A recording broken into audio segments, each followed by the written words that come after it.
Yep. Good evening. Welcome to the Tuesday, March 14th, 2023 Lawrence City Commission meeting. Happy Pi Day. This is Pi Day, so good for you to be here. We'll start out with some instructions from Sherry, I believe. Just 1 second here, sorry.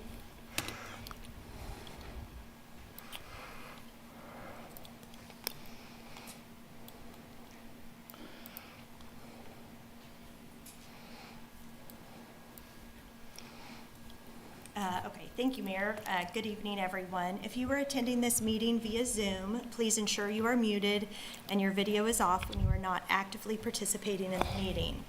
This allows the active meeting participants to be seen on screen.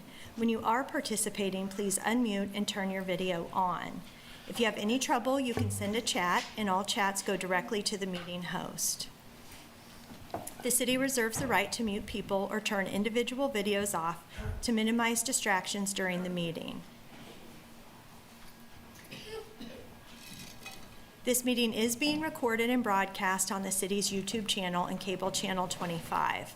When the mayor calls for public comment, those attending in person should approach the podium to indicate they wish to speak. Those participating via Zoom should use the raise hand function to indicate they wish to speak. Please leave your virtual hand raised until you are called on. Participants will be called upon in the order they appear on the meeting host screen. Again, please state your name before speaking, and all comments will be limited to 3 minutes. All right, we'll go ahead and get started then. We'll start with item A, which is... Should we hold on and see about Commissioner? One of our commissioners, Amber Sellers, is on Zoom, and she's having a little technical difficulty. Is she on yet?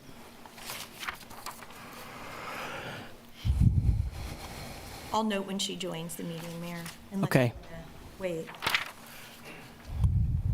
I think we'll go ahead on this stuff, and hopefully she'll get on quickly. So on item A is to approve the agenda. The City Commission reserves the right to amend, supplement, or reorder the agenda during the meeting. Is there any commissioner that would like to change the agenda? Nope. Then we'll ask for a motion. Move to approve the agenda. Second. I got a first and a second. All in favor? Aye. So that's 4-0. We don't have the fifth on yet. Item B, we're going to go with the recognition and proclamation of our beloved Mary Doveton. So Mary, who would like to speak on Mary's behalf? Working. Thank you, Commissioners. I believe you have a proclamation that will be read aloud. We don't have it in front of us, but I will going to do it. Prevail upon one of you to do so. My name is Amy Kelly. I am the president of the Board of Directors for Theater Lawrence, and it would be impossible to say a few words about Mary Doveton because we don't have the time, because there are no few words you can say other than in 1977, with a great idea and a couple of really passionate people, she had $500 and they started the Lawrence Community Theater. That was 45 years ago. Since that time, they've been in, did theater all over the place, landed at a place at New Hampshire, at 15th and New Hampshire. They were there for a while. And then Mary had the great idea to build their own building that is a purpose-built building for theater. And with $7 million of private money, they built Theater Lawrence as we know it, and it is an absolute jewel in Northeast Kansas, and we thank Mary for that. And I would like to also say that we have a whole lot of people here supporting Mary today, board members, a lot of longtime supporters, and of course her and a couple of staff members, yes, some staff members, and her family, her husband John, her daughter Claire, and one of her grandsons Willis. So they are here supporting Mary. So hopefully we can hear the proclamation. Yep. Yeah, I'll read it. Thank you. All right, so Mary, whereas Mary Doveton founded the Lawrence Community Theater in 1977 and among her many other roles has served as executive director ever since and through its evolution into Theater Lawrence. And whereas through her dedicated leadership and the help of determined artists, the theater and its programs grew over the years, and they eventually raised enough money to purchase and transform an old church at 15th in New Hampshire into a performance space. And whereas after prospering through many performances and surviving flood and fire, the organization raised $7.2 million through a capital campaign program and opened the current Theater Lawrence facility in 2013. And whereas the stories, the music, and the laughter given life on the stage have brought tears and joy to hundreds of thousands of people, and the dedication, imagination, and persistence of so many talented people has created an arts institution in which the entire community can take great pride in. And whereas Theater Lawrence exists as a result of Mary's dedicated and brilliant leadership over the past 4.5 decades, and will continue to provide love, laughter, and the magic of theater for our community and for decades to come. Whereas Mary announced her retirement to be effective this year once a new director has been selected. So now, therefore, I, Lisa Larson, Mayor of the City of Lawrence, along with my fellow commissioners, do hereby recognize the tremendous contribution, Mary, that you've made to our community, and wish you only the very best. And we'll end that on break a leg, Mary.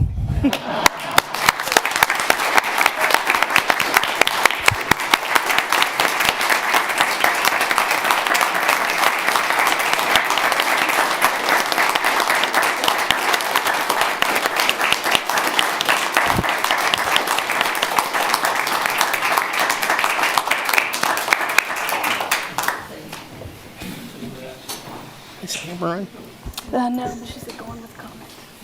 What? Okay. Thank you so much. Thank you so much. We'll wait till y'all get out. Well done, you. Thank you. Yeah, we'll have a break a leg too. Might break a leg. Oh, God. Whoop, I gotta go. I was thinking about that. I know. Plotting.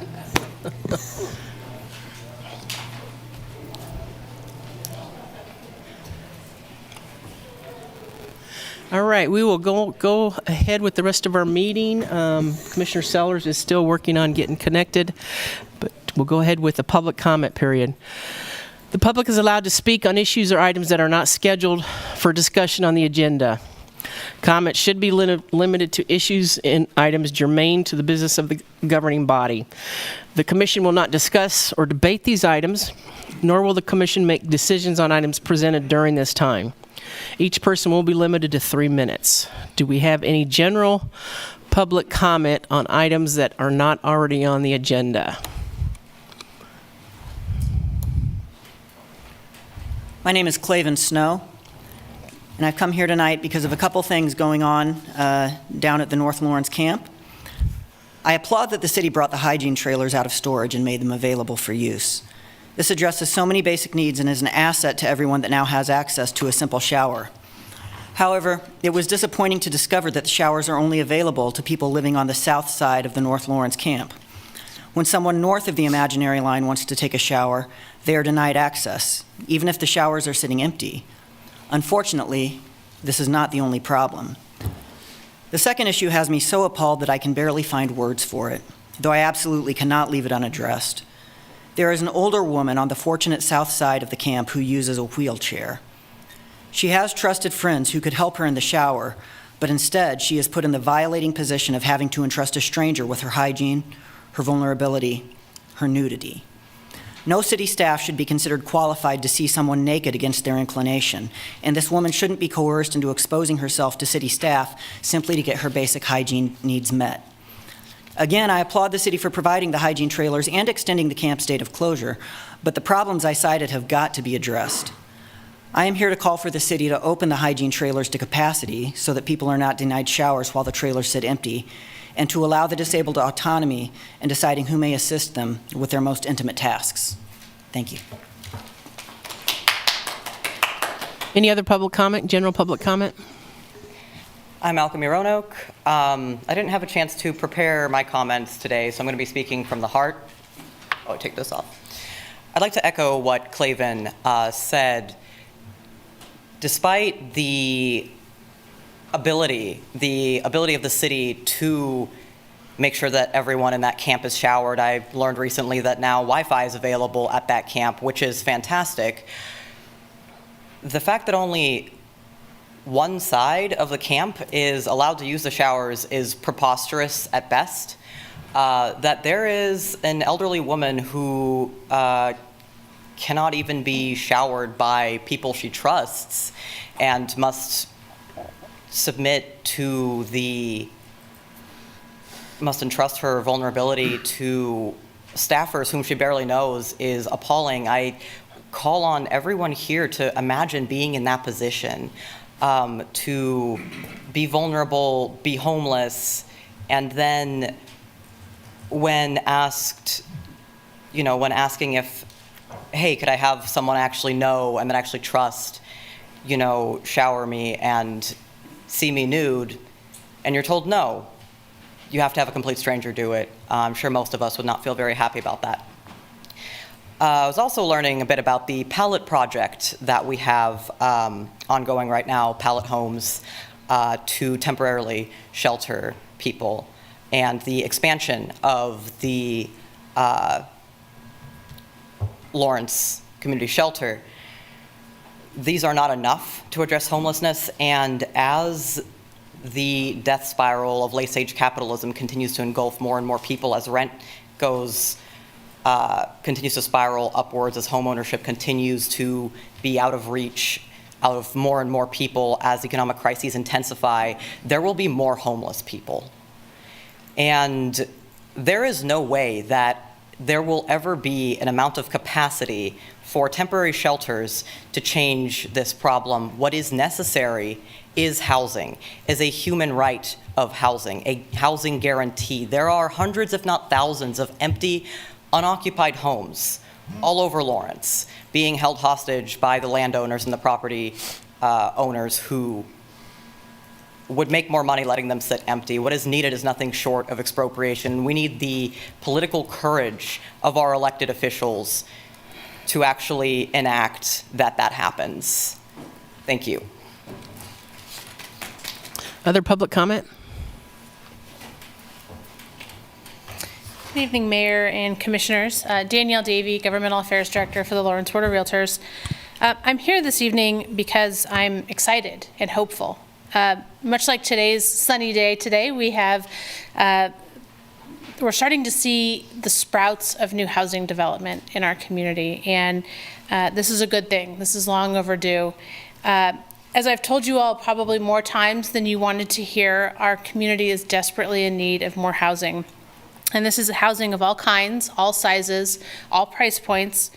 I know that market rate and specialized housing is not as sexy or as politically appealing as affordable housing, but affordable housing starts with just more housing. Every new unit of housing in our community, whether rental or owner-occupied, whether subsidized or luxury, encourages movement within our real estate market and opens up additional housing opportunities for people in our community. The Lawrence Board of Realtors typically does not take positions on specific projects, so I'm not here tonight to talk about any particular proposal, but rather to encourage you as you start to consider some of the housing developments that we're seeing sprout up in our community, to encourage housing development tonight and in future meetings, to find ways to say yes and allow for more housing in our community. Thank you. Thank you, Annie.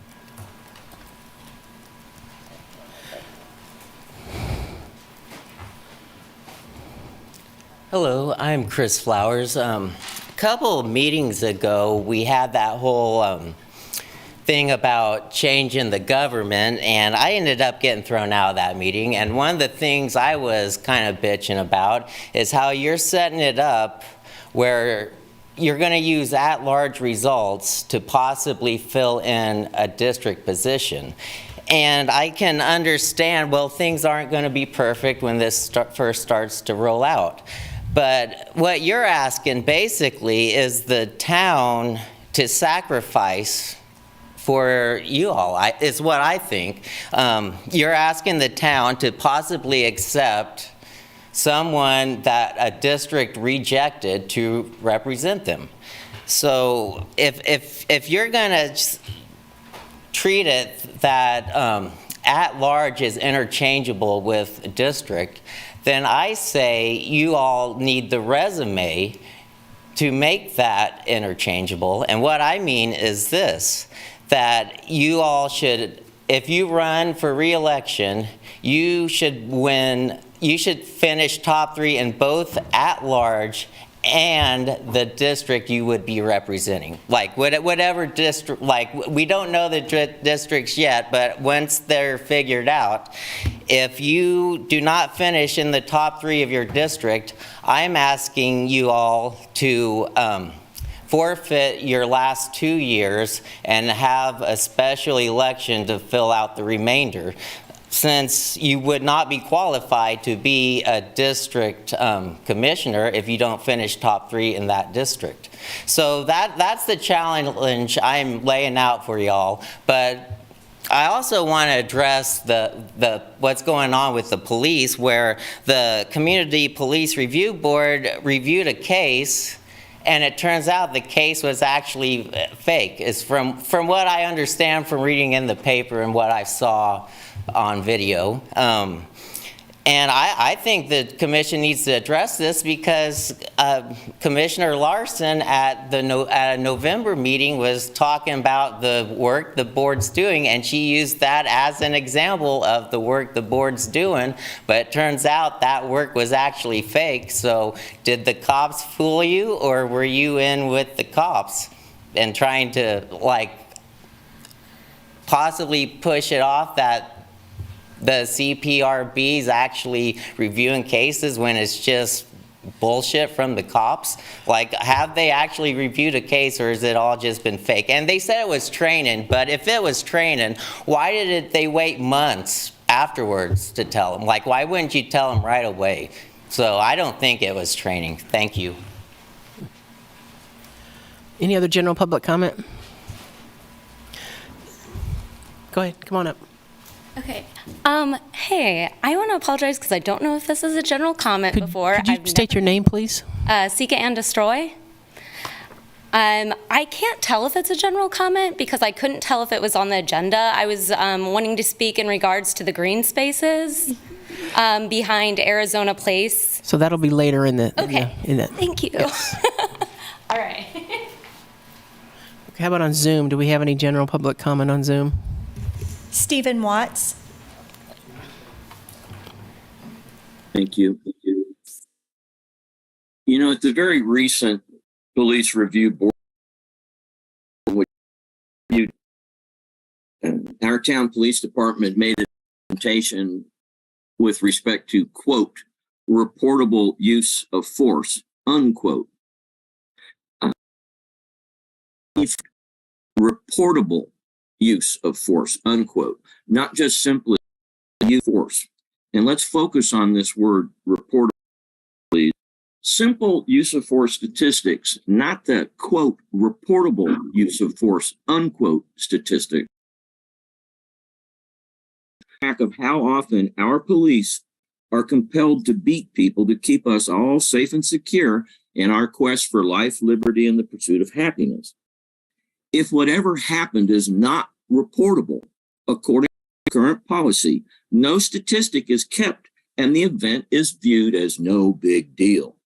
Our current use of force policy underscores the fact and reality.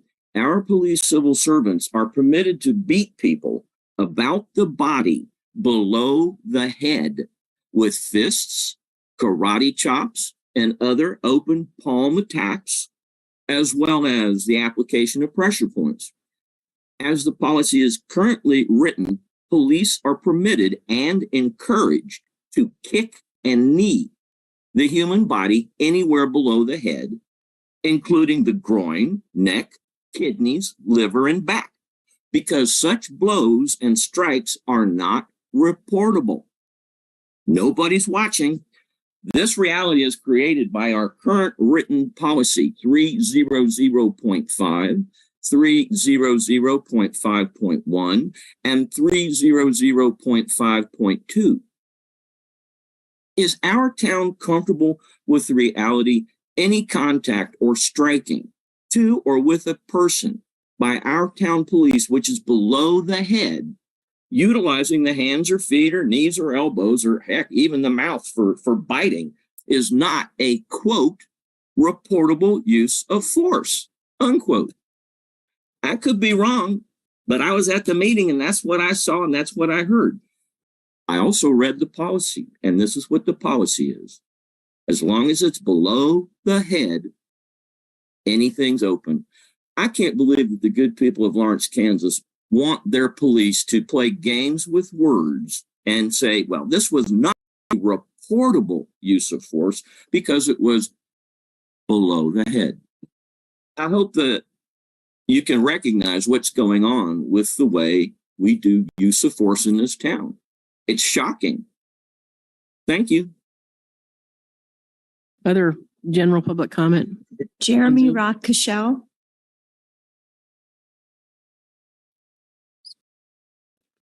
Greetings.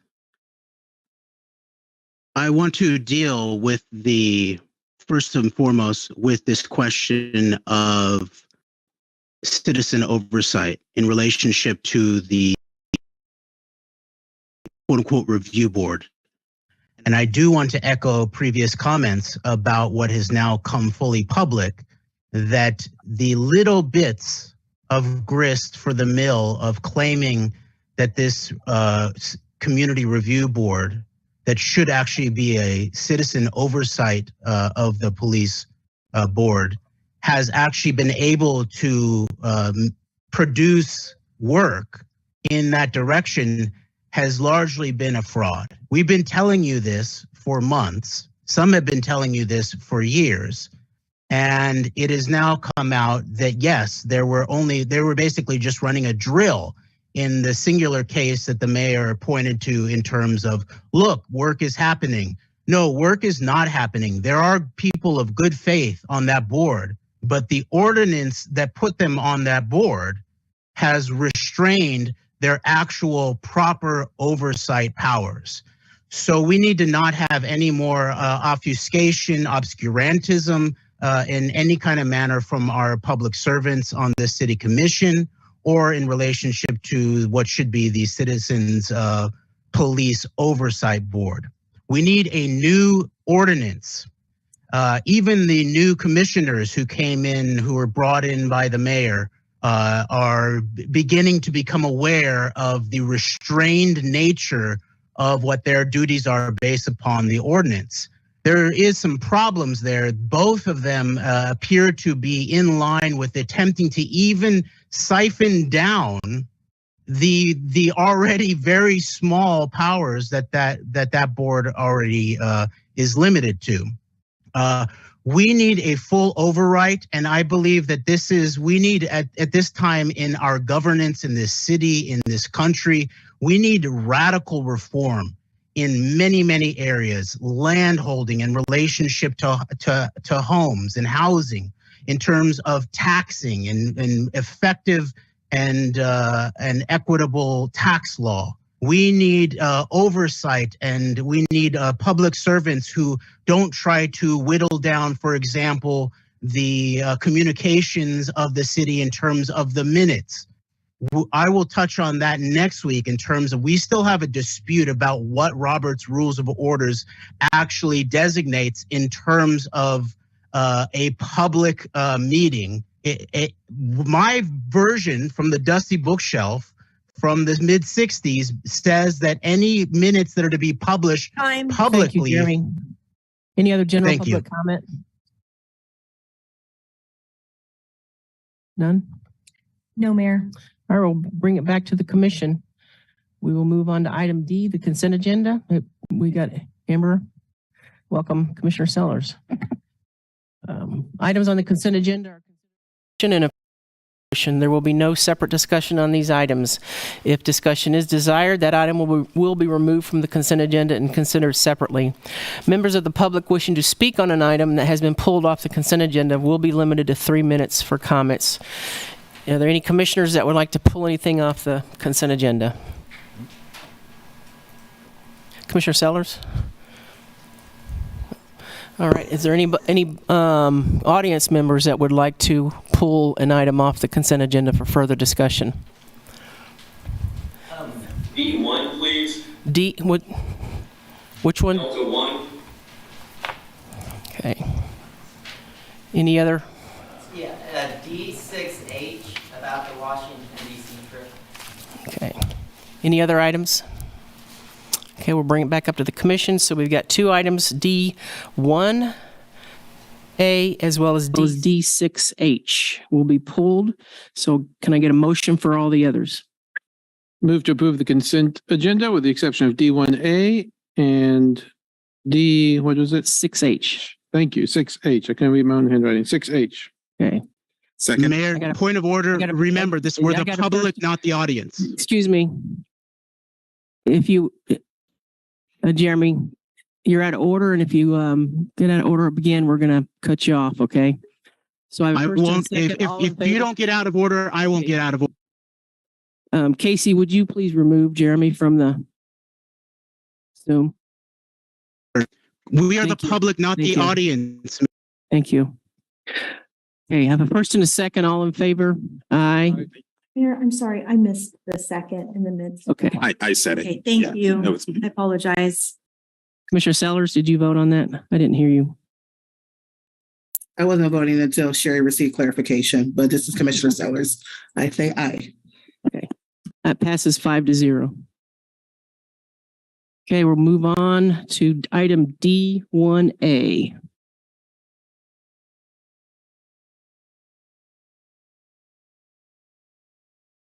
I think Stephen pulled it. Yes, Stephen. Mr. Watts, Oh, thank you. that's your item. Yes, just a moment, please. Excuse me. These minutes are inadequate. They do not reflect what went on in the meeting.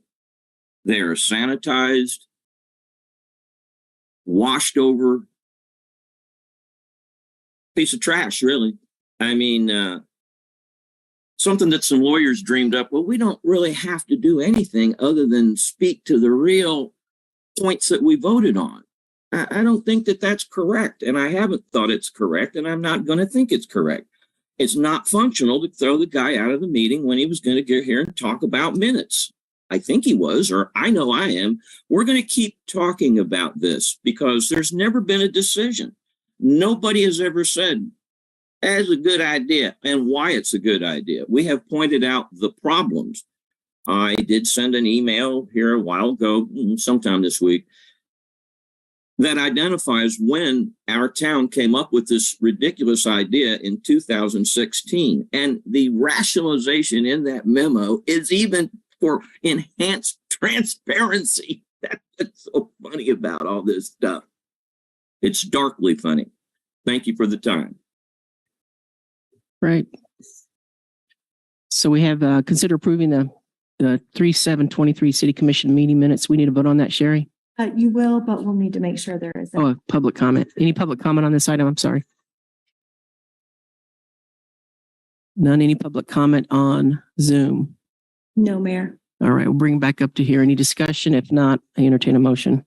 Move to approve the city commission meetings of March 7th, 2023. Second. I got a first and a second. All in favor? Aye. Aye. That passes 5-0. So we'll move on to D6H, which is the consider authorizing city commission travel to Washington, D.C., March 24th through the 28th of 2023 for the purpose of attending the National League of Cities Congressional Cities Conference. Hi, this is Chris Flowers, and I pulled this just, I have a couple of questions. First of all, I noticed Amber Sellers, her registration fee was a little bit more expensive, and maybe not this time, but I was just wondering if is the reason because she missed a registration date or something? Because I know some places have different prices where if you register by such a time, you get a cheaper deal. So I just thinking if we do that, if that's what's going on here, that in the future, that if someone misses a registration date and has to pay more, they pay for it out of their own pocket if they want to go and not the city's taxpayers' money. Also, there was different prices in like food and lodging.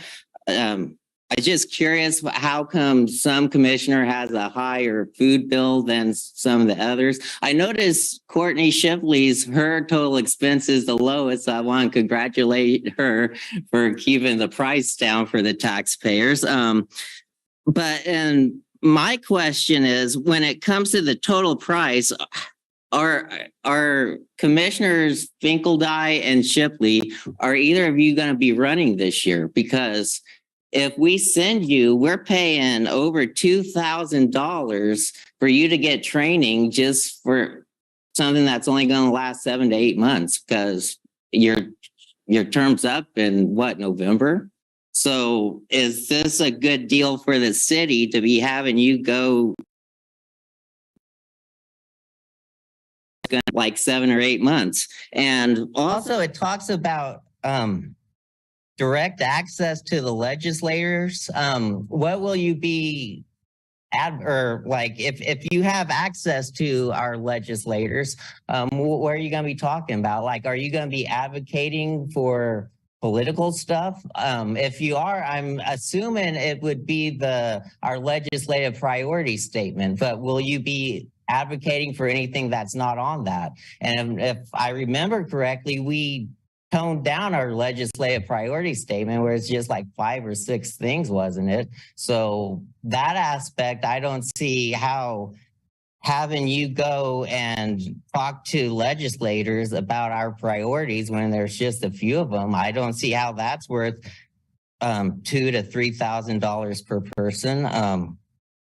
So, and if you are advocating for stuff that's not in the legislative priority statement, well, I'm kind of against that, because I've seen Fink, he's against recreational marijuana. I don't want him talking to like Lindsey Graham or MTG, you know, like, I don't want him advocating for something what he believes. Thank you, Chris. Thank you. Any other public comment or any public comment on this item? There is online, Mayor. Okay. Stephen Watts. Yeah, thank you. I appreciate Mr. Flowers bringing this up. I have meant to do some follow-up on this kind of stuff myself. And that has to do with, if we're going to pay for travel, which I'm fully supportive of, I think that we need to go outside of our own little burg and find stuff. It's funny, though, that people don't go to Greensburg, Kansas or Larned, Kansas. They make fancier trips, but that's okay. A piece was placed into travel requirements such that after travel was completed, the attendee would write a little paper about what was learned at the training and its applicability to Lawrence, Kansas. It has denigrated over the course of the last 5 years, and now you just get a sentence from city staff. It's not just commissioners, it's city staff, more so than commissioners, but since this is a commissioner thing, well, you know, it needs to be more than just a sentence. I learned a lot at the training. It applies to my job. No. Please, can we not have them write? This is what I did. This is what I learned. This is how it applies to what I'm doing. This is my plan to impact on my fellow workers and give them some of the information that I got so they don't have to go and waste their time doing this. It's just a thought that we can put in, if not a paper, a paragraph. This is a succinct, this is what went on. Just an idea. Thank you. Any other public comment? No, Mayor. If not, we'll bring it back to commission. Any discussion on this? Sherry can probably speak to. Sure. Commissioner Sellers is going a day early because she's attending some events for the National Black Caucus of Local Elected Officials, which she's a part of. She could give more information on that. So she has additional commitments. And then on the hotel rooms, they book, all the registrations were on time. It was just more of all the hotels that they booked. Some had different rates. And we try to keep them close to where all of the events are occurring so you don't have additional expenses in travel. So the initial, I believe 3 commissioners are at one hotel and 2 are at another hotel. If there's any other information. Just say that Commissioner Littlejohn and I are going earlier in the day on Saturday to attend some advocacy meetings. And I think Courtney's coming later in the evening. So that has a little difference in I guess there's an additional meal, a lunch, and then the different costs. And we will be meeting with our elected officials, so the two senators, Moran and Marshall, as well as, I'm not sure if we've got both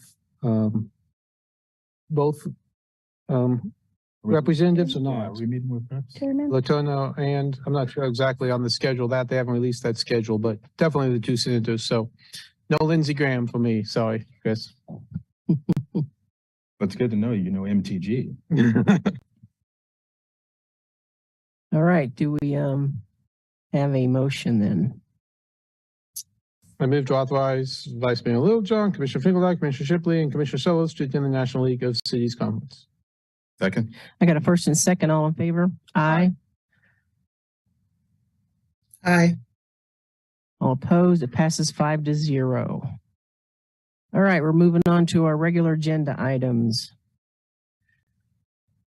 Item number 1, receive recommendations from the Public Incentives Review Committee. I'm going to go ahead and read this. Consider conducting a public hearing on the adoption of the Crossings Tax Increment Financing Project Area 1 Plan. Consider adopting on first reading ordinance number 9969, adopting the TIF Project Area 1 Plan, and consider authorizing the city manager to execute the redevelopment agreement between the City of Lawrence and West District Improvement Company, LLC, for Project Area 1. The other one is consider conducting a public hearing on the establishment of the Crossing Community Improvement District and a levy of the CID sales tax.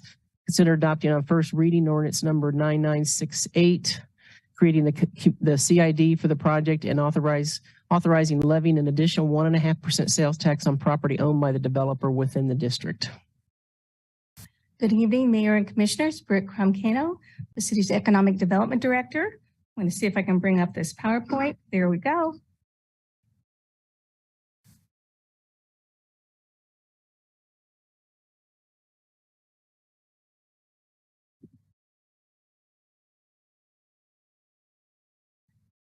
Tonight, we're going to revisit the crossing project. We're specifically going to talk about Project Area 1, which is the first development phase of the district, the TIF district that was formed earlier.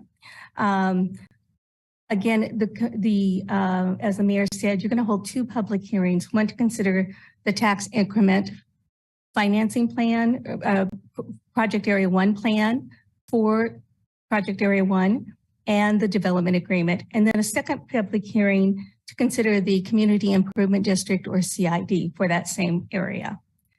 So I'm going to briefly recap the incentives, the actions to date, and recommendations.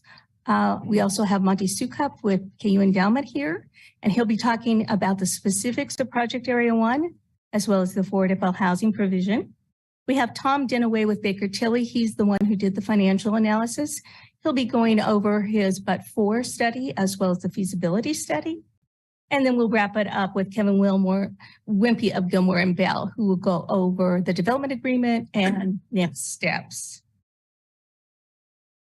Just to recap, the request is for a 95% 20-year property tax TIF. The developer is not requesting a sales tax TIF.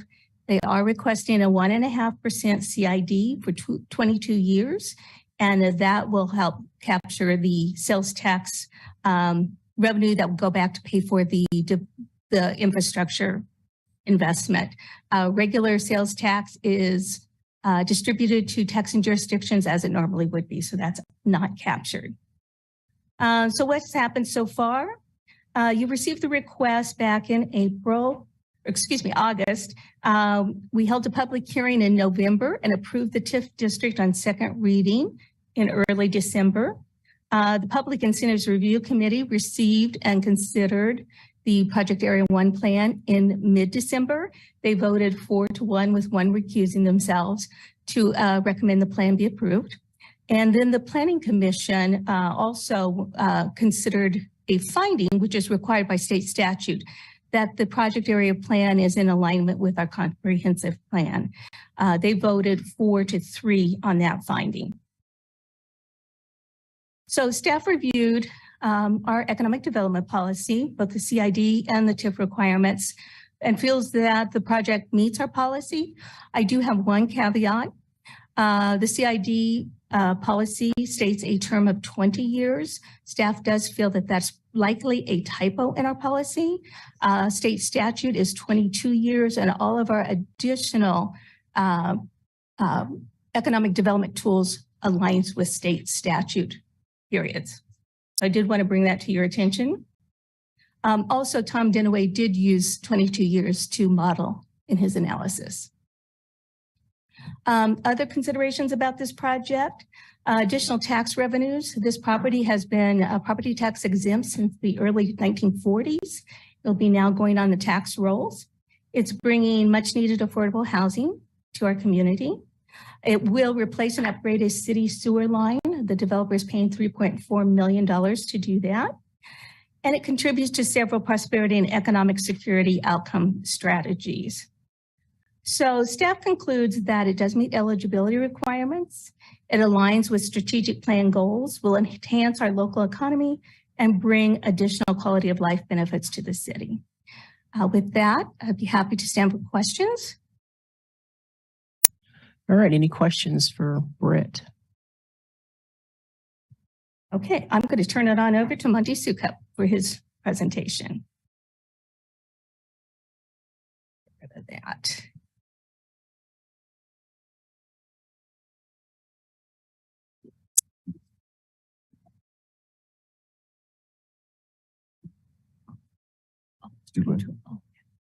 Just help me go.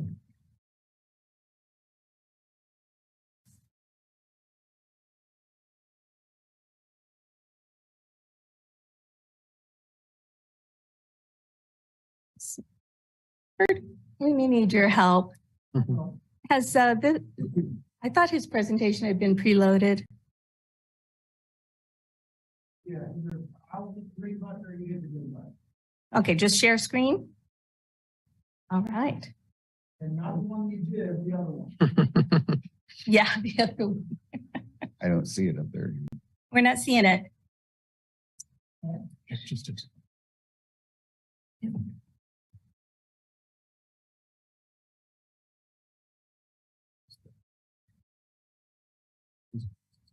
Brandon, it's on the desktop.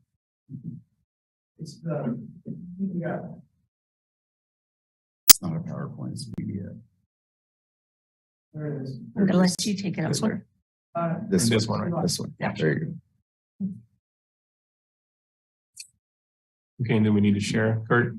Yeah, need to view full screen and share.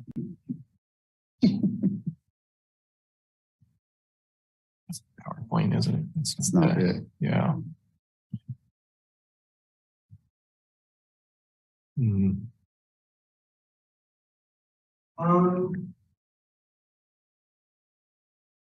Just blow it up and I'll use it and put it on YouTube. Here it is. Great. No, yeah, that's not it. Yes. That's not it. That's not it. It is attached to the agenda if you want to open it from there and share. That's not it. Must not have gotten loaded on here then. Yeah, it's not on. That's a PowerPoint down there. It's not a PowerPoint. It's a. Okay, Kurt's driving. Right, Kurt. Well, while we're waiting, my name is Monty Sukup. I'm with the Kansas University Endowment Association and also the West District Improvement Company. I appreciate the opportunity to be here tonight and tell you a little bit about the project. I think all stuff you've seen, so I'm going to try to be brief so we can keep the process moving. Kurt will get up the presentation. So we started in about 2020, and we gathered a group of KU endowment trustees, city staff, the Chamber of Commerce, and of course the university. And we said, we have this piece of ground that we've had since the 40s, and what can we do with that ground to enhance the city and enhance the University of Kansas? I'm going to see if we can get my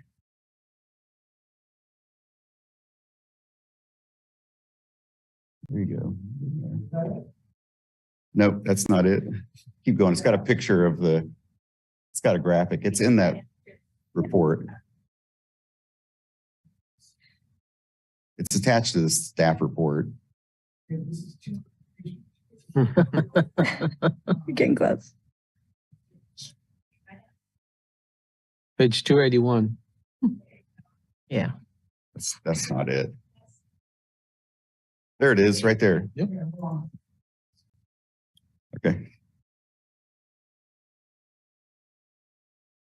Okay, Lauren, you're driving. I am? Okay. Here we go.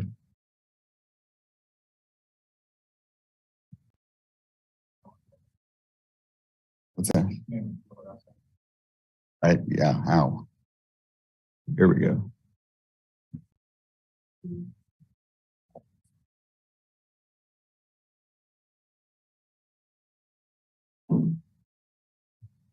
Okay, is that better?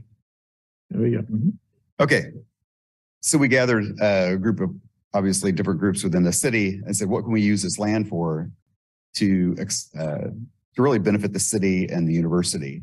And our overall purpose became really to attract researchers and entrepreneurs that aligned with the strengths of the University of Kansas. We want to draw new companies and young talent to this city for good jobs in the research industry at KU. For KU, what that does is it helps strengthen the R1 AAU standing because research dollars brought into the university is a big factor in how you stay in the AAU. And if you don't know, universities like Oklahoma and Nebraska have fallen out of the AAU because of their lack of being able to keep up the research. So we said we already have this great economic engine here, the KU Innovation Park. They have 62 companies in that 3 facilities that they have, 590 direct jobs with a combined annual payroll of over $35 million. And they're drawing in about $12 million worth of grants. So what we wanted to do really is accelerate that and build on that strength that we already have going and create a place that really sets Lawrence apart from other university cities that have research parks. Let's see if I can scroll down here. This is the project plan, the redevelopment area. So you see the larger kind of tan box is the area which we will be spending the TIF dollars and the CID dollars. The blue box is the area that will collect this project area 1 that you're talking about tonight. And that's where we will collect the dollars from. So what we wanted to do as a developer is develop the streets and the roads and the infrastructure to create taxable lots for private developers to come in and build on. So we're creating the infrastructure, paying for the infrastructure, using the TIF dollars to help pay us back for the eligible costs. And then we'll bring private developers to come in and build these assets that will then go on the tax rolls for the city.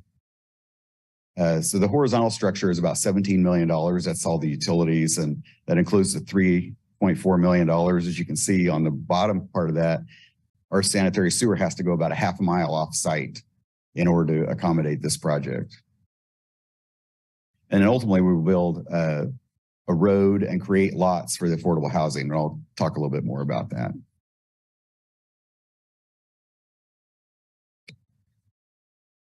So this depicts really the roads and the infrastructure we're building. The red lines are the sanitary sewers. And you can see how the red line goes way off and down Atchison Creek there and picks up a couple of neighborhoods there. We have new streets, obviously water, storm sewer, electrical, gas, all those utilities. And most of those become public utilities and are dedicated over to the city along with the easements for those areas. We're creating a greenway, which we're going to use to create this about 4.5 acre pond. There'll be a amenity for the neighborhood and the city. It's also the stormwater retention for the entire district, up the entire watershed up to almost Irving Hill Drive, basically the corner. So it's a watershed district for about 160 acres of ultimate development for the university. But we built that, sized that based on the entire build out for the whole area, so that it would never have to be redone again, because there used to be one there for the university and it became undersized because of the development that's occurred. But that'll have water in it all the time. So it'll be like a lake, and then it has freeboard to accept the storm surges. So ultimately we'll build parking structures. That's probably a little later down when we have some more density, but that's a TIF eligible expense. And then we're also building 2 lit soccer fields. They'll be used by the university rec services during a year. And the idea is to lease that or work with the city to make that available to rec services during the summer, because we won't have a university use over the summer.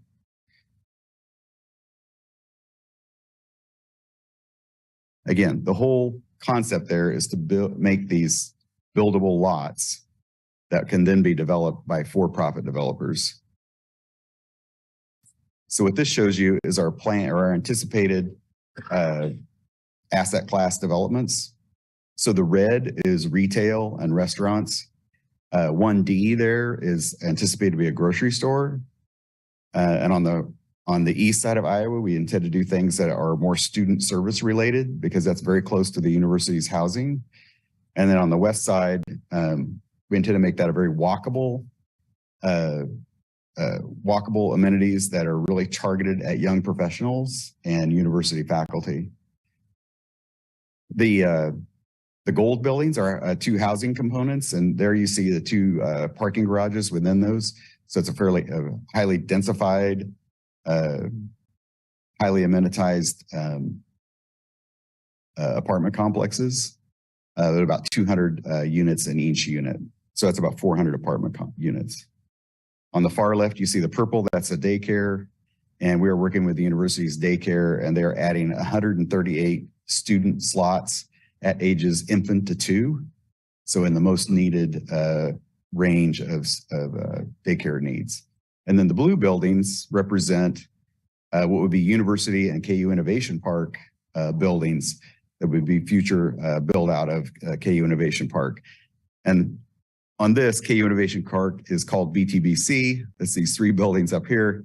Used to be Bioscience Technology Business Center, and they've rebranded a KU Innovation Park, but that's that enterprise up there.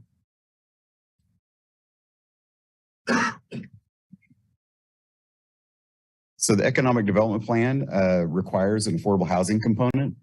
The way the city's plan is written basically makes an assumption that you are building a vertical asset that has housing in it. We are not doing that as a developer of the infrastructure. So we submitted an alternate plan, which was to donate to the Lawrence Community Housing Trust 1.5 acres of property, which is basically the equivalent of 13 R5 lots, to the Community Housing Trust for them to build the vertical assets. So we would put in the streets, the utilities. These would be buildable lots, just like if you were a developer and you're building lots to sell.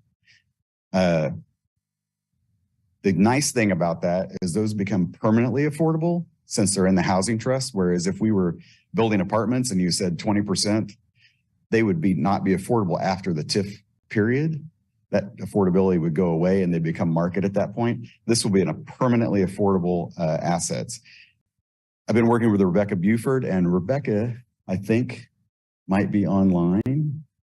So I've been working closely with, she's the executive director of Tenants to Homeowners, which is also the Community Housing Trust, to figure out how to make this workable for tenants to homeowners as well as us. And Rebecca, are you on the line? So I'd like to give Rebecca just a chance to speak to this a little bit.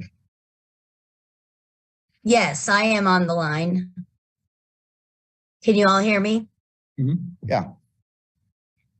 Yeah. So Monty, I think this is a great opportunity to put permanently affordable units in trust, add to the trust. We have ways to do that. We can do rental or home ownership or a combination of the two, and can do, really any kind of housing type that we need.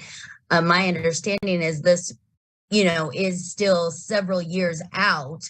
So although we have a lot going on right now, I think we'll have the time to really look at what our needs are in affordability in that moment and be able to know we have these lots coming up to make the best use out of them and to serve the community needs at that moment, which is, sometimes hard to say in this moment, 5 years down the line, but the commitment there is for this project to ensure that there are affordable units built within it with intentionality.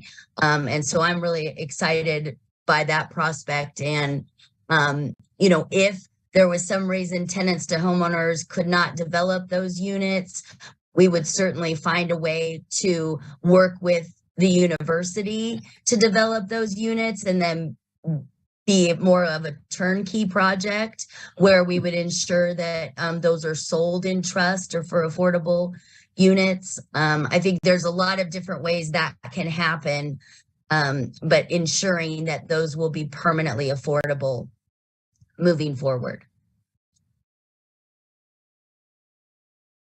Okay. Thank you, Rebecca. We lost control of the screen here again. There we go. Okay, so the affordable housing, our plan is to put that affordable housing somewhere within this blue block. What we plan to do from the crossing standpoint is develop market housing. So we'd have this affordable housing intermixed with market housing. And this road here that we show, which is Lawrence Avenue, has not been designed. This is a concept plan. So this has not been finalized in any way, but we are starting to work on that. And as we work on where that road actually will lie and where the utilities will come from, we'll work with tenants to homeowners to determine where that 1.5 acres is in there and where they would be building those houses and where that gift would be made.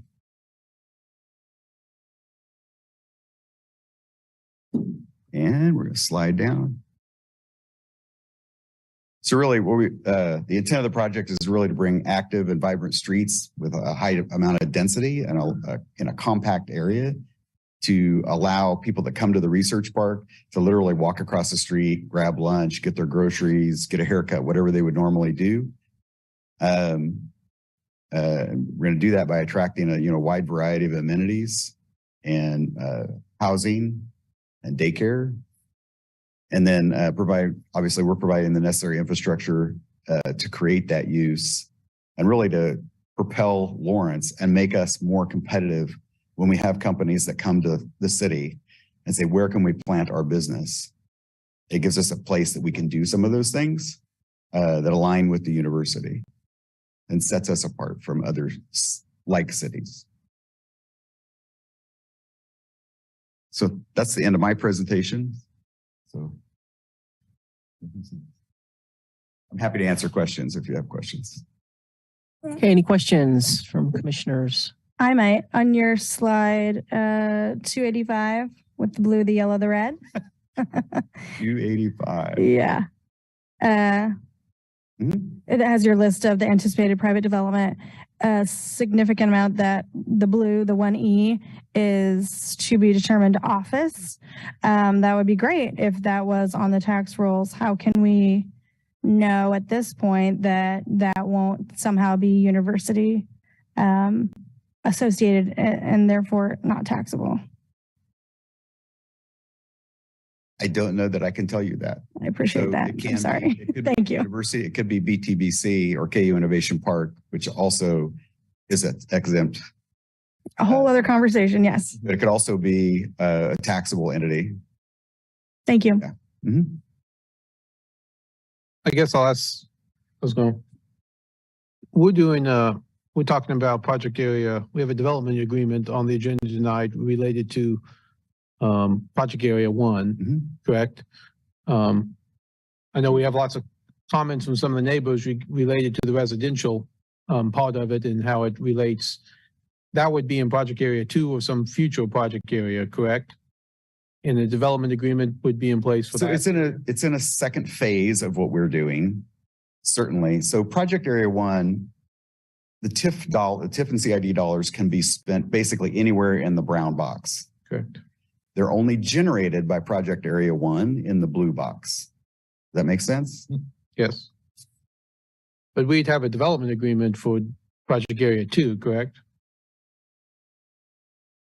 No, there's not a development agreement for project area 2. And Kevin could, no.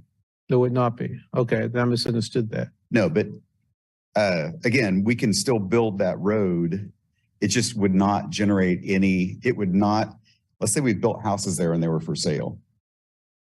They would go, the taxes for that would go 100% to the city. We would not get any of that in the TIF because it's outside that blue area. Does that make sense?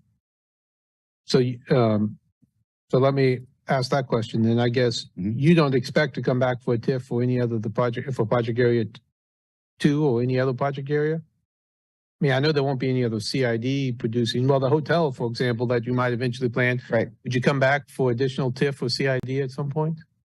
Well, yes, we could. And that would we could come back and we would go through this whole process again, this 100-day process of developing all this stuff. And you would have a second chance to vote on whether the city commission wanted to move forward with another TIF or CID area. Okay. So I guess that's what I understood. It would have to be within that. Have to come back with a development agreement. But if you want a TIF or CID for anything besides what's in project area 1, you'd need to come back. If you wanted TIF and CID income, yes. So we can build, it's my understanding, and Kevin, you might want to help me if I misstep here, but we can spend the TIF and CID dollars anywhere basically in that brown box. We can only collect the dollars from the blue box. And that's what the development agreement really covers. It does obligate us to build some things outside of the blue box, like the affordable housing component in that street. We're obligated to build that with a development agreement. But there would be no TIF or CID impact to that part of the development. So, and he could help us. If we look at 287. 287. Right, where you talk, you show additional commercial towards the corner of Iowa. You show hotel, you show. Right. So that if we were to ask for TIF or CID income from that, we would have to come through and do another development agreement and do project area 2. Okay. And for the residential component, if you wanted to have a TIF on that, you'd have to come back as well. Right, we would, if we wanted the TIF. Okay. Yeah. That's what I do. Okay. Yeah. Yeah. All right.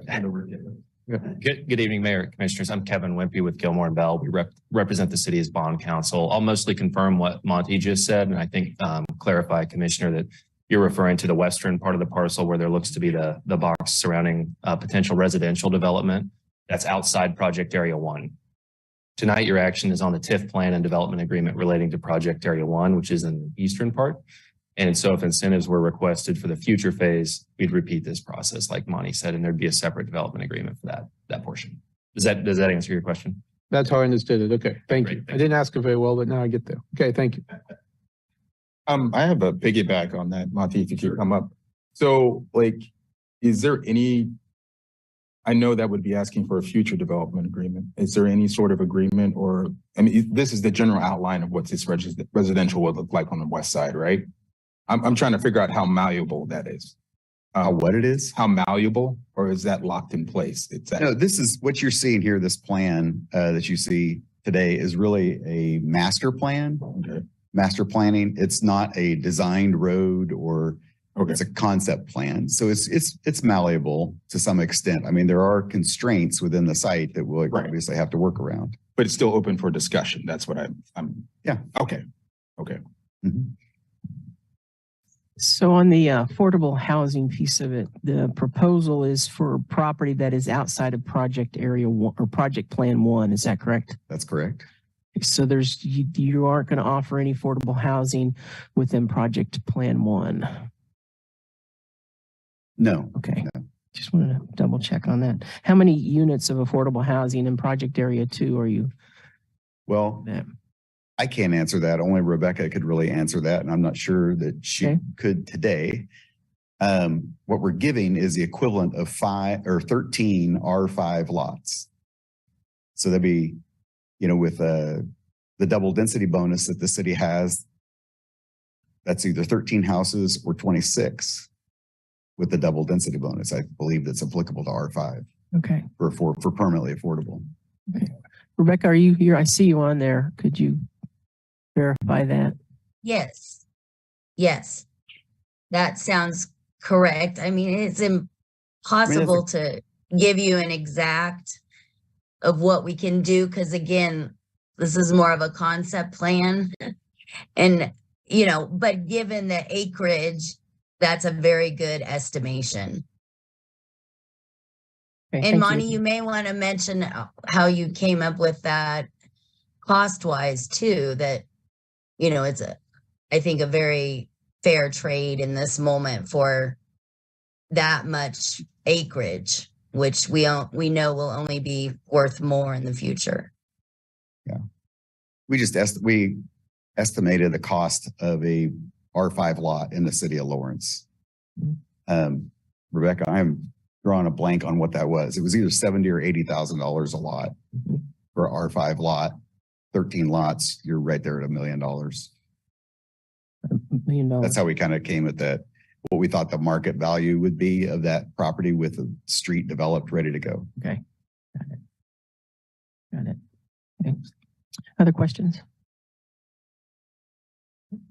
Commissioner Sellers, you have any questions? Nope, I'm pretty efficient in understanding TIF, so I was about to pull Commissioner Finkeldye but our representative got to him, so no, I have no questions. Okay, got it. Thank you. All right, thank you, Monty.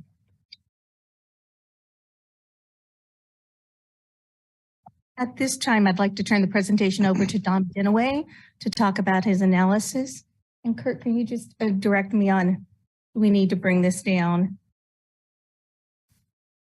I was just going to go ahead and share my screen, Britt, if that's okay. I think that's okay. Let's give it a try.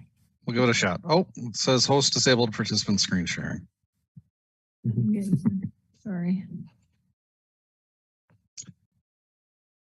Okay, you should be able to now. There we go.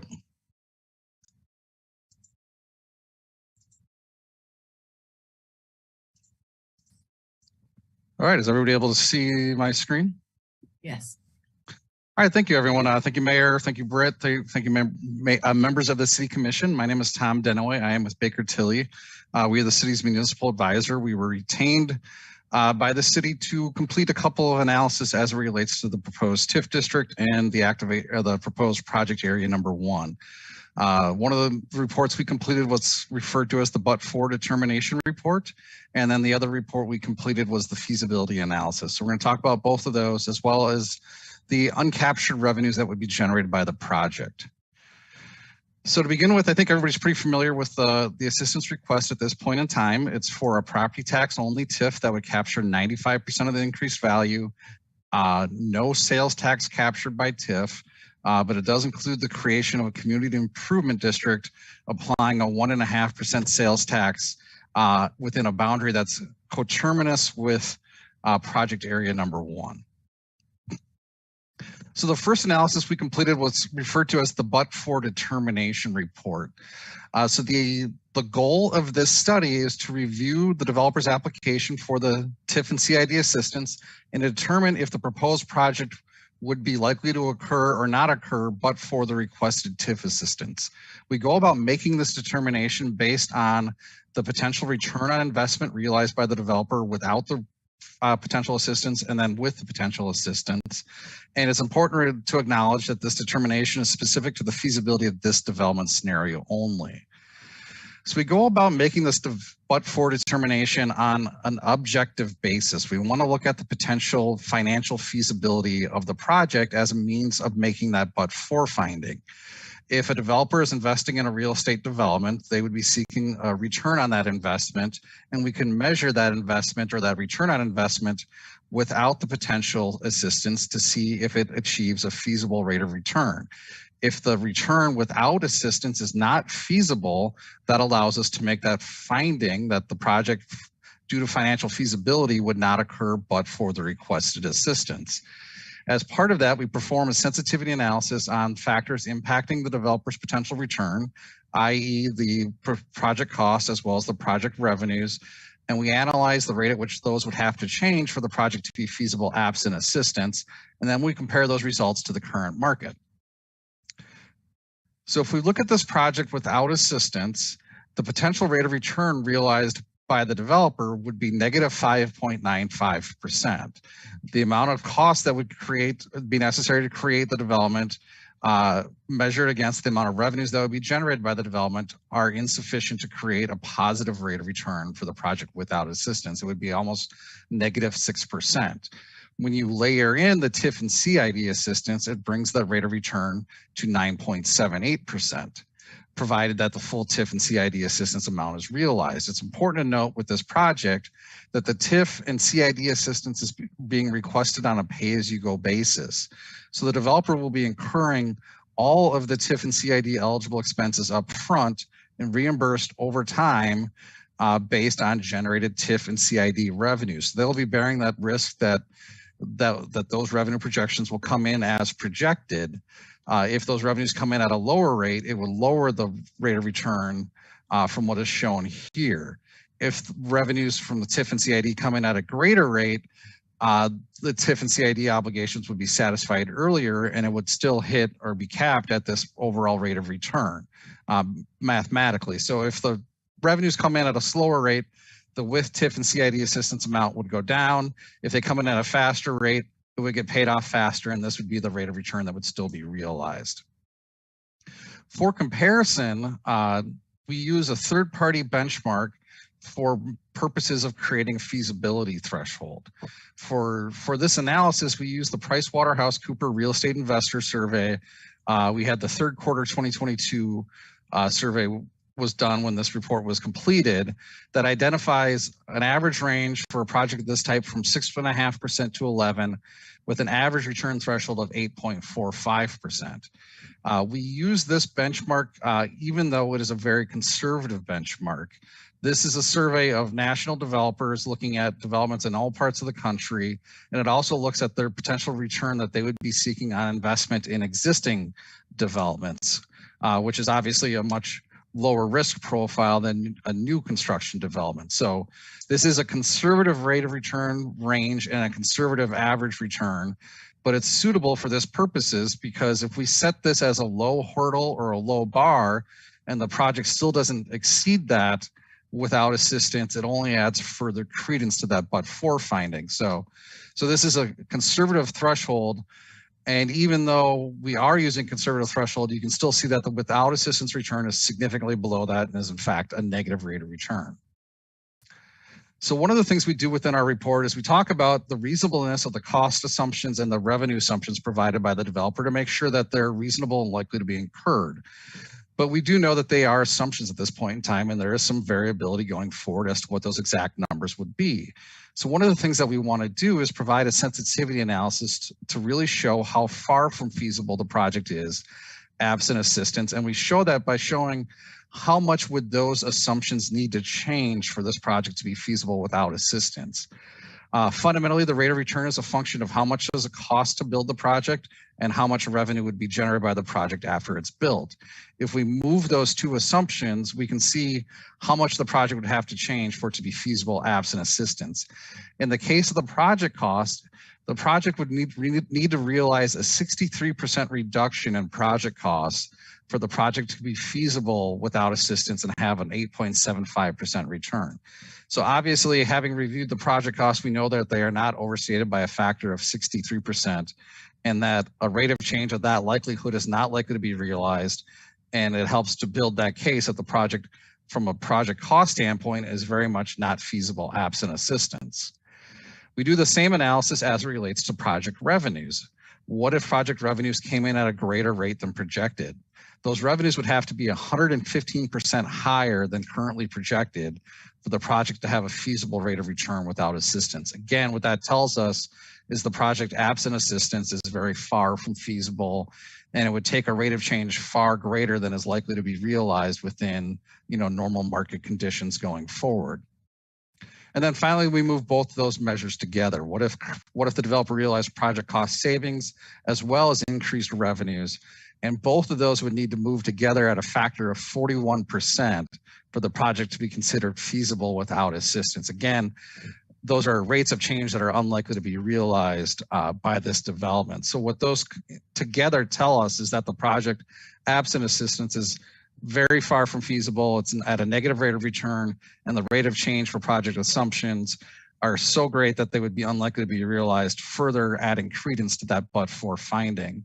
So ultimately, based on that, the unleveraged return without assistance is negative 5.95%. That's a negative return, and it falls significantly below the market range. Our sensitivity analysis indicates that the rate of change necessary for the project to be feasible without assistance are unlikely to be realized. And based on those two factors, we are able to conclude that the project would not occur on this site at this time without a public subsidy. So that's the but-for finding. The other analysis we completed is the TIF financial feasibility study. So the TIF financial feasibility study is required by statute and has to make two findings. The first is that the project's benefits, i.e. in general, the tax increment revenue, are expected to exceed or be sufficient to pay for all project costs as defined by statute. The other finding is that the effect, if any, that the redevelopment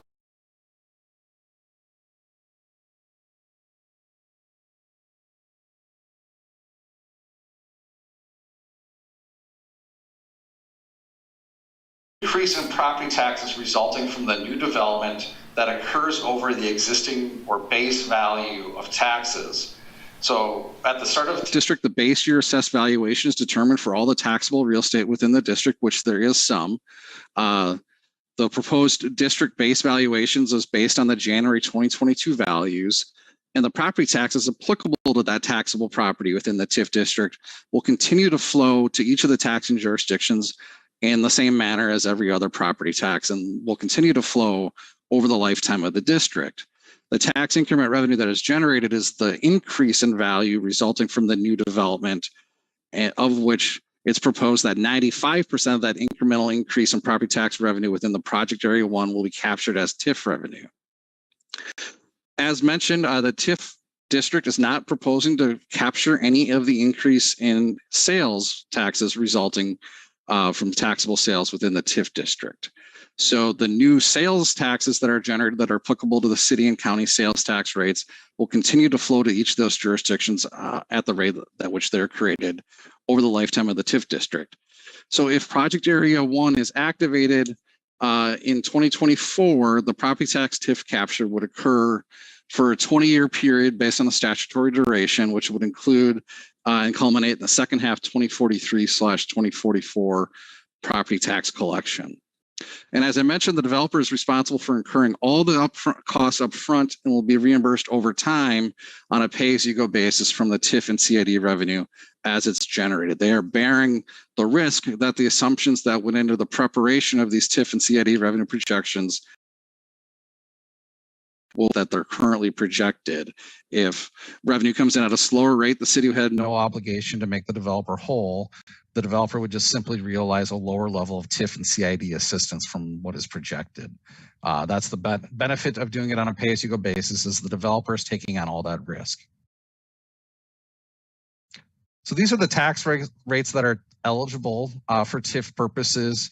The important thing to point out here is you can see that the Lawrence School District has almost 28 mills that are not collected because they're not TIF eligible.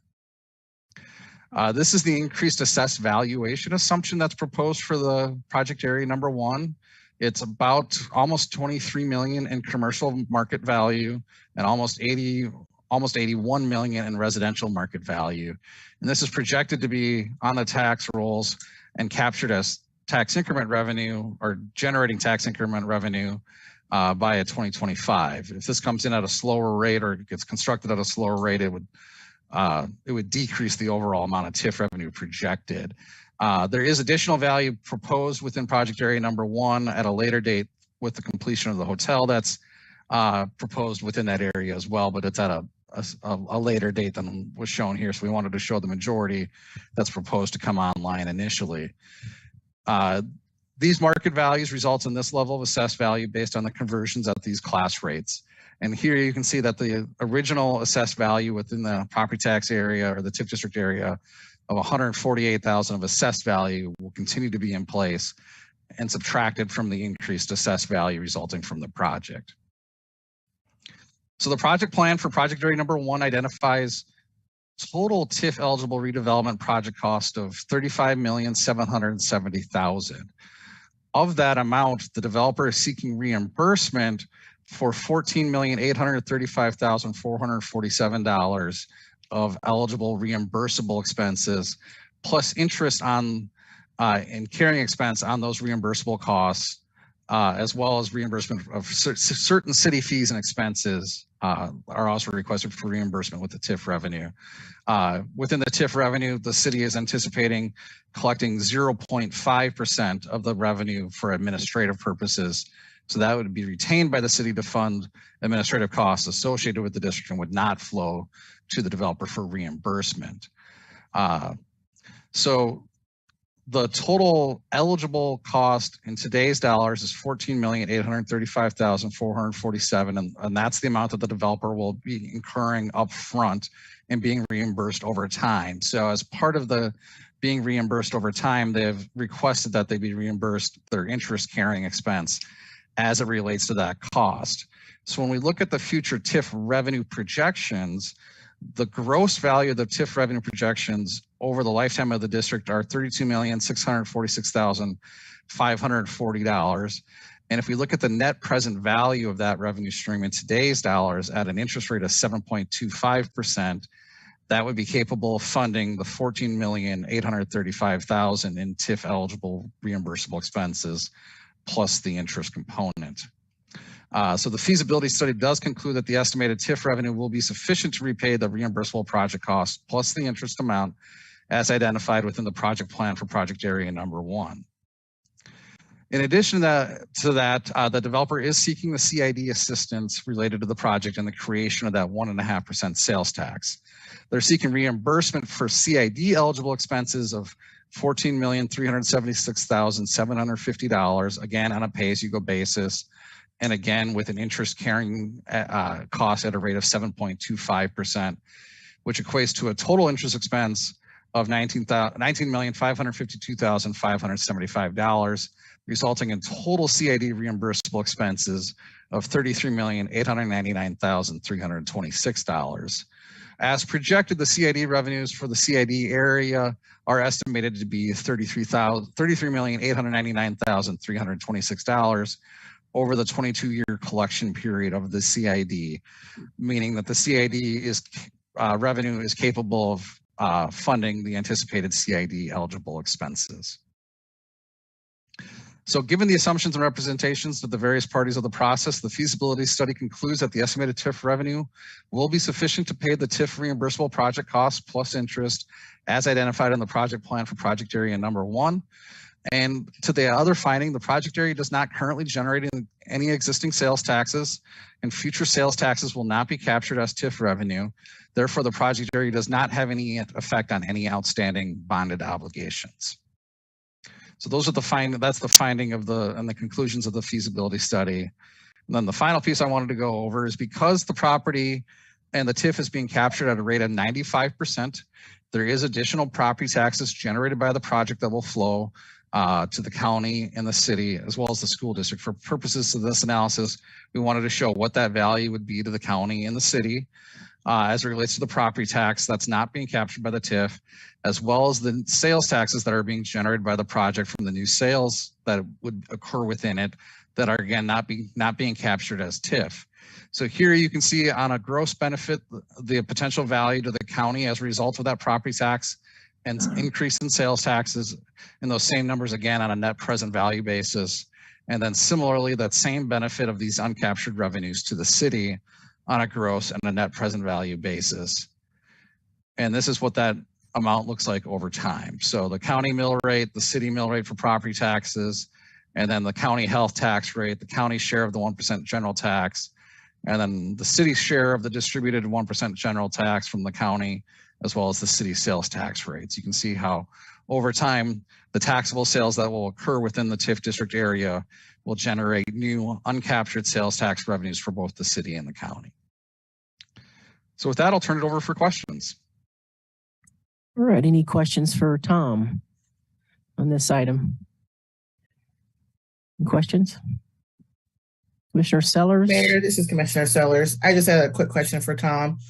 Yeah. In the years that you've done this work, has there ever been a TIF project that you've seen where the but-for analysis showed that any type of incentive, financing, TIF, CID, didn't change its ability to be successful in its financing? Typically, but-for show that it is needed, but just for understanding and edification, have you ever seen a project where the but-for showed that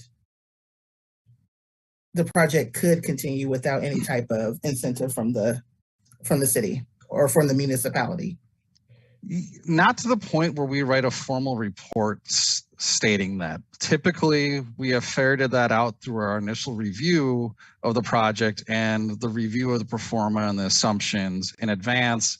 You know, either the development community is usually pretty good at knowing what would not meet the but-for standpoint, not even applying for it at that point, given that they are incurring and upfronting that cost. But even when they do proceed and we do get started in that initial analysis, that initial back and forth, we have a pretty good track record of in those cases where that is the circumstance that's resulting of ferreting that out and responding back to the developer our initial findings and our initial conclusions.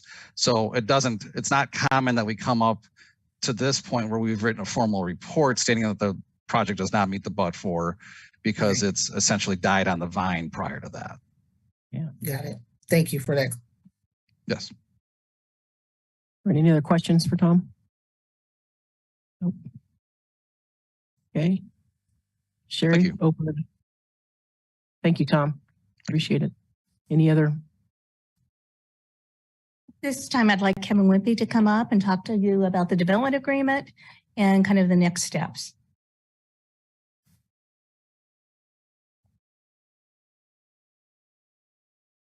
Right. Good evening, Mayor, Commissioners. Again, Kevin Wimpy with Gilmore and Bell, the city's bond counsel. So we've been also engaged on this economic development project and have been advocating on the city's behalf throughout. So as Sherry mentioned, I'll go over some of the salient points in the development agreement that's before you tonight, as well as talk about the actions on the agenda and what they represent.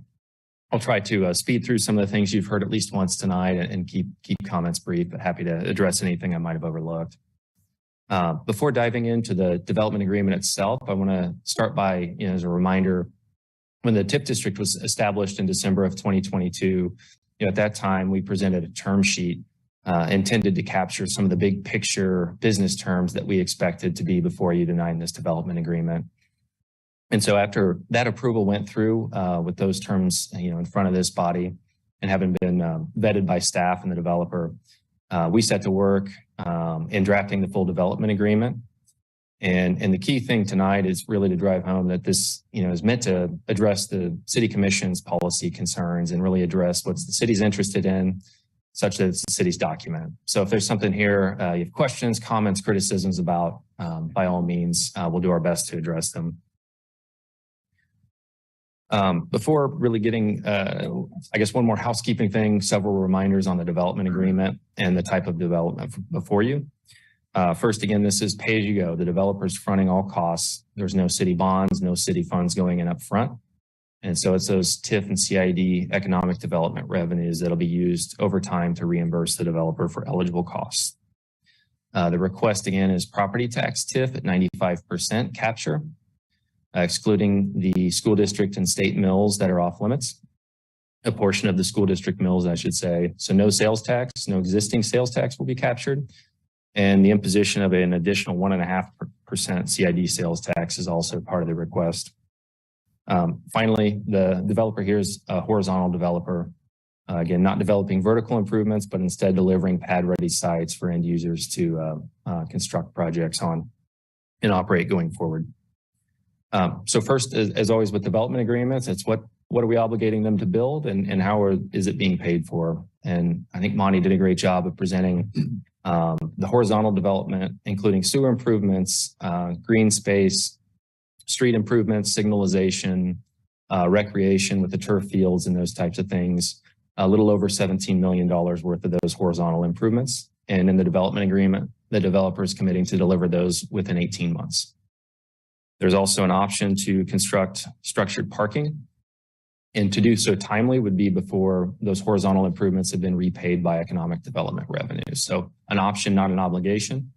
And as mentioned previously, that structured parking is really going to be market driven based on how those lots develop, but it is included and potentially eligible for reimbursement if it's timely constructed. As to the repayment mechanism, again, with TIF and CID, those amounts are capped within the development agreement based on portions of the eligible costs of the proposed improvements. And that's important because if, as Tom just went over, if those revenues come in higher than expected and those caps are reached before the statutory terms for TIF and CID, which are 20 years and 22 years respectively, the city could then terminate those incentives and release those property tax mills or or terminate the CID sales tax at that point, effectively turning off the incentives. Moving on to conditions to reimbursement. So what does the developer have to do to turn on those incentive caps? And first of all, it's to timely construct what we're referring to as those horizontal improvements within the 18-month period. And second, have executed and have be effective the affordable housing agreement between the developer and tenants to homeowners that's an attachment to the development agreement. So moving into discussion on that, it's already been stated tonight, the difficulty of applying the city's affordable housing provisions to a horizontal developer like is before you tonight. And so this alternative was proposed by the developer here. And in our understanding, while we represent the city and not tenants to homeowners in this case, I know Ms. Buford spoke earlier, and it seems that tenants to homeowners was enthusiastic and receptive to this alternative to the city's affordable housing policy and understand their support there. And so one of the things that the city holds the controls over is access to the incentive dollars being requested, is that agreement has to be executed and effective. And should something go wrong down the line where the acreage is not delivered with the utilities required by the affordable housing agreement within the time period provided, the city does have recourse in decreasing the incentive cap by 25% at that point. So that would be the hit if the developer didn't perform on that front. Moving on, I'll touch just a few of the other odds and ends specific to the city in this agreement. The non-discrimination covenant is included as amended by this body earlier this year to include the revised portion of city code is a covenant to operate the project in that manner. The city also holds audit rights over the developer and users of the project so that you can monitor sales compliance with things such as sales tax collections and make sure items are being administered correctly. There's also operation and maintenance covenants for the developer about keeping a sightly and safe project area.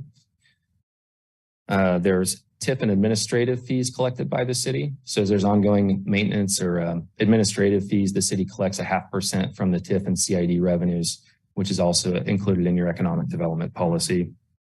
And finally, there's an annual reporting component, and that's also an exhibit to the development agreement, where each January the developer will have to fill out and turn into the city representatives sort of an update on the project and detail things pertaining to meeting obligations under the development agreement and sort of the overall health of the project. So you have that update at least annually. Before moving on to tonight's actions, I'll pause for a moment and see if you have any questions, or I can just go into what's before you on the agenda tonight. Any questions for Kevin? Commissioner Sellers? No. No more questions. No. Right. Yeah. Okay. Well, I'll quickly wrap up and note that I know we've been before you several times over a span of months. Tonight would be the final action relating to Project Area 1 for the TIF and the Community Improvement District and the development agreement.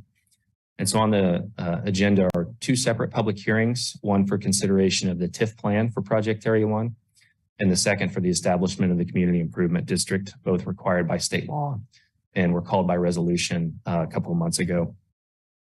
The TIF ordinance approves the TIF plan.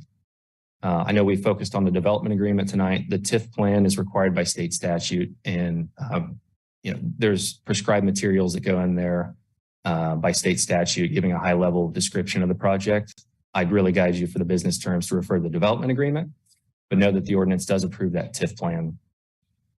The TIF plan is expected in the ordinance. It will be effective as of January of 2025, which would start the 20-year TIF clock for repayment of those in TIF Area 1. The CID ordinance establishes the district and also implements the 1.5% sales tax, which would be in addition to existing sales taxes. And similarly, that would be commenced on January of 2025, which requested by the developer to roughly line up when they expect significant activity on the site. That's it for me, but of course, happy to try to address any questions you might have. Any questions? Yeah, to that last comment you made, I would like you to clarify that because I do get questions from the public about, adding a tax. And so if I understand correctly from what you, Monty, are saying, and in your maps, that is specifically with respect to the brown area, right? No, the blue area. I'm sorry. In map. Extra sales tax in the community. I'm sorry, talking about the CID. Yeah. So there's a map attached to that ordinance. I'm not sure if that's visible. I just want to edify for the public. Correct. Which area that is. So the CID, the entirety of the red outline there is the TIF district. Thank you. The community improvement district. Thank you. Any questions? Any more questions? Commissioner Sellers? Have anything? No, I didn't know if we had stated that the outline of the red area is the TIF area and the CID area is the blue area, correct? Commissioner, the CID, that district is basically coterminous with the TIF, except for that southwest portion of the map that extends west along 23rd Street. And the map relating to the CID is the exhibit to the CID ordinance, and I forget which number that is. But the maps are attached to the ordinance, and you can see the minor difference. And it's probably evident, but the CID is a different area because no commercial activity will happen along that right of way. Therefore, no need to impose a sales tax there. Impose it. Thank you. Okay. Anything else, Kevin? No. Thank you, Kevin. All right. From here, Sherry, do you have anything else, Britt? No, Mayor, that concludes our presentations. I think at this time we can proceed with opening the public hearing. Okay. Sherry, if you could direct us on that. Sure, and we'll have two separate public hearings. So Mayor, you'll just want to make sure that you clearly state that we're opening the hearing, and then when we're done with public comment, you can say that the public hearing is closed, and then you would have your normal discussion and then vote on that first item, and then we would do the same thing with the next. Okay. So we would do that first with the TIF and then the CID. Okay, so we are opening the public hearing on the adoption of the Crossings TIF Project Area 1 plan. Mayor, I just want to make sure that there isn't. Kevin, is there anything procedurally that you have concerns with on that? Sorry, one additional item on the TIF ordinance. It requires a supermajority vote, requiring 2/3 of the body. So that should be first up on the agenda. The TIF item? Correct. And it is first on there. Yep, exactly. All right, thank you. Okay. So from here, yeah. Yes. Sorry, I had something pop up. I do have a quick question for Monty in regards to, earlier in the presentation, we talked about the university being an AAU university. Can you speak to a little bit to that, to the audience, of what that means and the significance of that? Sure, it's Monty Sokup, KU Endowment. I'm not an expert on that, so I'll just warn you, but it's basically the 60 top research universities in the United States, both private and public. The University of Kansas has been in it since its inception, which is over 100 years. Other universities similar to us, state universities, have fallen out. The difficulty is one of the primary metrics is research dollars to tenured faculty, and with a comprehensive university, that's very hard to do when you're competing against, Harvard, Yale, Stanford, those kind of universities. So it's, as a public university, it's very hard to stay in. Okay, so and I'm looking at the website, so it looks like most of these universities, whether they're public or Ivy League, are traditionally predominantly white institutions, correct? I can't speak to that, but I will take your word for it. All right. Well, I'm You're on mute. sorry about that. I'm looking at the website, and most of them are predominantly white institutions. So does KU, in regards to research, is the idea that this is a form of a recruiting tool? Or is that what the university, or there's a hope that this will be a driver for recruiting not only students, but also businesses? Well, certainly it sets you apart as a research institution.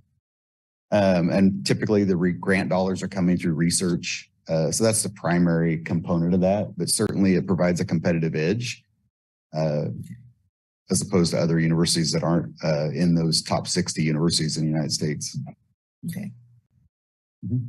That was all. Just needed some clarification on that. Thank you. Thank you.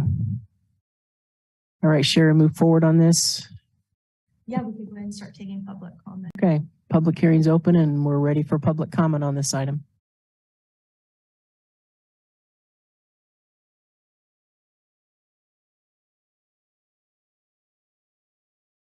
All right, I'm Jane Heisman. I'm a neighbor in the Marvon Meadows neighborhood.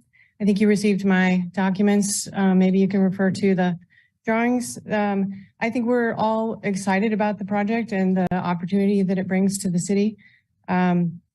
We would like the city to exercise a little bit of its power in this decision-making process to request that the developer preserve a 150-foot buffer along the western edge of the property. We feel like that will improve the situation for the tenants to homeowners part of the project, and it will also enhance the rest of the city through the habitat and the opportunity for walking trails and all kinds of amenities in that area. I believe it's relevant to consider that as a part of Project One because it is the area of property you saw on slide number, not sure which that was, but the drawing that showed where the tenants to homeowners site would go. I'm concerned that if we don't give the developers a parameter that says this 150-foot buffer is important to us, then that won't happen because there's no vehicle for them to come back and ask for your permission to build there. So I would just request that you work that into the development agreement so that we can all enjoy the wooded area. Thank you. Thank you. Other public comment on this item from the audience? No?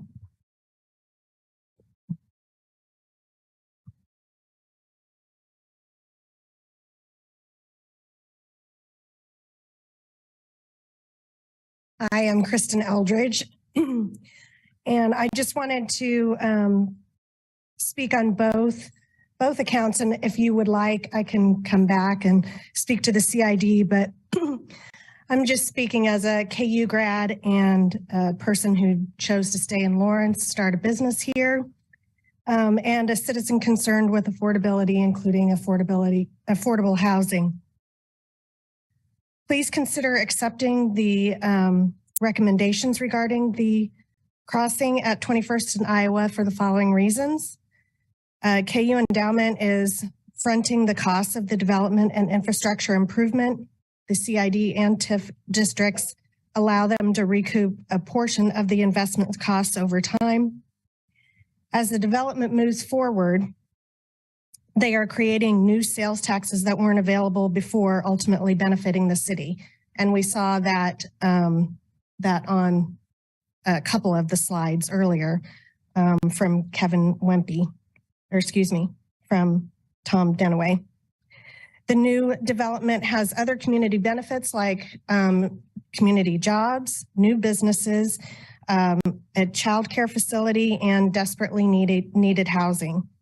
I didn't realize before I came tonight that a portion was set aside for tenants to homeowners, but that going into a trust and making it affordable housing in perpetuity is significant. And you don't often see that from developers, whether they're horizontal or vertical developers. The development is a win-win for business, affordable housing, and a win-win for KU endowment and ultimately the city. Thank you. Thank you. Hi. Hi. I've never done this before. My name is Deb Rowden. I'm one of the neighbors. There was a great map that Jane made up, and it was part of our letter. I wonder if that could be shown. The very last slide shows how if you left a little green space, a little buffer just between the neighborhood and the development,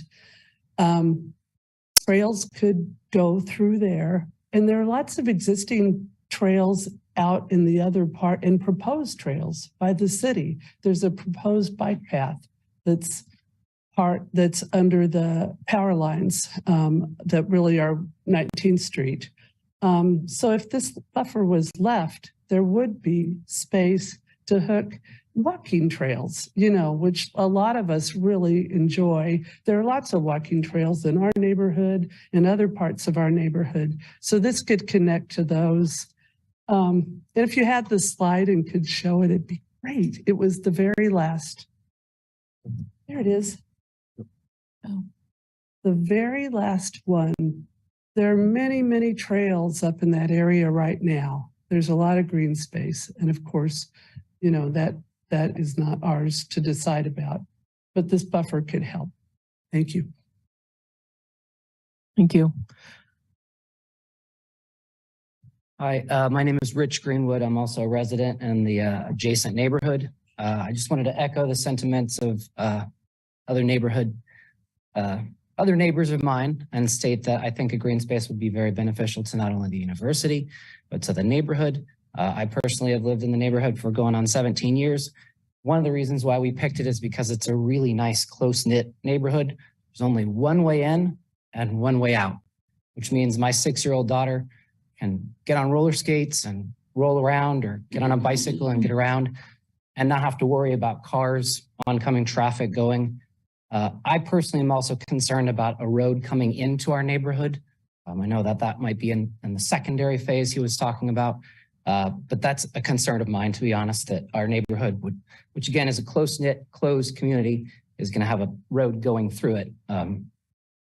It raises concerns to me. So I'm all for KU. I'm a KU graduate.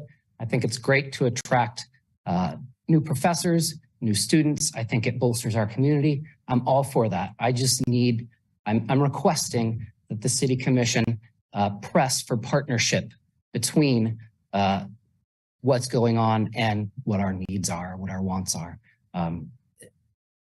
Thank you for your time. Thank you. Hi, my name is Risa Hoyt. I am also a neighbor in the Marvon Meadows area, and I just came with my very patient 9-year-old son who loves our neighborhood, and we really, really would like for the entrance to stay private as much as we can, as well as maintaining somewhat of a green space. I know there's obviously room to figure out what's going to work for everyone. I've noticed through reading all the documents over the last few months, they keep referring to the quality of life being improved. And I honestly think that leaving a green space for the neighborhood and those moving into this area would be very, very beneficial to this city. So thank you. Thank you.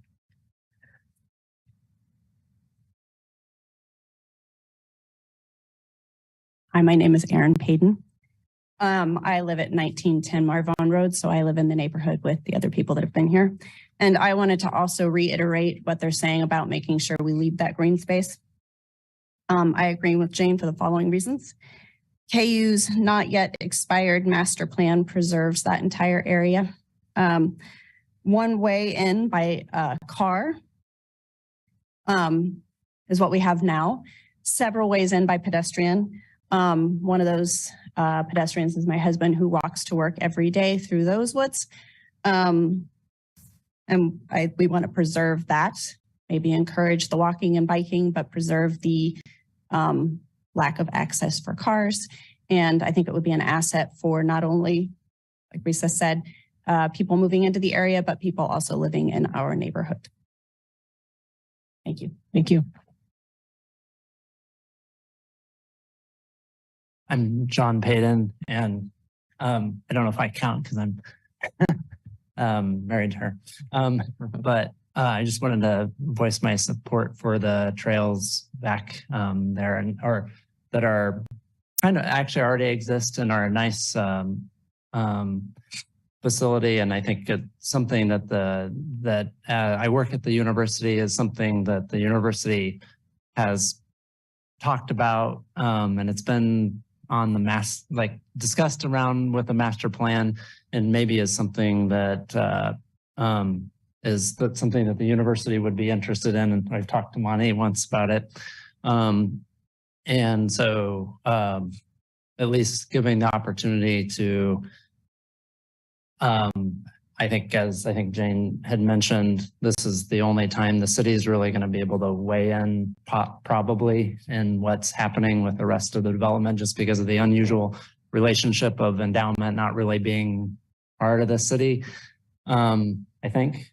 And so using the TIF as kind of leverage to make sure that sort of get some things that would be nice to have in the community, which I think would also benefit the university and the people who are moving in there. And I work on West Campus, and I definitely, my students and I use the trails. So it would be a nice amenity to keep around. Thank you. Public comment on this item? Somebody coming up there? My name's Tim Tile. I'm also a neighbor that backs up to the KU endowment property. The only things that as I listened tonight, I'm concerned about, of course, the 150-foot green space that has always been in the plan. And I've lived in the house for 27 years and in that neighborhood, and it's been fabulous. But the one thing I'm concerned about is we're making a vote today to decide on future plans of building in the green space. And should we be allowing votes today dictate what's going to happen in part of a plan that hasn't actually been built yet? So I'm very concerned about that. I'm also very concerned about the whole structure of who's actually gaining the profits from this building in setup. And that's the only thing that's come to mind of what's been going on, but I want to make sure that's been brought in. Thank you. Thank you. Public comment.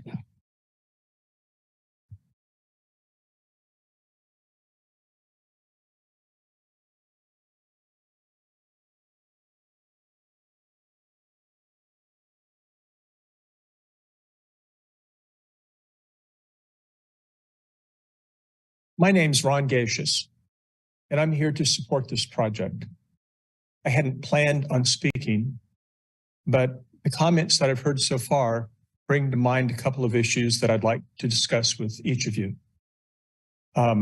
Every project that I've been acquainted with of any significant size during my 5 years serving on the city's Affordable Housing Advisory Board brought opposition from neighbors. Every single one. To the benefit of the city, most of those projects still moved forward as they were proposed.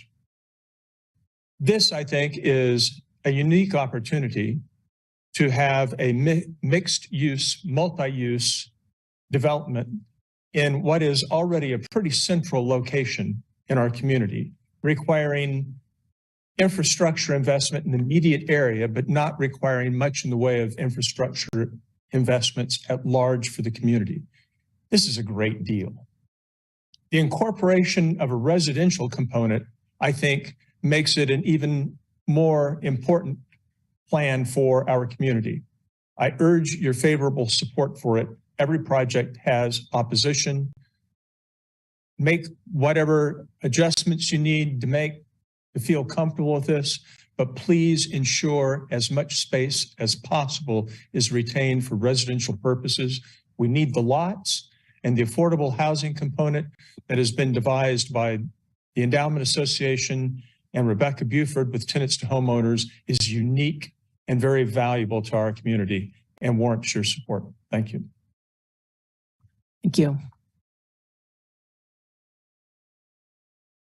Hi, this is Chris Flowers. When they were talking about what they'll be getting out of it, were they including like increased enrollment, or were they just looking at like the sales tax and like the rent and the revenue that the businesses and the apartments are going to be bringing in? Because if we're bringing in more enrollment, that's going to be bringing in more money for them. So were they considering stuff like that, or just the direct stuff? And also, I think I'm not sure the affordable housing we're getting will be worth it. They talked about what, 26 units possibly. I think it was 13 times 2. But how many units are they building that's not affordable? Like if there's hundreds of units, like what percent of total units that will be built there are going to be affordable? Because isn't it, when it comes to like the incentives with affordable housing, that goes by a percentage of how many units are going to be affordable when it's considering the tax breaks. I'm trying to think what else I wanted to say. I'm kind of like, when we're talking about affordable housing, what about the impact? Like other cities have done this thing where they bring in research or bring in like these tech jobs, and then it ends up causing the rest of the city, like the housing prices, to go up. Like what if it's highly successful and there's hundreds of people, like businesses move in and they're and like they start bringing in hundreds of people that are making $50,000 or more a year?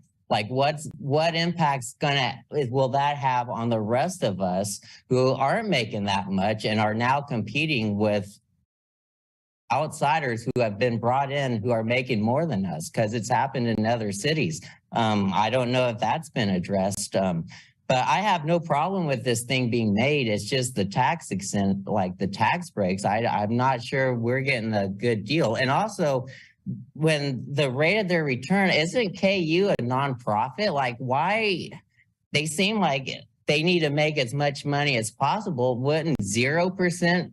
Well, like that's breaking even. Like, why do they need to make a profit to better the community? Why shouldn't a nonprofit just be wanting to better the community just because, it's the right thing to do? So they're talking about like a 9% return for them, but I think we could do less. And also, I think they're going to build anyway, because have you looked over there? They've got construction and stuff going on, so they're prepared to build. I think it's going to happen anyway. Thank you.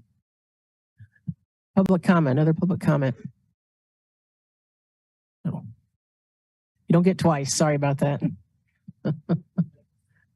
If there's none from the audience, anybody on Zoom? If you're on Zoom and want to provide comment on this item, please raise your hand. If you're not sure how to use that feature, you can just raise your hand physically.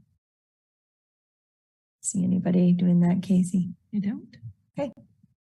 No public comment online, Mayor. Okay, then we will bring it back to the commission for discussion. And any other questions, if they have any?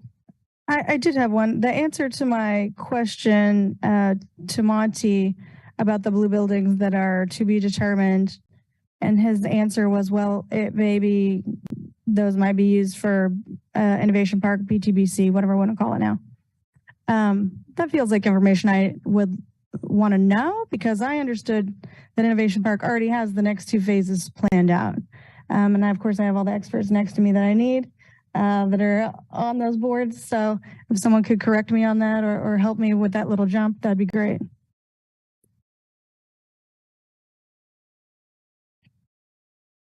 I don't know. I don't know.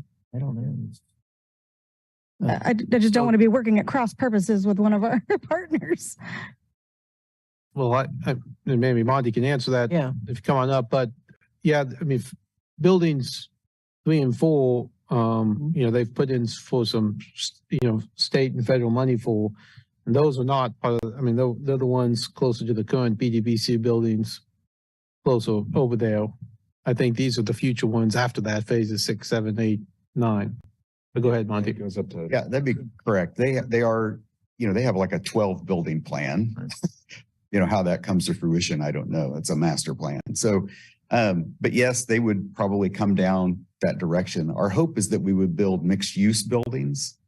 Those buildings on the ones along Becker Drive, the first floor would be like retail and have mixed use, which would be a taxable. We'd have to condo that out basically, and that would become the taxable part of that.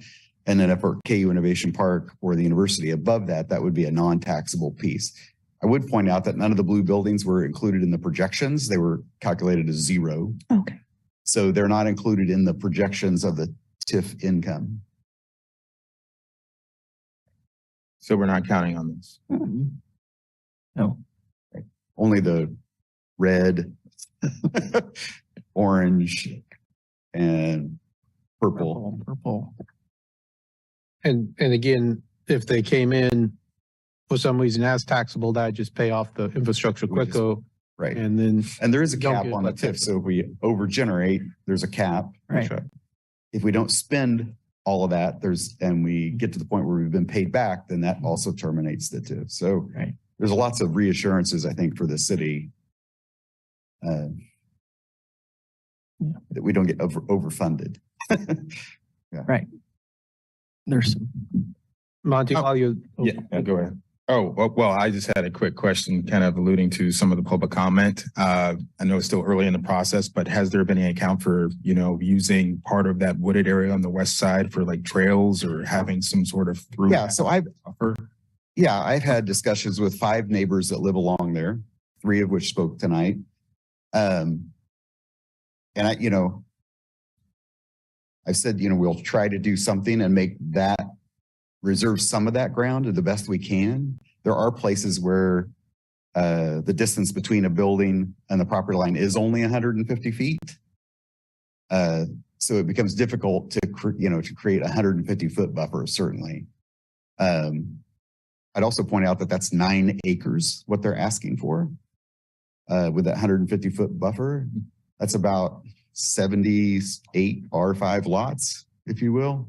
Not that we plan to develop it that, but it gives you an idea of the scope of what that ask is. But we're certainly happy to work with them and try to create some kind of buffer and leave some of that space untouched. What that is, I can't stand here and tell you today that I could commit to a number. I think probably what would help the conversation along but there was some certainty of dialogue within that going forward, that they would have some sort of part in determining what that would be. And I'm not certain if that's something that we can put in the development agreement, that some sort of meetup is required, especially regarding that western side. But so these conversations started with the cooperative agreement between the university. We had to send out notices to people within 400 feet. We've had either 3 or 4 meetings to date. We have another one scheduled for later this month. And that's how these conversations started. And I've had one-on-one conversations with 5 people that own property on that along that line, and to try to understand. We reached out thinking maybe we could get a easement for a pedestrian access into that neighborhood, and we've talked to a couple of neighbors about that. we haven't worked anything out yet. But I have reached out to two people that own, actually 3 people that own property on that street that could potentially grant an easement. Again, nothing's worked out. We have no intention of a vehicle connection to that, other than at Lawrence Avenue where the lit intersection is. That's how you would get into our site that way. But there would be nothing connecting then to the neighborhood. There would be nothing connecting except right there at Lawrence Avenue where that lit intersection, signalized intersection is. We would extend Lawrence Avenue up into our site. It's already stubbed out.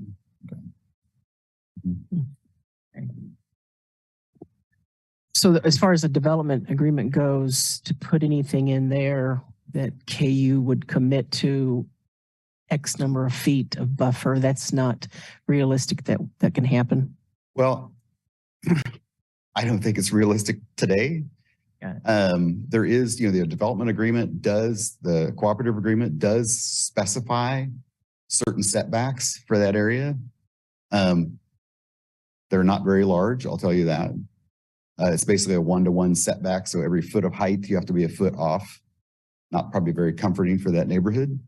I'll admit that. So, we can do better than that.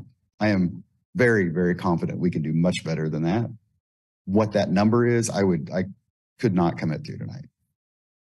But I'm happy to work with the neighborhood and folks from the neighborhood to try to come up with a good plan that works for them.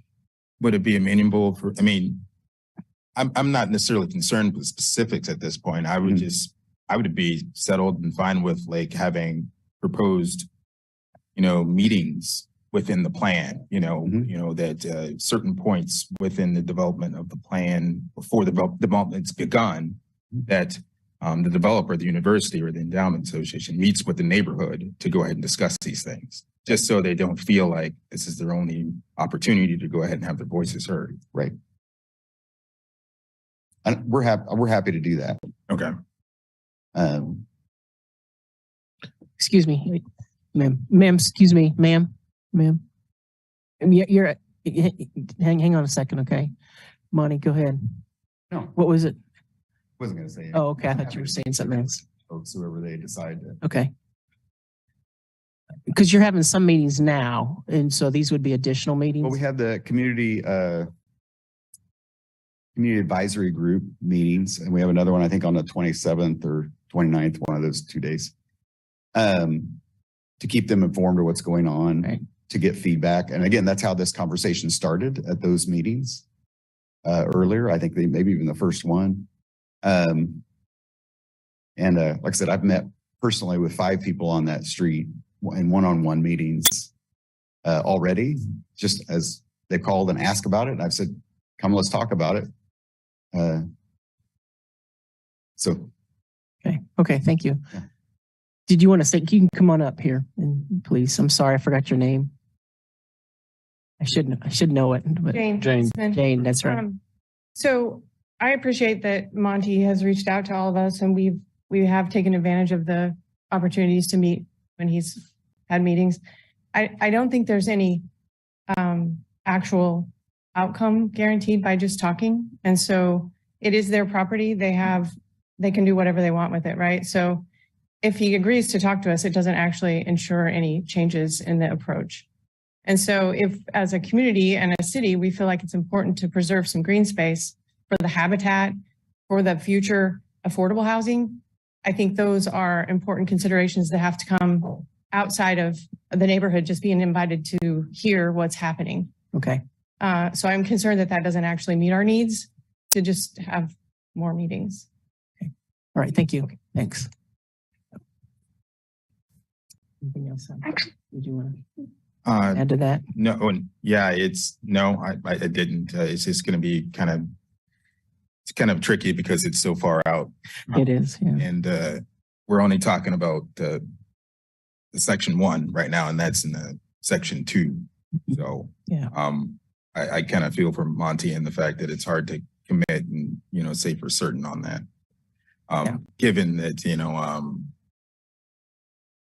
the room that would be taken up for the buffer would be for affordable housing. So Okay.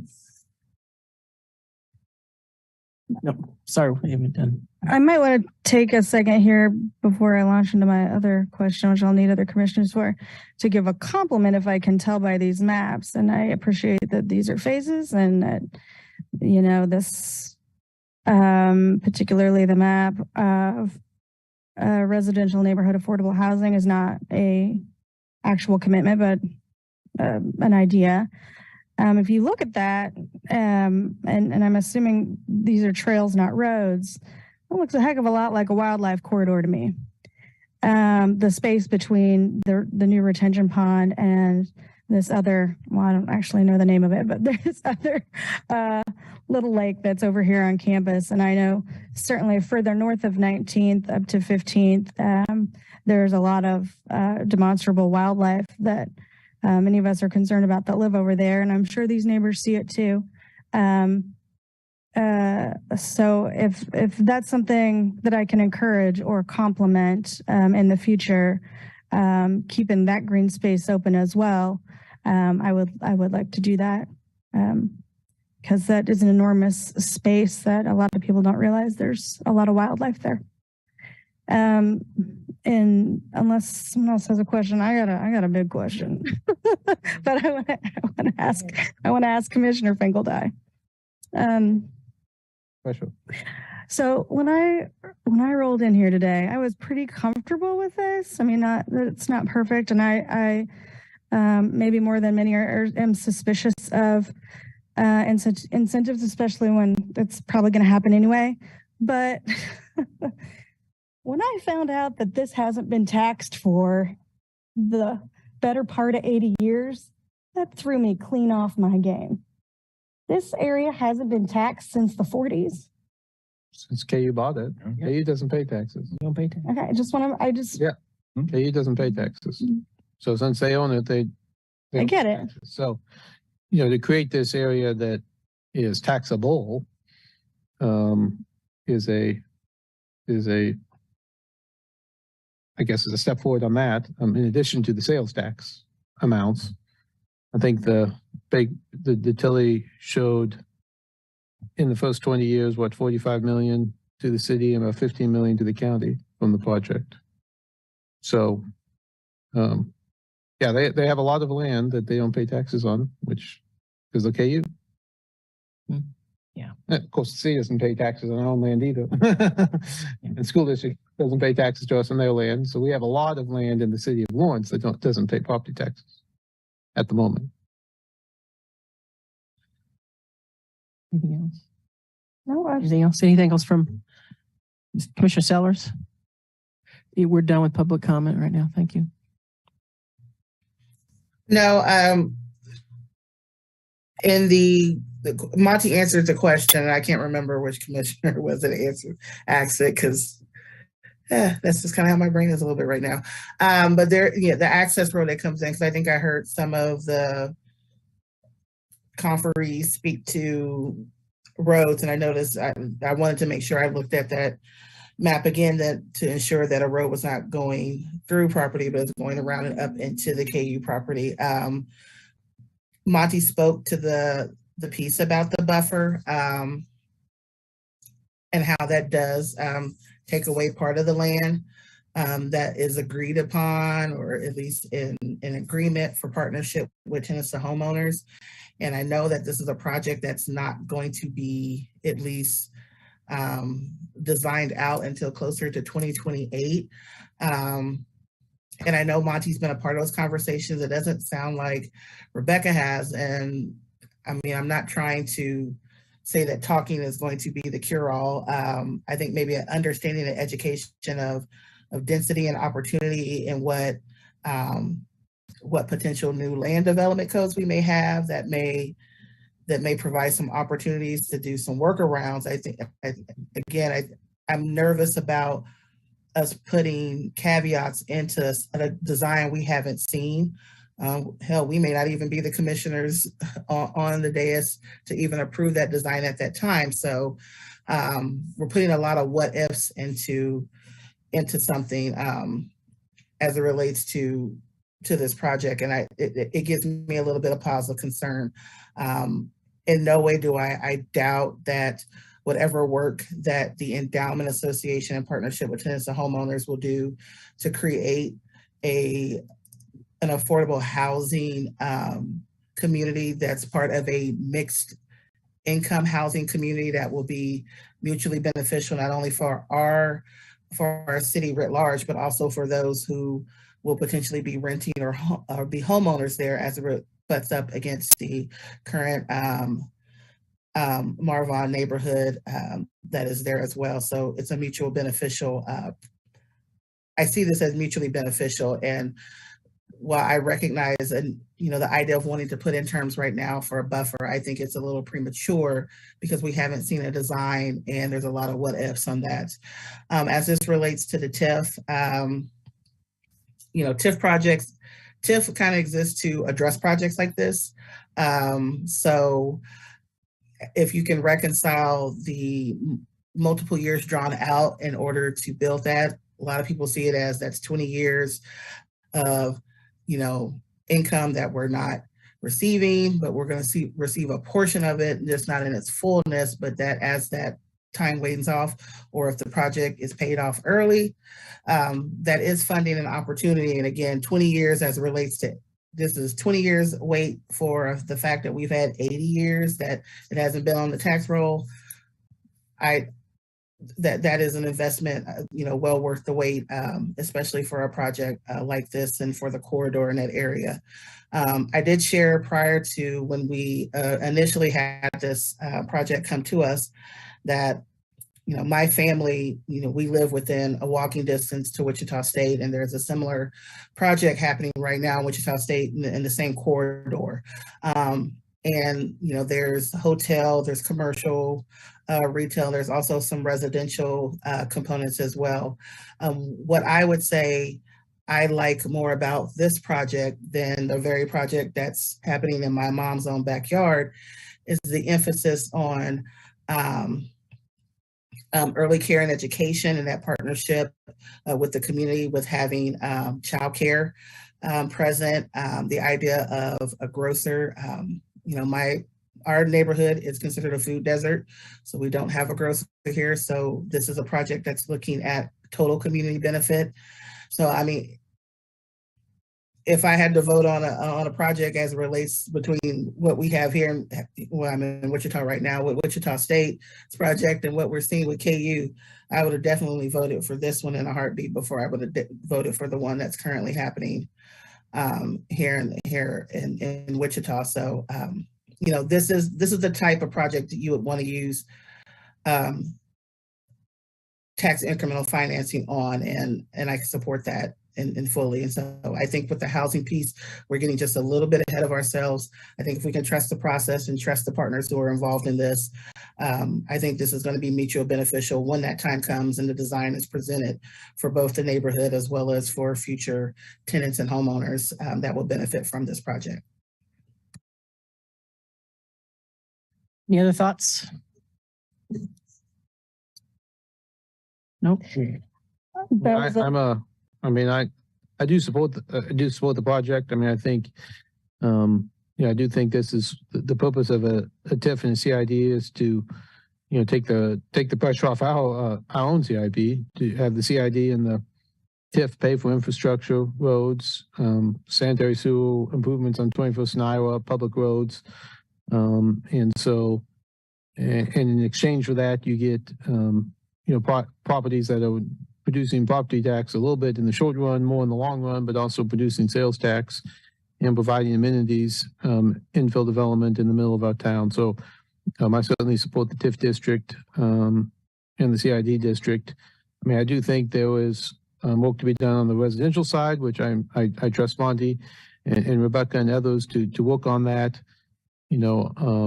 I'm also hesitant to do a 150-foot buffer down the entire line. I think having, buffers are important, which we do have some. And then I think having walking trails are important. And I know this plan already incorporates some walking trails, and how we put that all together is something that'll need to be worked on as we go through. But, at this point, I'm supporting of the TIF district. Yeah, it would be as well for all the reasons mentioned by Commissioner Sellers and Commissioner Finkeldye. I'm confident that Monty and KU will continue to work with the neighbors and discuss it when, development plans come to fruition regarding what the affordable housing will be. I'm really excited about the trust that it's going to be permanently affordable. That is something that is remarkable. That's going to be provide a really, really tangible long-term benefit. And of course, getting this property on the tax rolls. I really think this is it's a really good project, and looking forward to see it go forward. Yeah. Well, I think this is a great project. I really do. And I've been following it like everybody else has been who's been involved with this. And so I think it's a good example of where we can participate at a public-private type partnership. And I think it's important that the city works with our community members to bring these types of projects to fruition. What I have a difficult time with is the 95% request. I think that's really high, too high for me to follow through with it. Given the fact that they have indicated that they have almost a 10% rate of return, 9.78% rate of return is what the report said. And so I would be willing to support this with a lower than 95%, somewhere in the neighborhood of 60 to 70%. But at the rate now, I think it's a bit high. So, and I don't know if anybody else would be interested in bringing that down.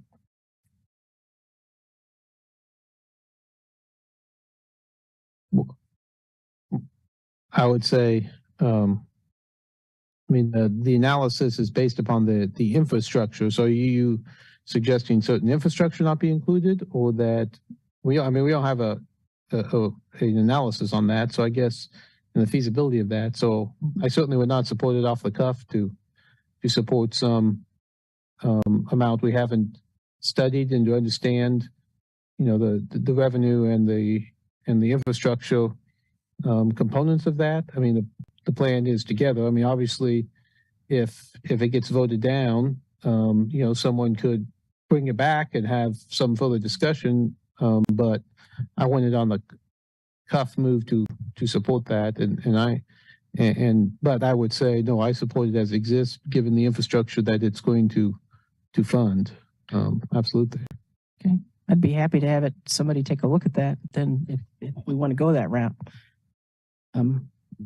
I'd kind of lean that way as well, supporting it as it is, because them working on an infrastructure at that corner in the southwest corner is huge, considering that a lot of that stuff was backing up into manholes currently. So, and any sort of extra load on there would be detrimental to the line, and they're expanding the width of the line as well. So, yeah. Well, I guess the other way to look at that is if you looked at the Tilley report about the feasibility analysis on what they'd have to cut back in order to make something work. I'd have to pull that up here. So it basically means they have to shrink the entire project. And I guess, are you supporting the shrinking of the project, or you just, you want it to be a 40% smaller project? No, I'm not supporting. I'm not saying how they should work with, increasing it, decreasing it, whatever. My concern is just that the 95% just seems really high to me, given their stated rate of return, and that definitely want to provide some level of partnership. I just don't think that 95% is. I just think 95% is just too much. But Mayor, we're currently getting nothing now on that property. Doesn't mean they're not going to go with it. They're also the largest landowner in the state, and there's a lot of other things we could say. They might be good for it. That's where I'm at with it. It's a great project, and I appreciate them bringing it forward. I just think the level of support from the city needs to be tempered. This is Commissioner Sellers. I think we've had we've had this quandary come up in other cases with similar discussions as it relates to when it comes time for us to vote on a matter as it relates to the scope. We wait to the 11th hour to want to make a change to the scope when all the heavy work has been done.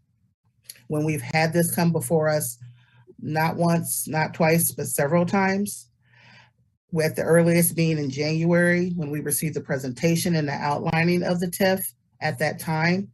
Yes, it's 95%. We're getting 5% on this. There's a possibility that this could be paid back early, which means it comes off quicker off that piece in less than 22 years. But I'm not going to speak to that tonight. I'm speaking to the matter that if there was a concern with the 95% TIF, that should have been discussed at our meeting in January. It's now March. There's no room for that discussion at this time. I will not support a decrease in the TIF.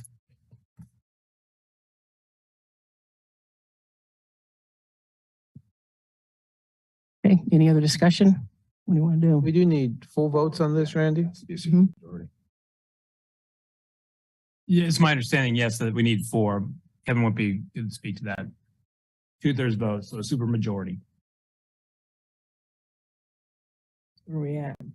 Got 3 of them, 4? Yeah, I got that, Kevin. Before you do vote though, and since nothing else being presented, we will want to give a notice that the public hearing is closed. Okay, We want to state that before we actually take the vote.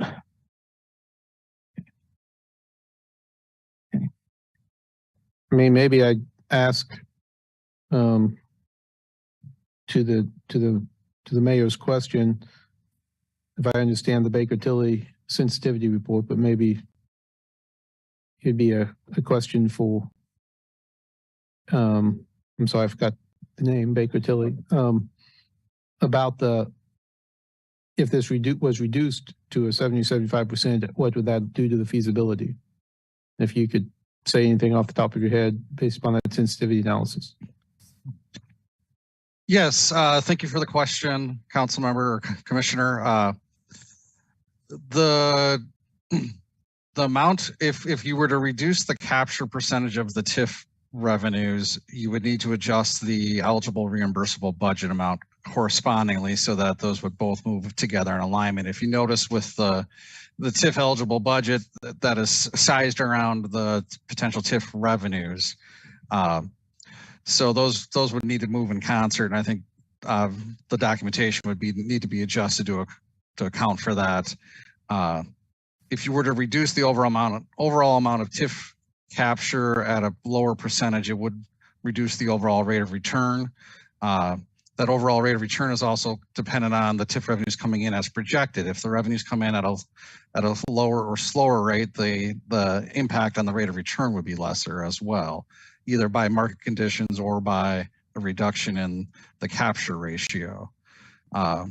So I would state that the projected rate of return that's within the report with assistance is, we always try to size those to be as high as possible to show the best case scenario for purposes of informing policymakers as it relates to the reasonableness of the return with assistance. So there's certainly the potential that that number would be lower even at a 95% capture ratio. If TIF values, property tax values, property tax values or taxable CID sales came in less, that amount would go down. Thank you. Thank you. So that's where I'm at. Okay. Okay. That's where I'm at. You did close the hearing, right? Forgot. Yeah. Are we getting ready? Okay. So we're closing the public hearing at this time, Sherry? Got it. Okay.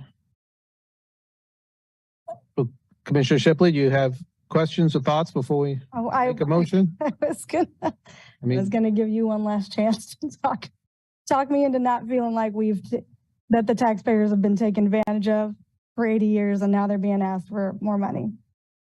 Well, if this project dies, right, because we don't do a TIF, right, then it's you get zero into the future. So the question becomes, You know, what is the feasibility of the project without the TIF, you know, as designed? You know, I agree with the Baker Tilly report and understand as I understand the Baker Tilly report, you know, just taking money out of it doesn't create the feasibility. You have to change the entire project, which is a redesign of the project. You know, we don't know how long that would take, what would be added to it. We have, you know, possibilities under that timeline of having a grocery store and other projects, you know, the bank, and some of those other projects even built in 2023 by changing this at the last moment and saying we're not going to support it. And if we have to redo the 180-day hearing to get some lower number, and I guess that could be a question. If we wanted to come back at 60%, would we have to redo the entire hearing, Kevin?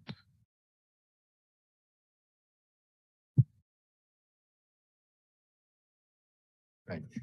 Thanks, Commissioner. Yes, if we were going to rework the TIF plan and in that way and not proceed with final approval on the schedule as presented, it would likely re-trigger, you know, renoticing and redoing public hearing process to rework the documents and renotice the public. And what's the length of that process typically?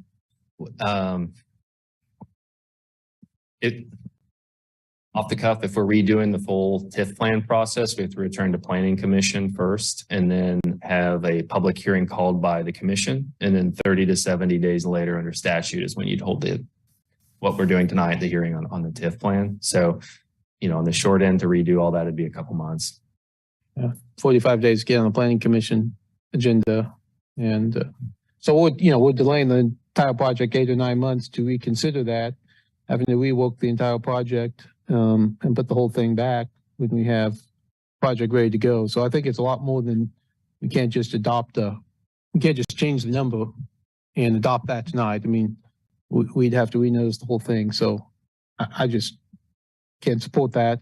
And again, you know, the way that the TIF and the TIF works, and I mean, the CID is different, but the TIF itself, again, they're paying zero and they're going to, it's not that we're giving them money. We are getting money. We're just not getting as much money as we would otherwise.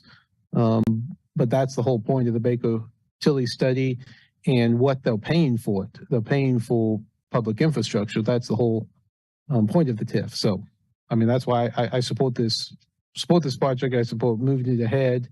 And you know, I don't think it is as easy as saying I would like a lower number, because that really saying you don't support the project as it exists.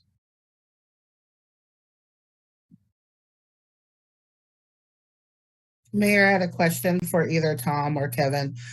I couldn't remember. I know by statute, is it by statute the length of the TIF? I know TIFs can typically be anywhere from 20 to 30 years. The state statute cap TIFs at a certain time, or can they go up at a certain amount of years, or can they go up?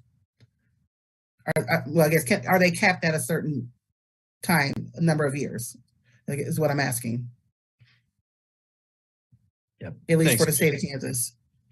Yeah, Commissioner, this is Kevin Wimpy with Gilmore and Bell. Correct. So each, there's a TIF district, and within a TIF district, you can have multiple TIF project plans. And so tonight we're considering TIF project plan 1. And the individual project plans are what are capped by statute at 20 years apiece under the TIF Act. And obviously, as we talked about earlier, if they came back with other TIF plans in the future for some of the other areas, one, they'd have to have would have to have eligible costs, which they might not have, like parking lots, and 21st and I was already paid for all those. So it's not likely they'll even come back for those. But if they do, that would be at a whole different level. And we would be able to determine that based upon the eligible costs, the rate of return, and otherwise.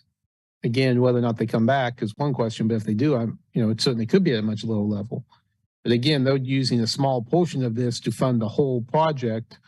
And again, I think that's why the 95% makes sense. If we would, I mean, the whole project area, hotel, other projects, you know, I mean, that'd be maybe a different number to pay for it all, but you know, this is the way we're using the small project area to pay for all those 21st and Iowa, the 2 parking garages, that sort of thing. So. This is Commissioner Sellers. I'm smiling because Commissioner Field got to the point that I wanted to make before, which what it boils down to is that this is not something out of the ordinary. And for those who may not be familiar with the TIF process and CID processes,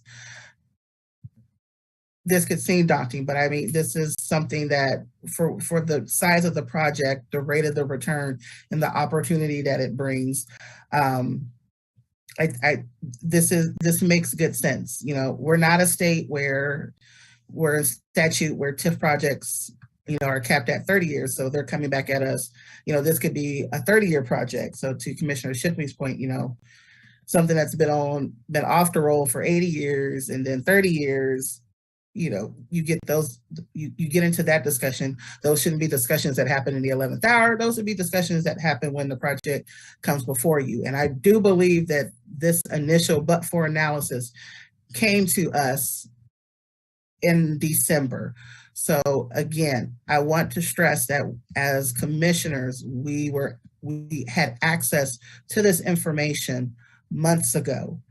And that if there was any confusion or uncertainty as it relates to the but-for analysis and TIFs and CIDs and what that means, those are things that should have been worked out prior to tonight's meeting. So if there is no further ado, I know the public hearing has been closed. I do believe there's an action on the floor, or there's a potential action on the floor, Mayor. Yeah. We do have an action, and that is where we at on that. We conducted the adopt on first reading in the ordinance. So I move that we adopt on first reading ordinance number 9969 and authorize the city manager to execute the redevelopment agreement between the city of Lawrence, Kansas and the West District Improvement Company, LLC for project area number 1. Second. I got a first and second. All in favor? Aye. Aye. Do we need a roll call vote? We haven't heard the rest. Say that again. All in favor? I got Aye. 3. Aye.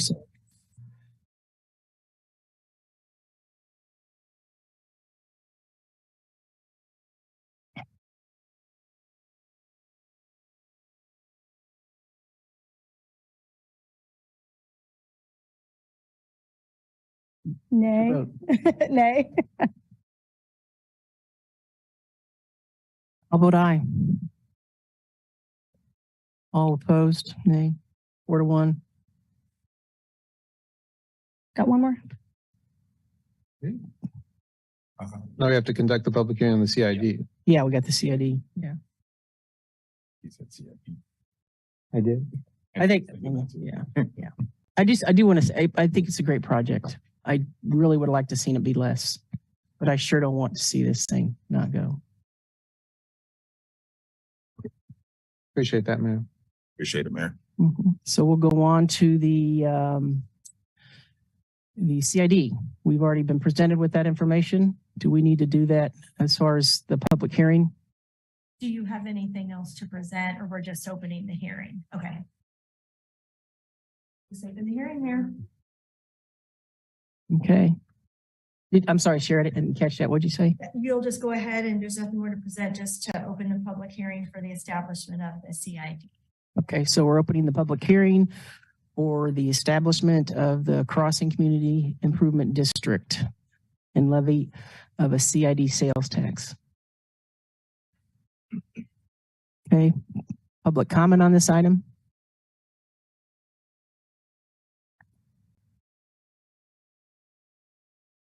Any public comment on Zoom?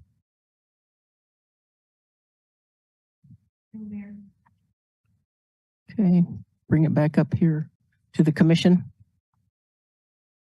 I move to adopt on first read. Oh, close the Oh, hearing. yeah. Yeah, we got to close the public hearing. Not much to say. Okay, now I'll make the motion. Did you close the hearing? Close the hearing. Let me make one more Okay. compliment. And I'd said this months ago when we first started seeing this. What I do love about it is it's a 15 or 20-minute neighborhood, which we've been begging people to show us for years. And this entity is going to bring it to us. And I appreciate the innovation. I appreciate the commitment to non-motorized living. And I hope that other people observe what they're doing here and take that as an innovation. All right. Get a motion? Move to adopt on first reading ordinance number 9968, creating the Community Improvement District for the project and authorizing levying of an additional 1.5% sales tax on the property owned by the developer within the district. Second. I got a first and a second. All in favor? Aye. Aye. Aye. Opposed? Passes 5-0. All right, we are on to item number 2. Do we need a quick break? Yeah, let's take a quick break, Yes. about a 10-minute break.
there?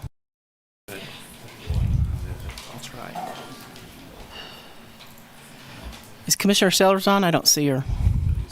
I don't see her back yet. Yep, I'm just showing the last of my street content. Okay. So we're on to item 2.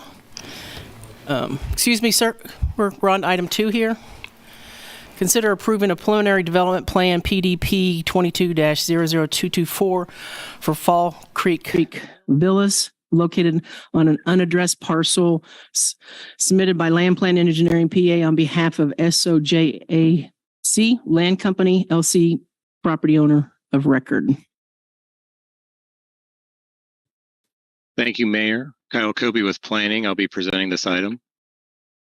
Sorry, this is PDP 22-00224 as previously stated. And the subject property is located near the intersection of Castle Drive and Tomahawk Drive. It's currently undeveloped aside from the overhead transmission lines that run along the west side of the subject property. Adjacent zoning on the west side of Castle Drive is comprised of RS7 and RS10 zone properties. The properties across Castle Drive are zoned PUD and were developed under the RS2 standards of the 1966 code. The subject property is currently zoned PRD2, which is a zoning classification from the previous zoning code, which we commonly refer to as the 1966 code or 66 code. The zoning district was established at the time of annexation in 1995 and has carried forward ever since. Rezoning is not required and the applicant has elected to maintain the existing zoning district. What this means for this application is that the development standards are generally taken from the 66 code unless superseded by the Land Development Code. This preliminary development plan proposes 14 lots, each of which would contain a duplex use, which would result in 24 dwelling units on the subject property. 4 parking spaces are proposed per dwelling unit, and 3 tracks are proposed with this application as well. According to the plans provided by the applicant, the largest of the proposed lots is approximately 0.59 acres, or 25,000 square feet, and the smallest is approximately 0.2 acres, or about 8,700 square feet. The minimum lot area requirement of the PRD2 district is 4,000 square feet. The proposed lots meet the requirements of the applicable zoning code. 1.45 acres of land would be dedicated as public right-of-way. Said right-of-way would fall along the east side of the existing Evergy easement, which is 110 feet wide. Evergy representatives have reviewed the plans as proposed and have indicated acceptance at this time. The plan also proposes 4.37 total acres of protected land area. This protection is facilitated by the proposed tracts and falls into 2 categories. 2.37 acres of the subject property is proposed as open recreation area, and 2 acres is proposed as sensitive land areas not to be disturbed. The plans as submitted propose a 5-foot interior side yard setback. According to section 20-1007E3A of the 66 code, a 10-foot setback is required. City Commission has the ability to approve development plans with modifications, which would be required in this case. Planning staff recommends approval of this modification as 5-foot interior side setbacks is the default standard for all residential zoning districts in the Land Development Code, other than the RS40, RS20, and RS10 districts. The Land Development Code states, in reviewing and making decisions on proposed preliminary development plans, review and decision-making bodies shall consider at least the following factors. Those factors are what you see on your screen now. These are all included in the staff report along with staff's findings for each. I'll refer you to the staff report for more detailed analysis, but I just wanted to highlight these criteria before moving on to the next slide, which states that staff recommends the Planning Commission forward a recommendation for approval to you. I apologize for that. That should have been updated to say that staff is recommending approval. So this slide contains Planning Commission's recommendation. On February 22nd, the Planning Commission voted to recommend denial of the preliminary development plan by a vote of 7-2. Due to this, according to the provisions of the Land Development Code that you have on your screen here, a motion to approve the proposed preliminary development plan would require 4 affirmative votes. A motion to deny the proposed preliminary development plan would require 3 affirmative votes. So that concludes my presentation. I'll leave this slide up for just a moment longer. I'm happy to answer any questions that you may have. But again, that does conclude my presentation. Could you, that last part about needing a supermajority, I didn't think we needed that for this, but we do. Yeah, so that's due to the Planning Commission's recommendation of denial, and that's because the zoning code requires that overturning the recommendation of the Planning Commission requires 2/3 majority. Okay. That's in, I was looking at that code section. That's section what, 1304? Yeah, it's 13 dash, hold on just 1 second. Let me get the citation correct. 20-1304 D. 20-1304 D8.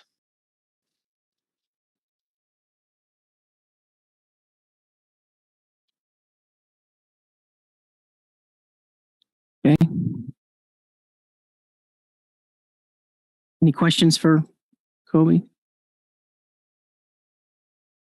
So this does allow also the three to send it back to the planning commission and bring it back for a 3 vote. So this is just like 12-757 in the zoning. Randy, is that how you read that? That's correct. This is just like a rezoning issue. But that's in our own code. That's in our own code, yes. Okay. So 12-757 doesn't apply, but our code provision applies. It's correct that because this isn't typically a rezoning, this is a development plan. So this is governed by our code, which is allowed by the state statutes. Got it. That's why I was confused. Thank you. Okay. So any other questions? Commissioner Sellers? Can't see there. No, you good? About the presentation that Kyle just gave? Yeah. Do you have questions? Staff? Yes, I have at least one. Was I mistaken in there in the staff report that I saw that a storm engineer had conducted a study in January of the proposed property? Yeah, so we actually, in discussions with Matt Bond, there was a couple different rounds of review of that. And it was ultimately approved, I think on the second revision or something along those lines. I'm sorry, I don't have that exact number in front of me. I believe it was the second or third iteration of that. But yes, the stormwater study was approved by the stormwater engineer. Okay. Any other questions for staff? Ex parte. Well, that's right. Sorry, we need ex parte on this. Sherry? Ex parte on this. Oh. Yes, it'd probably be a good idea to do ex parte since we're going to be looking at it. And if you have any ex parte communications, you should disclose them at this point. Okay, we'll just start. Commissioner Finkeldye, do you have any ex parte? Just the emails, I think, that we all got from some of the neighbors.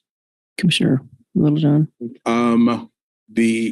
Yes, the emails from the neighbors, and then trying to remember if somebody called me, and then I also talked to the developers.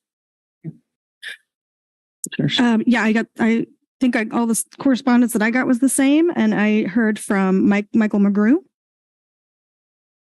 Okay. And what was that? Just on the project? More or less an overview of what happened at planning, which I watched anyway. So no surprises there. I should say, Mike McGrew called me asking when it was going to be on the agenda. If it was going to be on March 14th or March 21st. And obviously it ended up on the 14th. So that's what we talked about. Okay. Commissioner Sellers, did you have any ex parte? In addition to the emails, I did have a conversation with Mike McGrew in regards to the planning commission meeting as it related to Matt Bond's report on the runoff. Okay. And I also got the emails, and I did have a conversation with Mike McGrew about the project itself and just explanation of some of the stormwater situation. So that's where we're at. Is that good, Sherry? Okay. All right. So if there's no more questions from commissioners, can we open it up? We'll open it up to public comment at the Applicant. Applicant. I'm sorry. That's right. Thank you. Thank you, Brad.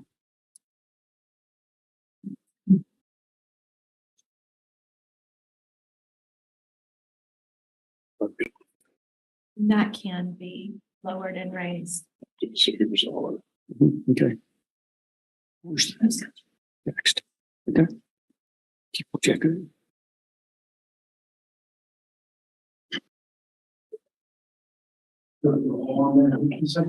Okay. It should be all on there. You'll just have to share your. Oh, boy. Sorry, Mayor. That's okay. Flash drive. That's okay. We're good.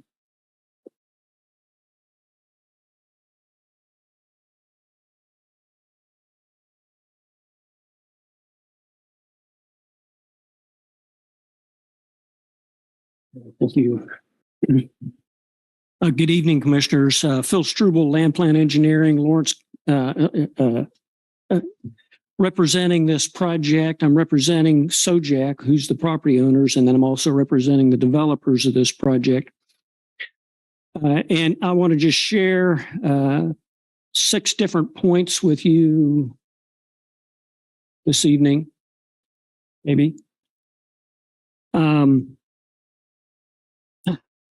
Regarding this project. And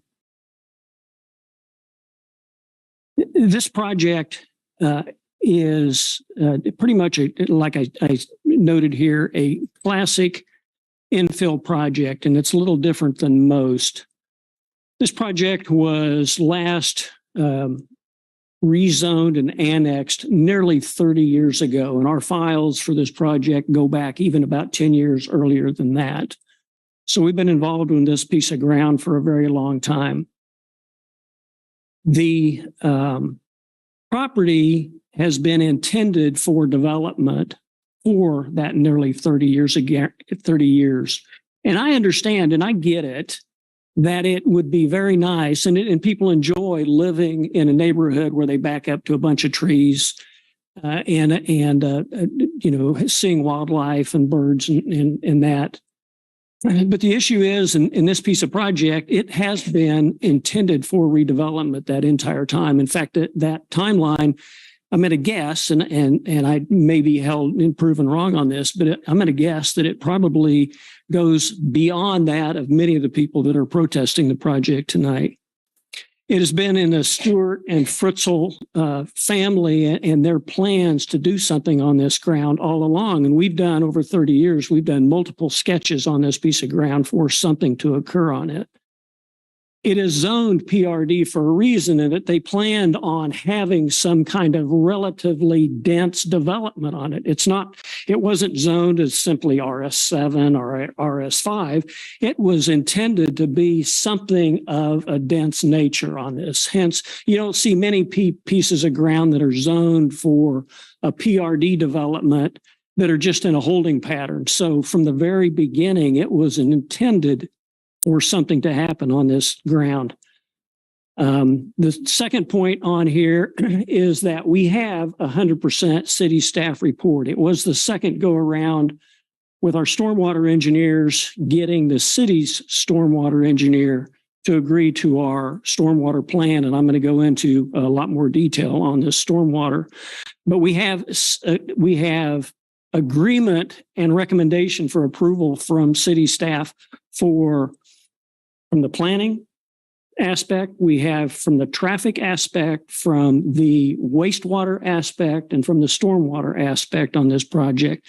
We also have, it's not necessarily an agreement, but we worked through the issues that Evergy had, and we had one earlier version of this that we had the road within their easement, and they came back and they didn't like that. And so we, over a period of months, collaboratively worked with them to come up with a scenario that they could agree that didn't impede their easement, yet would allow our development to go ahead. And that's the proposed plan you have this evening. Let's see.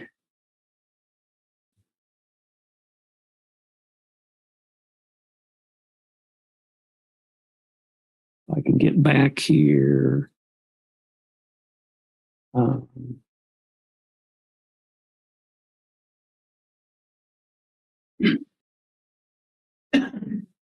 So one of the things I want to talk about is that we are proposing additional housing for Lawrence, Kansas. And being an infill project, the problem with infill projects is all the easy ones are done.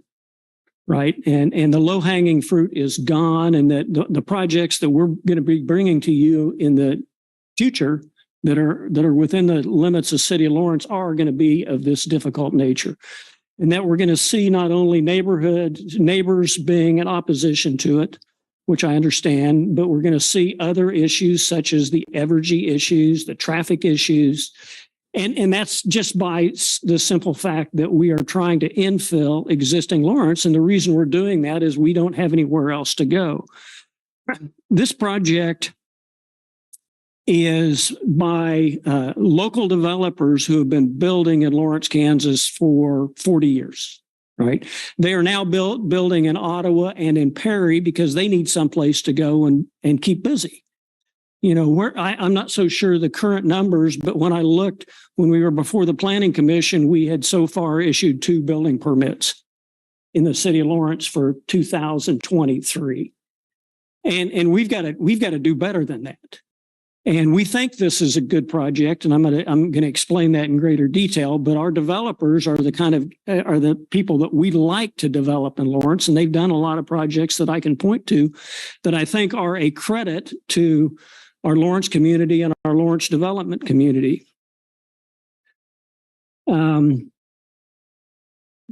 These are not necessarily going to be affordable housing, right?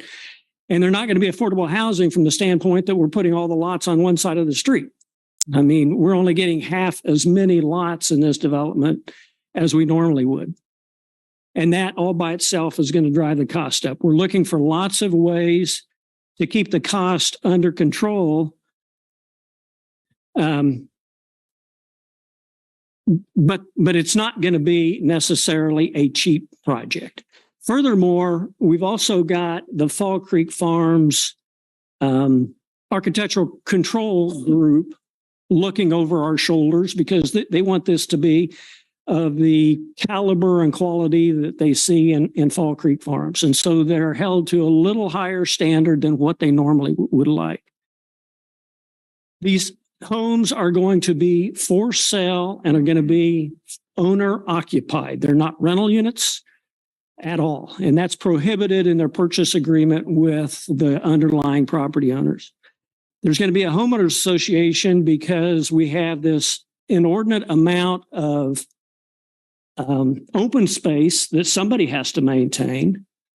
We're also asking for a variance from a 15-foot separation between the buildings to a 10-foot. And we want to make sure that that 10-foot is maintained adequately between all the units. It's narrower than most. There won't be any fences allowed. There's no outbuildings allowed. There's no RV parking in your front yard. I mean, it's going to be a regulated community built to a certain standard. It's not very dense. We have 14 buildings on 8.4 acres.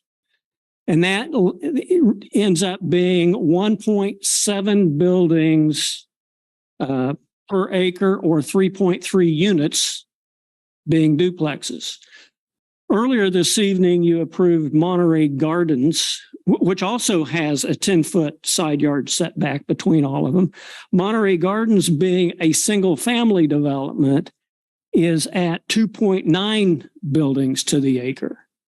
So this is even less dense. Now, granted, we have a lot of open space, and so all our buildings are packed into one small area, but we like that because it allows us to have this surrounding open space around it and not fill up the whole space with buildings and other things. A typical duplex development is 3 buildings to the acre or 6 units to the acre. So we're almost half of what a normal duplex development that we do in Lawrence.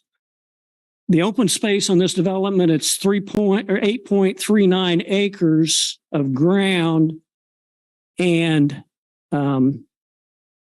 we have 4.4 acres of open space.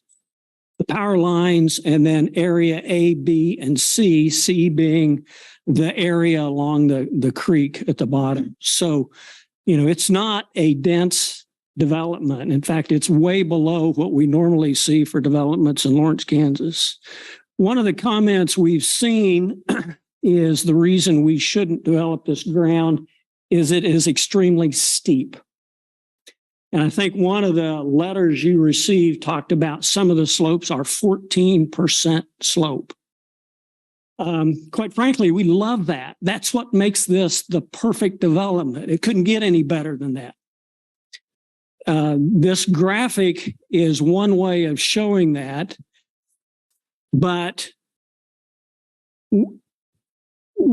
these have walkout lower levels. Okay, if you had a 9-foot basement and a 60-foot deep building, that's 15% slope from the front of the building, the walk-in first floor, to the walkout lower level is a 15% slope. The reason we like that is we can go into this development where our 14 units go and put the basements in and the walkout on the lower level and the entrance on the upper level without having to grade out from the side of our building. We don't have to grade down to where the trees are shown on this, or we don't have to grade up to where the street is. We can go in, 14% is perfect because we can go in and just put our building, and the only area we disturb, if that's all we're doing, is where the house goes. We don't have to grade anywhere else at all if we don't want to. And in this case, we don't want to. We've designed it such that the sewer line, who has also been through the MSO department, the sewer line is going to go right behind each unit. So we can stay out of the creek down there and disturb it as little as possible. So the impact we have on this site, we're attempting to minimize it as best we can. And so we can go in and just put our units right where the units are. The street will be cut in. Yeah, we're going to tear out most of the trees that are on the upper part of the slope. But when we get down to the lower part where the creek is, there is no reason for us to go down there and grade out. And hopefully that makes sense, is that we don't have to grade out to drain our backyard or anything. So where the walkout level is, we can set right there. The other issue we heard quite a bit about was, let's see, stormwater. This area drains 172 acres to where we're at. We're at the very bottom of 172 acres. This is at Tomahawk and the entrance into Fall Creek Farms, and we drain all the way up from Henry Tees, and we drain beyond Monterey Way. All comes to this area. We are less than 5% of the total drainage area that drains into this site. The reason the city stormwater engineer liked our drainage solution for this project is because our stormwater that comes off this site is gone before the rest of the stormwater from the drainage basin gets to the creek. If you know the pictures and the stories you're going to hear about the creek behind our property, behind our project, of eroding and flooding and all those other stories, those are from upstream. I mean, we will not have any contribution to that. But that flooding occurs from everybody else upstream of that. We're downstream. The bulk, almost half of our project is even below the furthest north house that is on the creek. So the amount of property that we have that drains off of our project goes into the creek, and it is downstream before the bulk of the stormwater from the 72 acres gets to our site. In fact, that's preferable. That's what the city's stormwater engineer preferred that we did, as opposed to put some detention on this property. Because if we put detention on this property, we would be holding water and releasing it at the time the rest of the water gets there. Then we would make it worse. So by us by our proximity to the north end of this drainage basin and allowing our stormwater to go into the creek and flow off is the reason we're not having any influence in the creek that is behind us and that you're going to hear about this evening.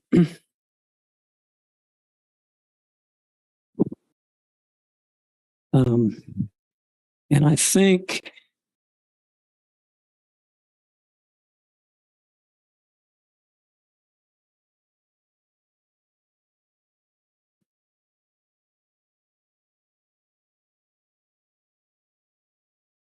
so for that reason that we are asking for approval of our development plan, we're confident, the city stormwater engineer is confident that we're not going to have flooding influences on the neighbors. The problems they got are not generating from us, and we're not going to exacerbate them. The slope of this site is perfect for what we're proposing in it. And furthermore, the 30 years that we've been looking to develop this really reinforces the fact that it has been intended for exactly what we brought to you tonight. And if somebody's surprised by that, this property's been zoned on all the city maps for a very long time. And so with that, I'd be happy to answer any questions. Thank you. Any questions for Phil?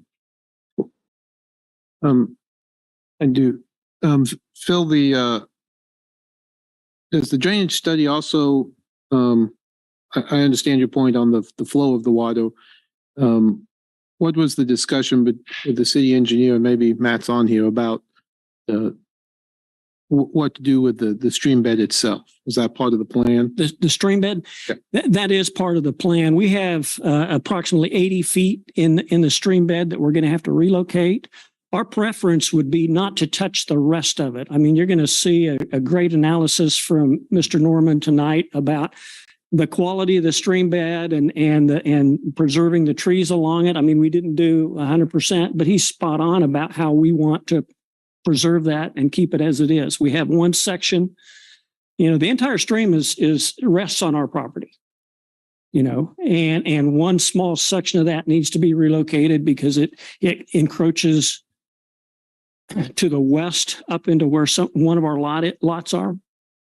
But the rest of it, we would prefer just to leave it. Now, having said that, if the city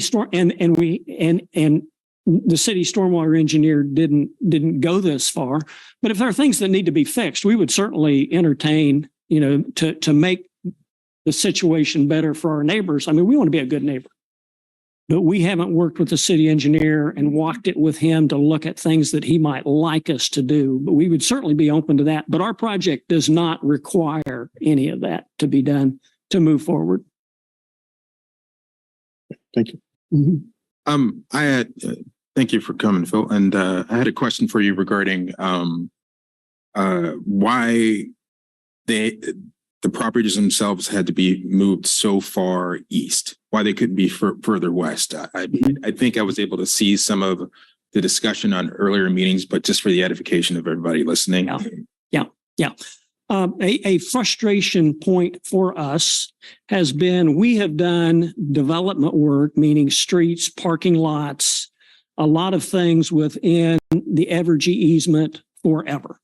I mean, if you follow this line on a map, you're going to see it, streets running in it.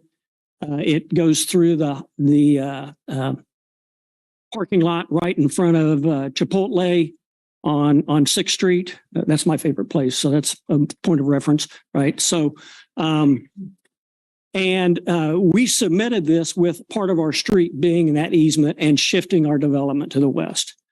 Evergy looked at it and came back to us and said they had their new policy is that they needed to look at projects if a city fire truck were to come into our development, how would it raise its ladder? Not that it needs a ladder, but that's the criteria they measure it by. How close would that get to their overhead power lines?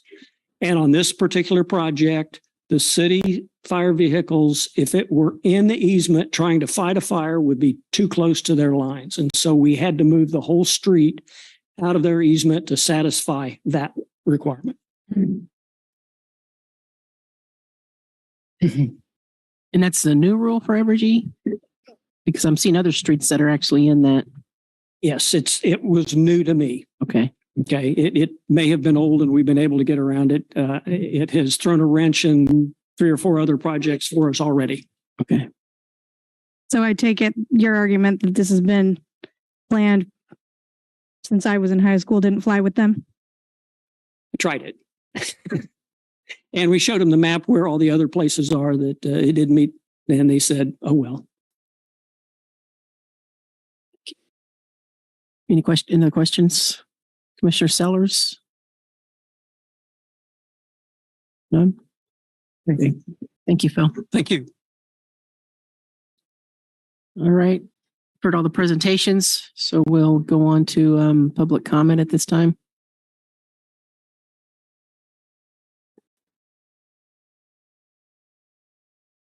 I'm Rich Bailey. I live at 3600 West Timber Court. But there's still a ton of problems with this project. My wife, Ann, who will talk in a moment, and I are both adamantly opposing what we consider an ill-advised Fall Creek Villas proposed development. Our full written comments presented to the Planning Committee a couple weeks ago are in your packets, and I think we emailed a lot of you. So hopefully you've had a chance to look those over, and we do have a number of people speaking tonight, so I hope you will listen to their comments very carefully.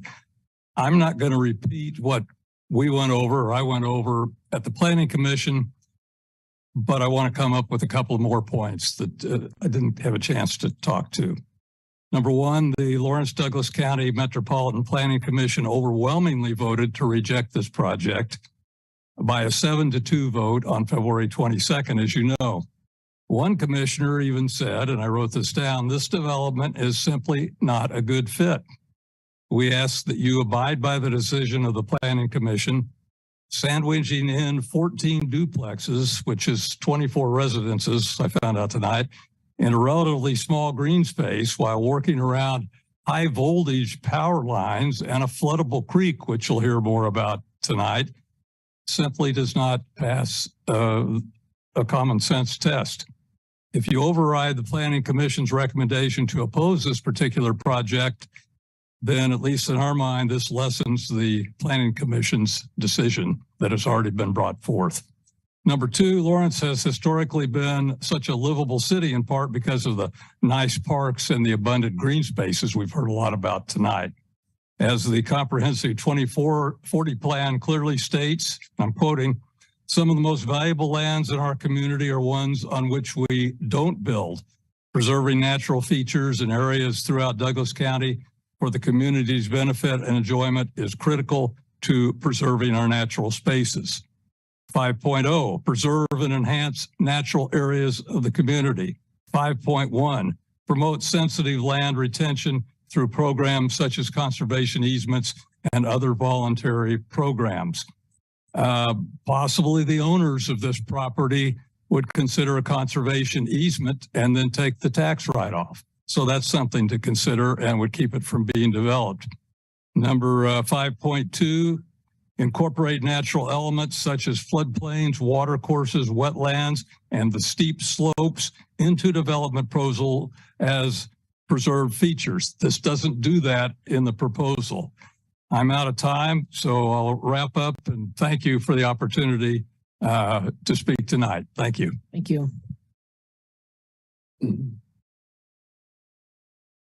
Charles Scalette, I live at 204 Knotted Bend Court in Fall Creek Farms.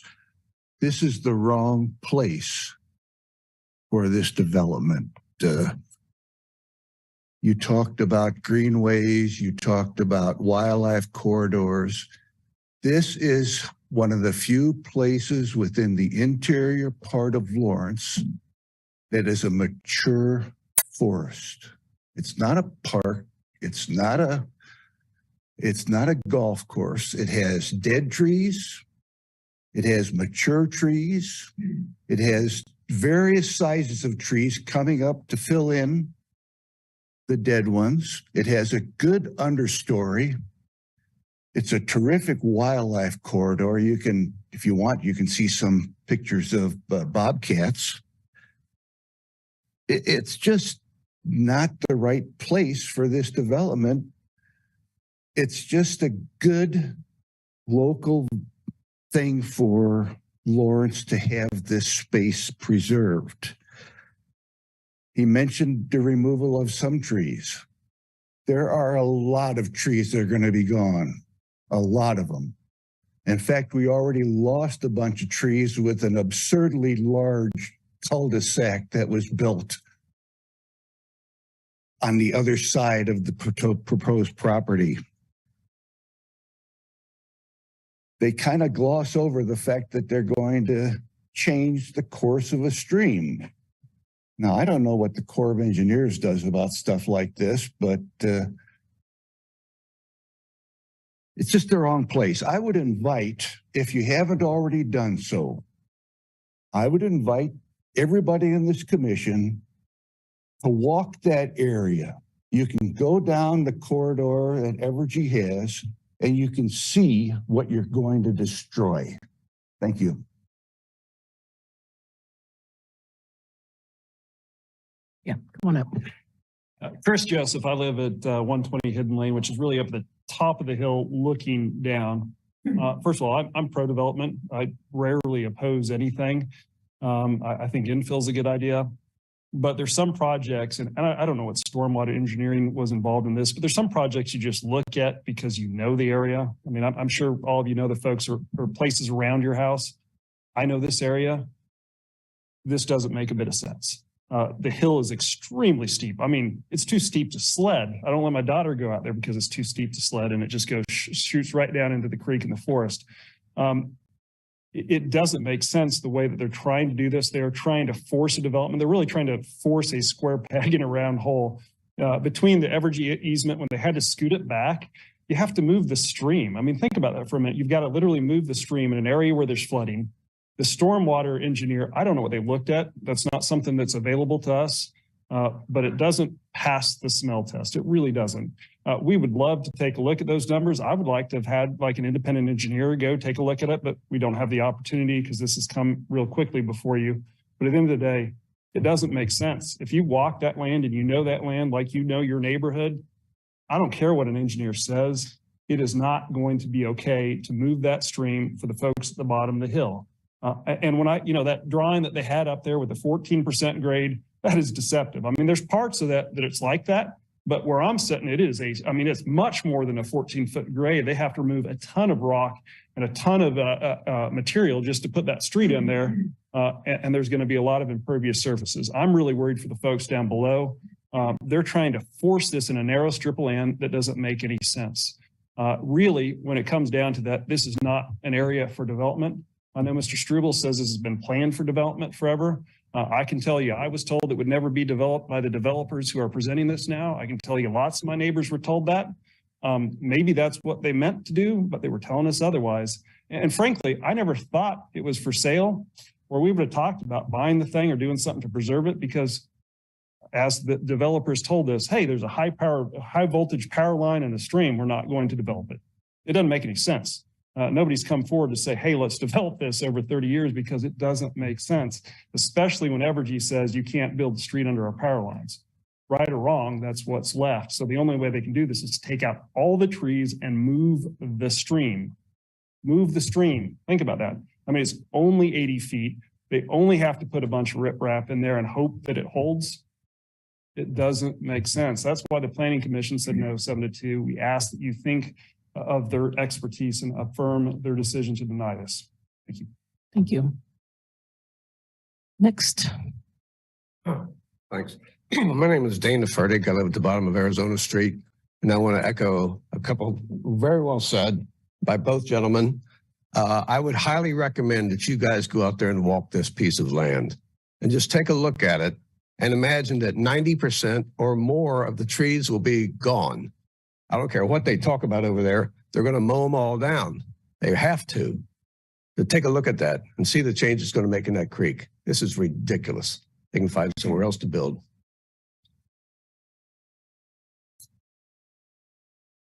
Next. Yes. Good evening, commissioners. Thank you for listening. My name is Margaret Rose.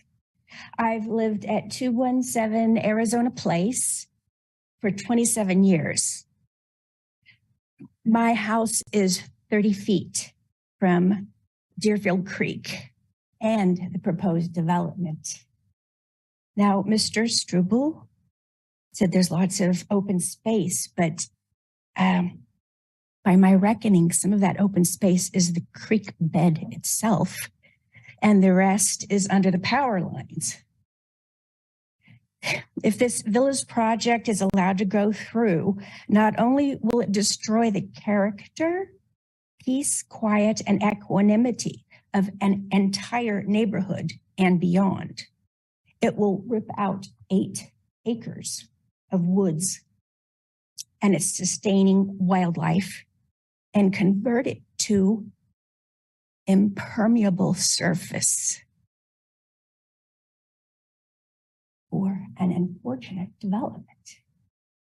This so-called infill development, because there's no existing streets, sidewalks, storms, sewer drains, gas, electricity, or water mains, all of which have to be constructed with a lot of noise.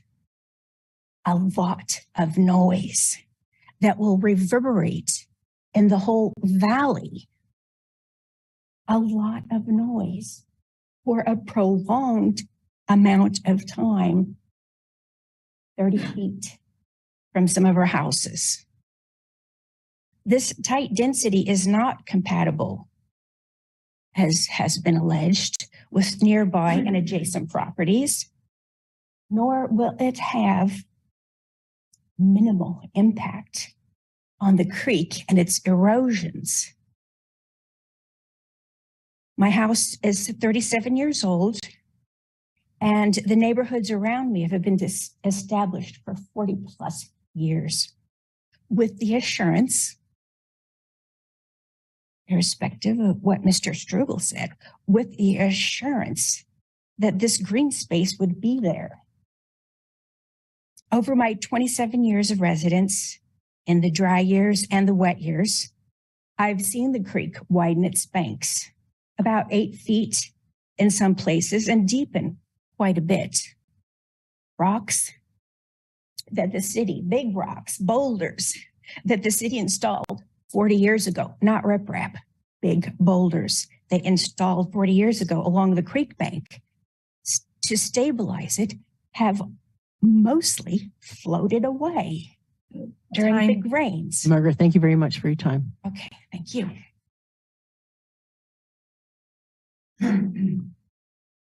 Mayor Larson, commissioners, thank you for your time and patience. My name is Stephen Johnson. I live on Riverview Road with my wife, next door to Jean Shepherd, who I'm also speaking for. She's had to go home. At the Planning Commission meeting on February 22nd, our neighbours voiced their concerns about the reliability of the stormwater predictions, which appear to be based on old data that might not consider the increasing intensity of rain events associated with climate change. In addition to the effects on water drainage, the area of woodland that would be largely obliterated is a rich resource in terms of plants and home to a wide variety of resident and transient wildlife. The trees themselves provide health benefits by providing local cooling through transpiration, improving air quality by absorbing pollutants and trapping particulates, and by deadening the sound from Cassold Road and the more distant I-70. In the summer months, local children explore and play in the woods. This is exactly the sort of nature-based experience we want them to have for physical and mental well-being and to develop an understanding of and respect for the natural world. Since the area was zoned, the effects of anthropogenic climate change are becoming more and more apparent, and the site is now surrounded by established neighborhoods that will be irreparably changed and potentially damaged by the loss of this resource. The plans have already undergone a series of amendments that would result in more of the woods being removed to place houses closer to the creek, and so closely spaced that a side yard setback amendment from 10 feet to 5 feet would be required. They designate the area under the power lines as the mandated community space, despite Evergy's advice on their website that people should steer clear. The arguments based on the impact on surrounding homes, woodland, wildlife, and the climate should be a red flag to the Commission that the site is wholly unsuited for the proposed use. I ask you to deny the proposal. And if it is in the Commission's power, I would urge you to consider whether the site should be rezoned to a more sensitive use as a nature preserve and community resource. Thank you. Thank you. Next. Thank you, Mayor and Commissioners. My name is David Collins. I live at 218 Arizona Street, just south of the border of the area that the developers have provided plot diagrams for. I'm here with my wife, Gina Ross.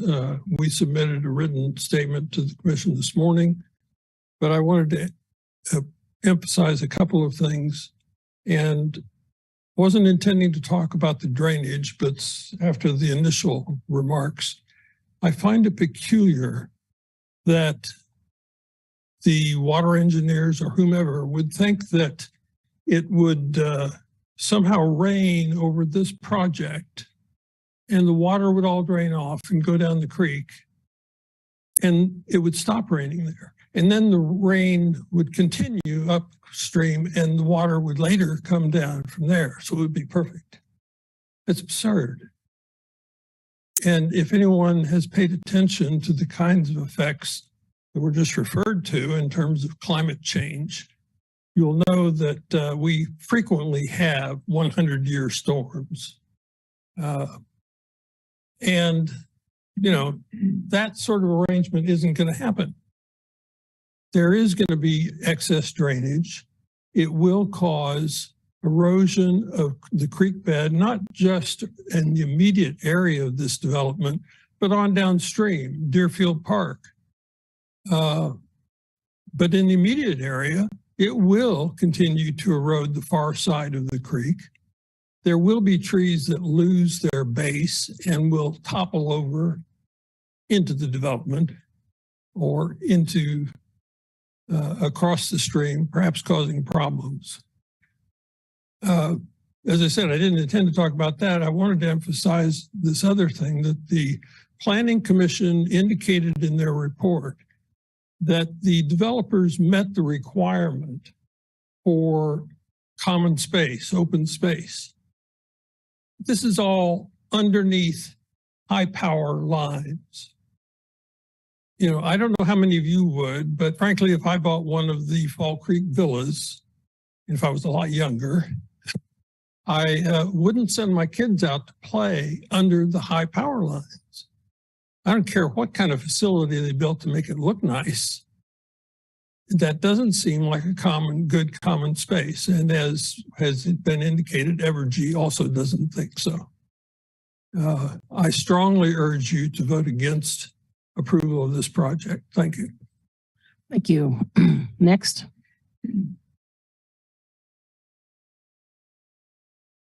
Could I somehow pull up the agenda on the screen? Can we have that pulled up? You want it?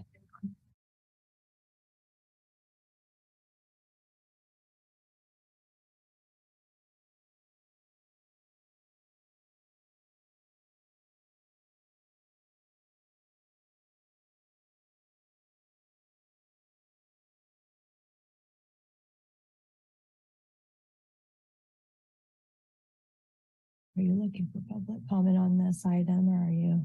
Yeah. Thank you. You're welcome. On the page. Yep, we'll get there.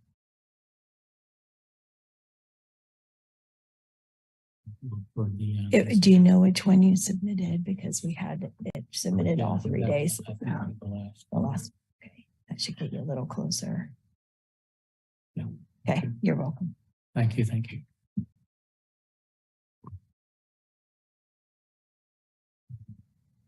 But you're wanting to share that, right? Or are you just wanting to refer to it?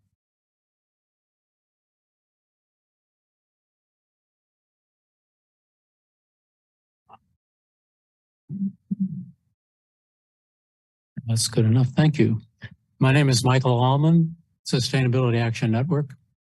Our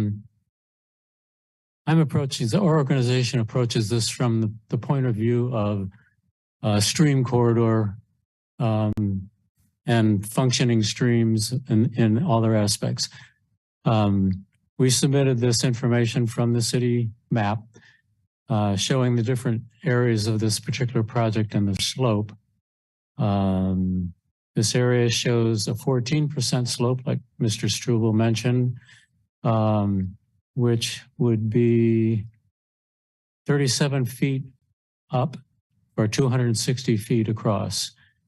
But there's another area of the project which is 16%, 42 feet rise from the stream to the top over only 260 feet. I don't think the illustration he showed you was quite an accurate representation of that slope. I'm glad that he thinks that a 16% slope works for his client. That's all nice and good, and we would expect that would be the case, that they could do less grading and less land moving and it would save them money. That doesn't mean it works for everybody. It's nice that it works for them. The problem that I see is that this area, as we know, is covered with a lot of trees, very mature trees and undergrowth, and that acts as a stream buffer that slows down and sinks the water into the ground before it reaches the stream.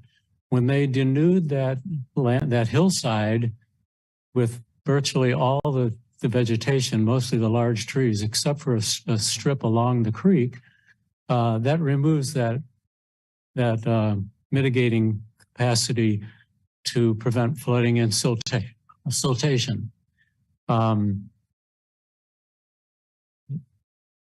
When they grade even more, when they change the scope of the contour, the cross-section of that hillside by putting a street in up above, they're going to have to flatten that out, and it'll be even steeper where the houses are than it is now. So that's going to change. Maybe it's 16% now. Now, also, as the previous man mentioned, stormwater doesn't come in discrete little packets. You know, maybe there's a 15-minute downpour and some water comes at one point, but for days and days of water, it's all flowing, and this will just contribute more to the existing level of water that comes down that stream now. When you denude that landscape, you're adding more water to that overall stream flow. Not a good idea as far as I'm concerned, and my time is up, but thank you. Thank you.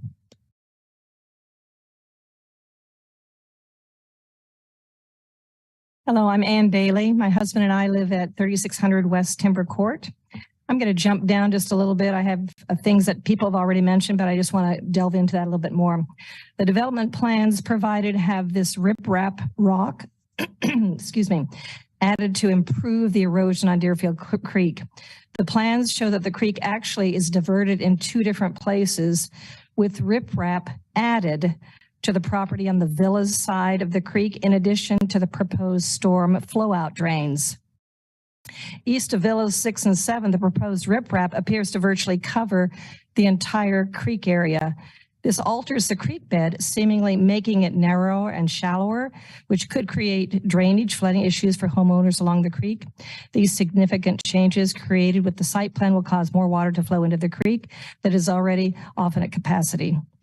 Isn't a permit needed to make changes to fill into a creek?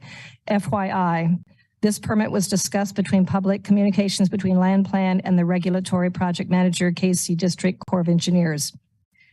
We are worried about potential flooding due to the loss of trees and plants that was already mentioned, ground cover, which will be impeded by this development. The site plan actually shows selected sensitive land to be left undisturbed. It seems like the entire area should be sensitive, not just the cherry-picked areas that aren't needed for the project. It's confusing because some descriptions of the sensitive land reads as follows. Sensitive land, this area of Tractic is a drainage easement to remain undisturbed except where riprap is required. Well, this seems a little inconsistent. You have to leave it undisturbed, but yet add riprap. Our home has a basement with windows at ground level. We are 26 feet from the creek. Twice in the past 20 years, Deerfield Creek waters have already moved into the lower southeast quadrant of our property during heavy rain. Any changes or additions to the creek's hydrology will spell future disaster for our home and the homes of our neighbors, with added risk of flooding. With climate change, it is increasingly apparent the former 100-year storms now seem to be occurring every few years. Please deny the project. Thank you. Any other public comment on this item?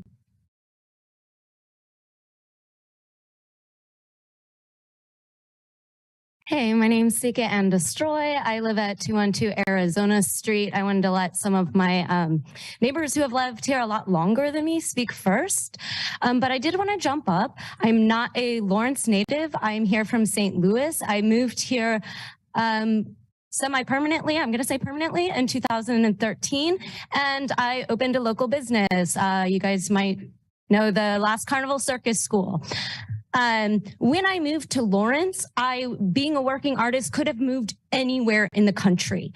I made a 10-point list of places that drew me towards them, giving each point a value. Things on that list included walkability, green spaces, seeing kids ride their bikes around the neighborhood. I have 2 children of my own. Other things included dedication to art, and Lawrence scored so high on my list of places that we moved here. Since moving here, I believe I've contributed a lot to the community, drawing in people from neighborhood cities to see our shows and take classes from me. When I hear the developers speak tonight, I hear that's something they're interested in our town. What draws people to our town? Well, if we destroy the green spaces and things that draw people to our hometown here, we're going to destroy that draw and take that away. So if we destroy the things that make our town seem so cool and seem like we want to live here, we're really losing out as a city. I want to play a little bit of the Lorax here as well and say there is a lot of nature in those woods. There's bobcats, there's owls, there's foxes that you can hear howling every night. Just this afternoon, me and my 11-year-old son got to witness 2 birds fighting from our living room window, and then a hawk swooped down and take those 2 birds out.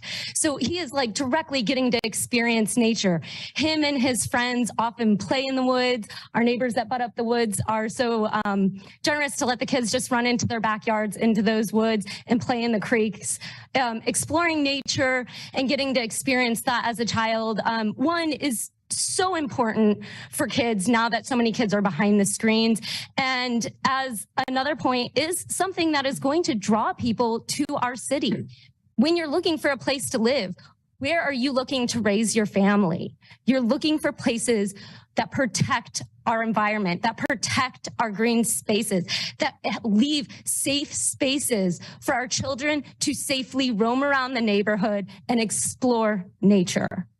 And I guess that's, one more thing on the flooding. Sorry, if they think that it doesn't flood, I have seen trash trucks get stuck on our street from flooding, and then city trucks come to tow out the trash trucks, and then those tow trucks get stuck on our street. So there is already a flooding issue on our street. Thank you.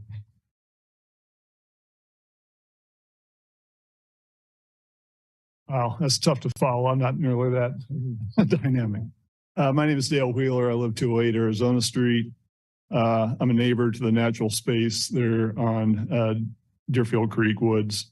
I strongly urge you to deny this development.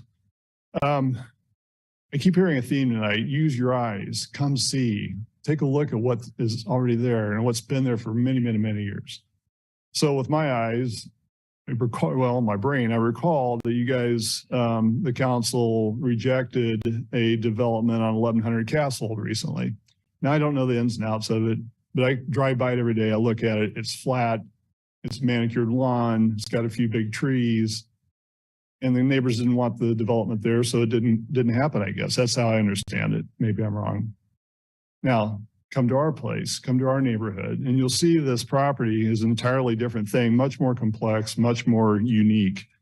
It is on a steep slope. What fires up the developers fires up the wildlife and fires up the beauty of the neighborhood. There's an active stream that we just have hashed to death about it, but it does run along the whole base of it. Removing those trees, those old trees, and we took a little walk on the edge of it the other day. Some of those trees are, I don't say they're ancient, but it's an old forest compared to much of our neighborhood. There are many logs that have fallen and are in decay, indicating it could be even older than I imagine. So it is an old woods. All of that, how many dump trucks is it going to take to haul out all of those 4.8 acres of woods and rock and rubble and all that? That's how many trees are there and how many roots and how much understory protecting that slope from erosion and stream pollution.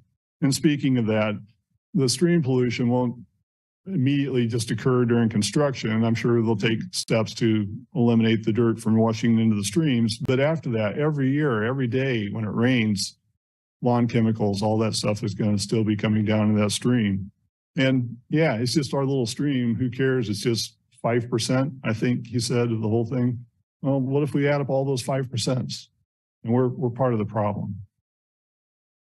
The diversity of the wildlife will just be decimated. So I included in my letter to this committee, this group, my video of the bobcat crossing our lawn with a squirrel in its mouth. Where did it head? Right into those woods. So, you know, I guess we'll say goodbye to that. I know that's not a big factor compared to the money involved in developing a housing area like that, but boy, it sure is important to a lot of people. And it's important to the city. So I just urge you, just because the project is feasible technically, that you can do this, you can shoehorn in these places. Thank you. Please don't do it. Thank you, Dale.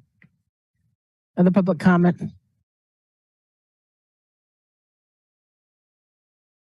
Hello, I'm Kristen Eldridge, and I live in Central Lawrence, so I don't live in this neighborhood. But I did want to, as we hear so many passionate voices tonight, along with some of the engineering experts, including the city, I wanted to add another passionate voice to the mix, and that is the need for housing in Lawrence. We need new housing. And even though this is admittedly not an affordable housing area, this new housing will help with affordable housing by increasing inventory. We have decided as a city that infill is important to us, and that's our priority. And this is an infill project. And if we keep denying infill projects within the city, then either that isn't a priority for us, or we have to just continue to accept the pain of limited housing in Lawrence. And people who want to come live here and think it's a great place, people who want to bring their kids here and send them to our schools aren't going to be able to. People who want to start businesses here, who want to recruit employers at KUIP or start their own business or just work in Lawrence, can't live here. So that is something that I'm passionate about. The alternatives, there may be other alternative infill sites, but they are not apparent. So the other option is to annex and build a neighborhood. And that is definitely an option. And in my opinion, we need to do it all. We need to have everything, because that's the way that we are going to attract people to live here, keep people who want to live here, and continue to help with our schools and our community. So please add that to your considerations this evening. Thank you. Next. Hi, I'm Morgan Hannings. I live at 209 Arizona. I'm going to start out a little bit differently than I planned, but I wanted to call back to something that the land plan folks talked about. They said that they wanted to be a good neighbor. It really struck me that Mike McGrew called pretty much all of you guys. I haven't heard of any of us in the neighborhood who have sent in letters and we're at the planning commission meeting getting calls from Mike McGrew. They haven't taken any extra steps to reach out to us and try to address any of our concerns. That doesn't seem like you're wanting to be a good neighbor. That seems like you're trying to run around us and use an imbalance of power to push this through. So, that fired me up a little bit. But, there's the other things we've got, like all of us have been saying the slope. Sustainability Action Network said 16%. I believe that's more of a slope than Plan 2040 encourages development on. And then I have concerns for then the property owners. How are they going to maintain their properties properly when they're living on such a slope as they age, when there's narrow access to the rear of those properties? That's going to be problematic. What about when down the road there are issues with the sewer line or the stormwater lines? That's going to be pretty problematic to address down the line when it's crammed into such a tight space and you've got a steep drop into a creek.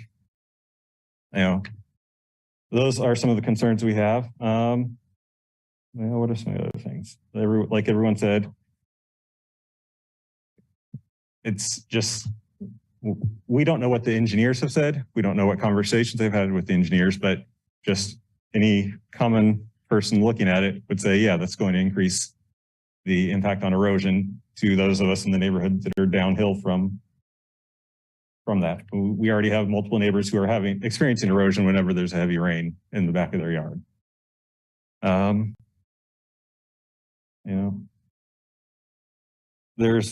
They talked about open space, as other people have pointed out, the recreation open space, that is all under the Evergy power lines. So, they're counting that as part of the development to dilute their density numbers, but really that's already developed as power lines. If you look at it from practical terms, that is a highly dense strip of land if they build all these buildings there. I think I'll give some other people here a chance to step in. Thank you for your time. Thank you. Other public comment on this item? There we go.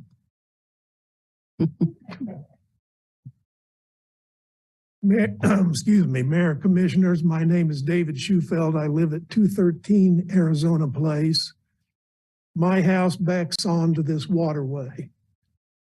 I'd like to explain the video that I sent you all showing Deerfield Creek running bank full during a thunderstorm. Video was taken back in April of 2021. I take frequent videos of that creek. The reason I chose that particular video was it shows a portion of the section that they would need to backfill in order to squeeze two of the townhomes onto the property.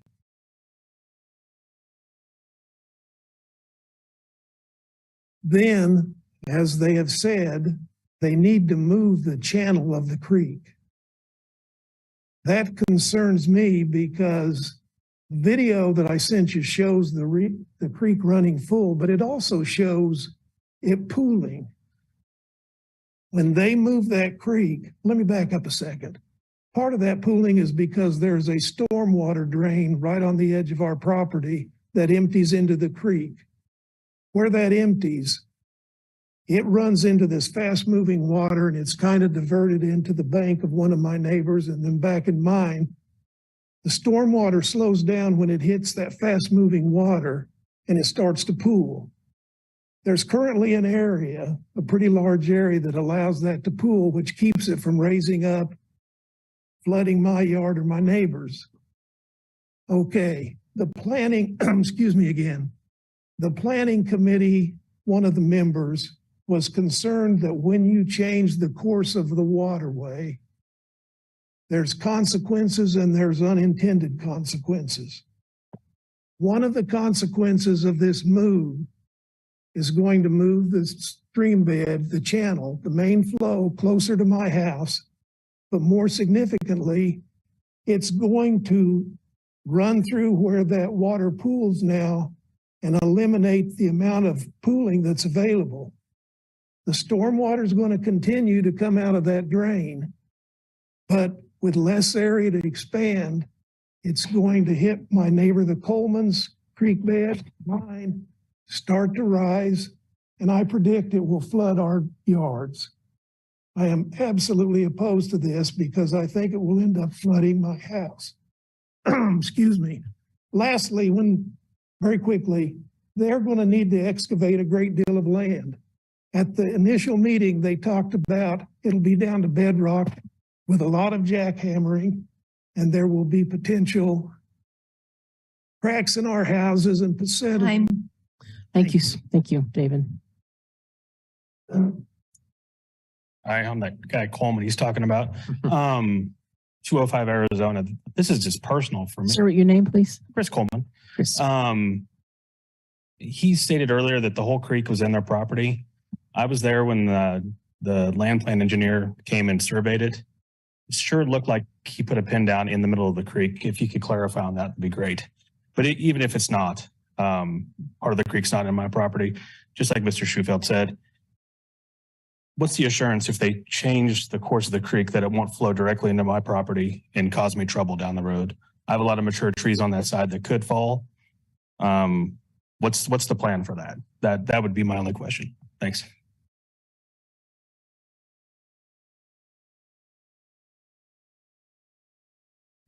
Hello, Joy Coleman. I am Chris's wife, 205 Arizona, and I'm an architect. So I love infill projects and I love building and development. I'm a preservation architect, so I also love old stuff. And I really respect the natural environment.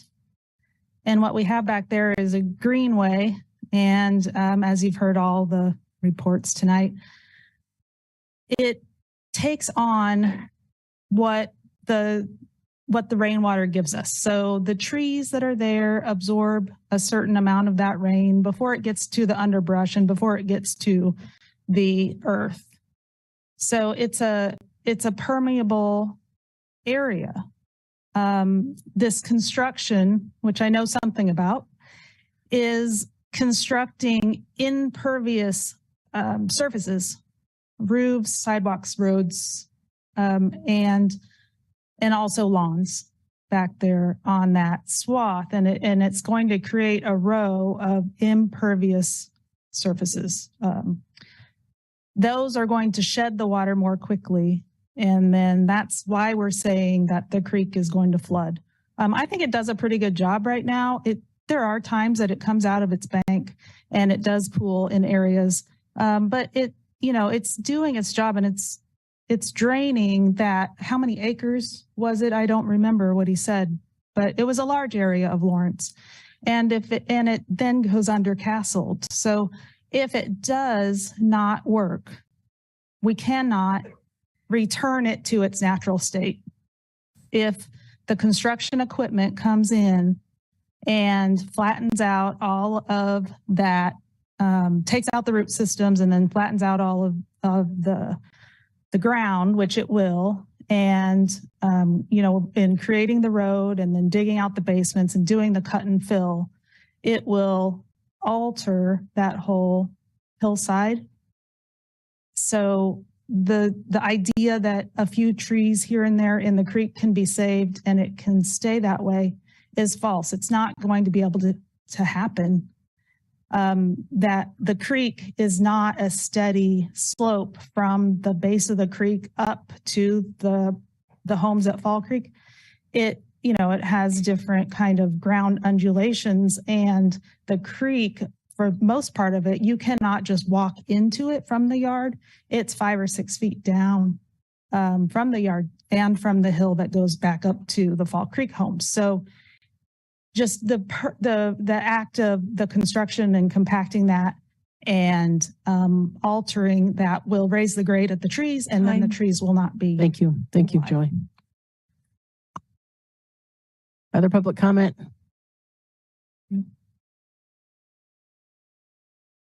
Hi, I'm Lisa Weeks. I live at 208 Arizona Street. Lawrence is my hometown. I was born in Lawrence Memorial Hospital and I graduated from Lawrence High. Many of my fondest memories are connected to Lawrence's wild green spaces. These are very important spaces where kids learn how to play and adults remember how to take a deep breath and relax.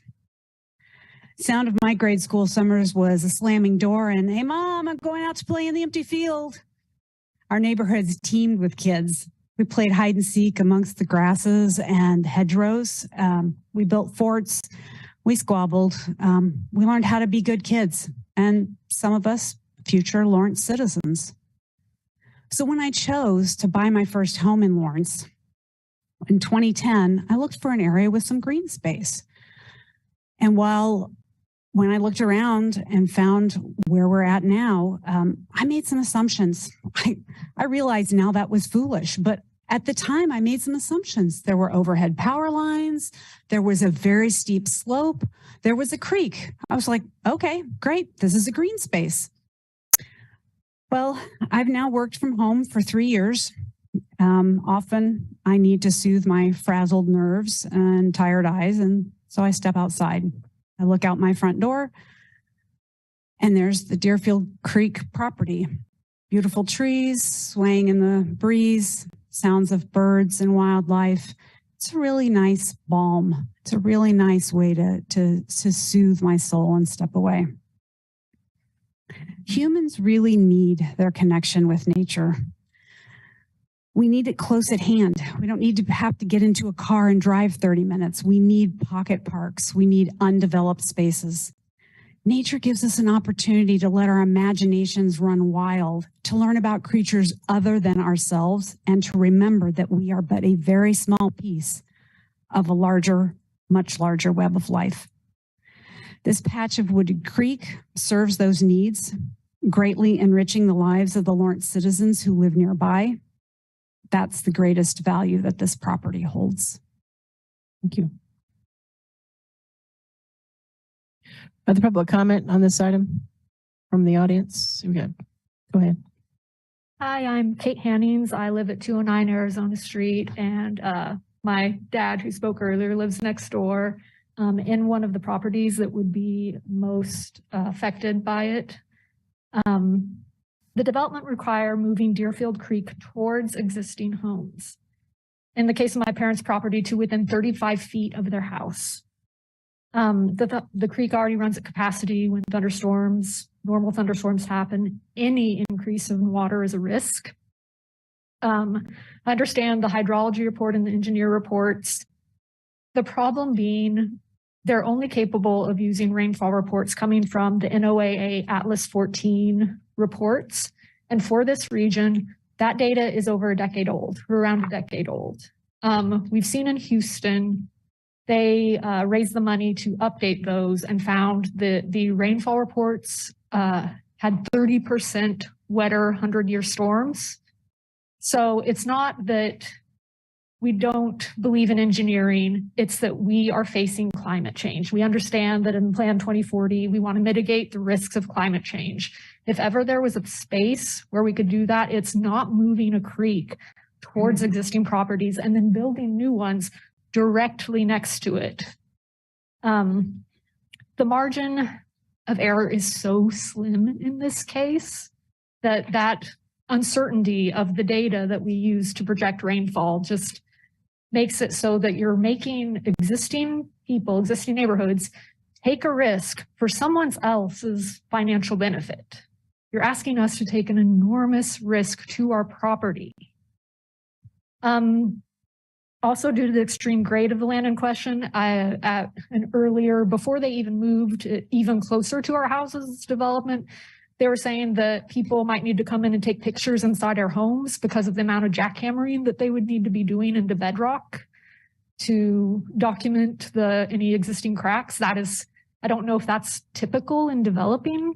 I'm not familiar, but it obviously, it's concerning to us that in addition to potential flooding, there might be vibrational damage to our homes.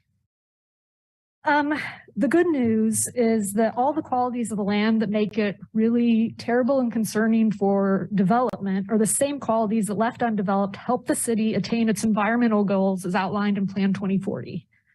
By denying this development, we can protect a natural surface stream, maintain a stream corridor buffer instead of having both our homes and these new homes and literally being right next to the creek. it would be built where the creek currently is in my parents' backyard.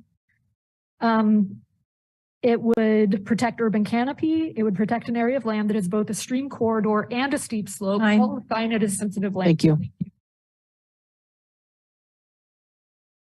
Any other public comment from the audience? Aya, Courtney King Wayne's on Nila Pewalia Nehe Miamia. Hello, my name is Courtney King. I'm Peoria in Miami. I'm a senior at Haskell Indian Nations University. I have spoken about the South Wakarusa extension and will continue to speak out against propositions to further develop. Excuse me, ma'am. Are you talking about this item here that we are Fall Creek? Fall Creek. I'm talking about the annexation. Yeah, the annexation. Yeah, okay, that's next. Okay, sorry about that. Nice try. Okay, we'll be here. We'll still be here. Yeah, we'll be. Any other public comment on this specific item? Here we go. Scared me there for a minute. Hi, my name is Jamie Joseph, and I live at 120 Hidden Lane. I'm at the top of the hill, so I am less concerned of flooding for my family, but I'm horrified for everybody that's at the very bottom of the hill. Engineering, there's like doctors, several different types. I don't believe we have a hydrologist. We don't have a hydrology study. When you're removing tree canopies, dense rock, vegetation, manipulating a creek, as Mr. Carpenter said on the Planning Commission, he says, I know what's coming. When you're manipulating a creek with that much flow, there's going to be consequences. Mr. Carter said the same thing. He was like, they're all into infill. It's important. We know this, but this is not the area for infill. When you look at the plan that the city has in place, they're not even meeting the requirements. The 20% open space is under high powered voltage lines. That's not what your plan intended. I know Sojak said that this is, representing and the Board of Realtors, but we were here the night when they had two other agenda items to increase and double the amount of building on Sojak's land. So they've got going from 25 to 50 homes. There's more to be developed. If you look at that whole space, all of that is going to be developed. This is a narrow strip of land where a creek lies, where canopy of trees are holding back a lot of rain, vegetation. It just doesn't make sense. Like, I'm not a hydrologist, and that's exactly what Mr. Carpenter said, but this just doesn't pass the smell test. I mean, these people are going to be at risk for flooding, and that's not the intent of infill. The intent of infill is to do good and do no harm. And we are actually going to be doing harm. We don't need a specialized hydrologist because engineers are not hydrologists. You have to get extra certification. I can't go to my general practitioner and say, hey, you're a doctor. Will you do my gallbladder surgery? This is such a consequential, catastrophic plan that nobody is really thinking about. And like my dad, he's an electrical contractor in Wichita, and he always says, you have to think ahead. When you start to do something, you got to think ahead. You got to think of the next person that's coming in for the job next. And I think that's exactly what he was saying. The sewer, they don't even know what they're getting into.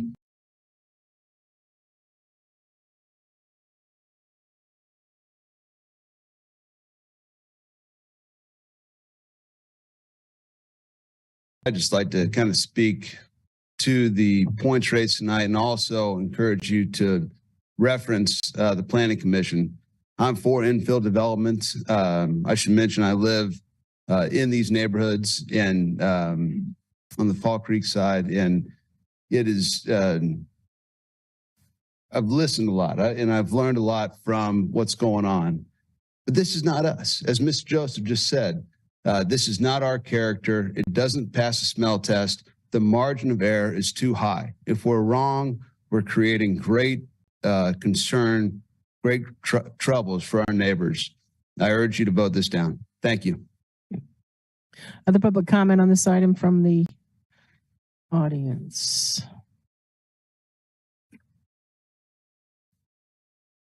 Hello, I'm Frank Norman. I'm president of Senior Ecologist of Norman Ecological Consulting. I wrote a technical memo, gave it to Chris Joseph. On my opinions of this project, you should have it in your packet. I just have a problem with this development. I want you to vote it down. Just because a developer wants to build a project in the guise of infill doesn't mean you need to approve it. Developers typically hire experts to provide them input. And just because the engineer says stormwater is not going to be increased and that infill is a good thing doesn't mean you need to approve the project. Lastly, just because the city engineer thinks it's a good thing doesn't mean you need to approve the project. This project seems like a quick fix, shoehorning in something in between transmission lines, forests, steep slopes, floodplain, and creek that is historically flooded. Seems like putting a square peg in a round hole. I learned a long time ago, citing studies, when I worked for a company that their motto was to put ecology into every land use decision. We avoided building anything on steep slopes, building anything in floodplains, building anything around wetlands and hydric soils. It's pretty obvious that if you build on steep slopes, disturb the soils, grade the soils, remove trees, increase impervious surface from the roofs and sidewalks, you're going to have more erosion, or you're going to have more runoff, more erosion, because a lot of the land is unprotected. It's just not a good thing. And that will exacerbate the flooding that has occurred in the past. Especially true after, if you have many days of rain. This is an ill-advised project and not ecologically sound. So I urge you strongly to vote this down. Thank you very much, Mayor and Thank you, commissioners. Thank you. Any other public comment from the room? Not, we'll go to Zoom. Any comment on Zoom?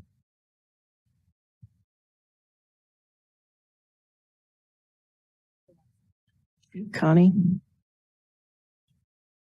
Connie Schufelt.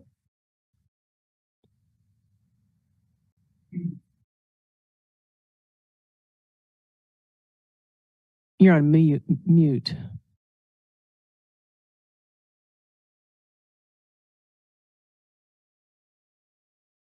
Okay. Now can you hear me? Yes, thank you.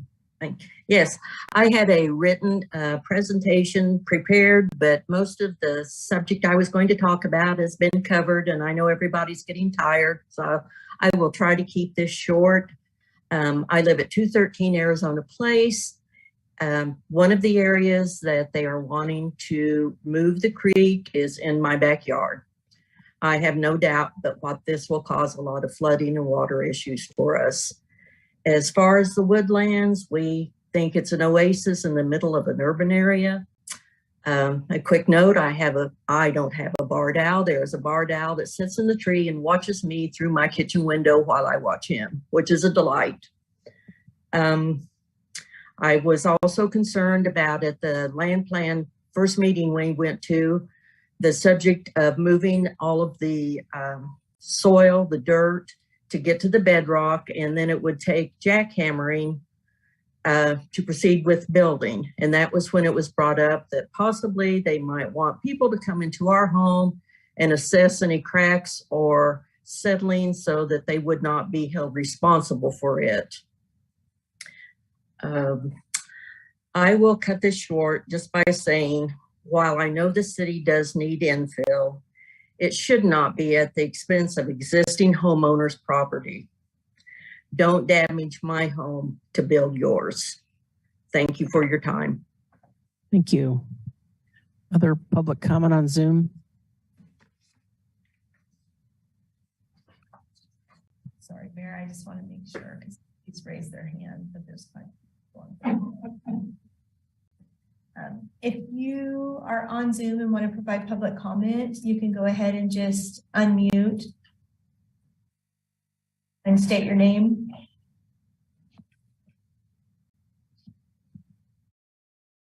I don't think there's any further comment, Mayor. Okay. All right, we'll bring it back to the commission for discussion. I do have a question. Is Matt on or Kyle? Is Matt on? Matt Bond? Or Kyle? Mayor Mike Lawless, Deputy Director for Municipal Services and Operations. Yeah, I was just going to say, I've been trying to get hold of Matt, and I have not had much luck with that tonight. So I guess you got me tonight.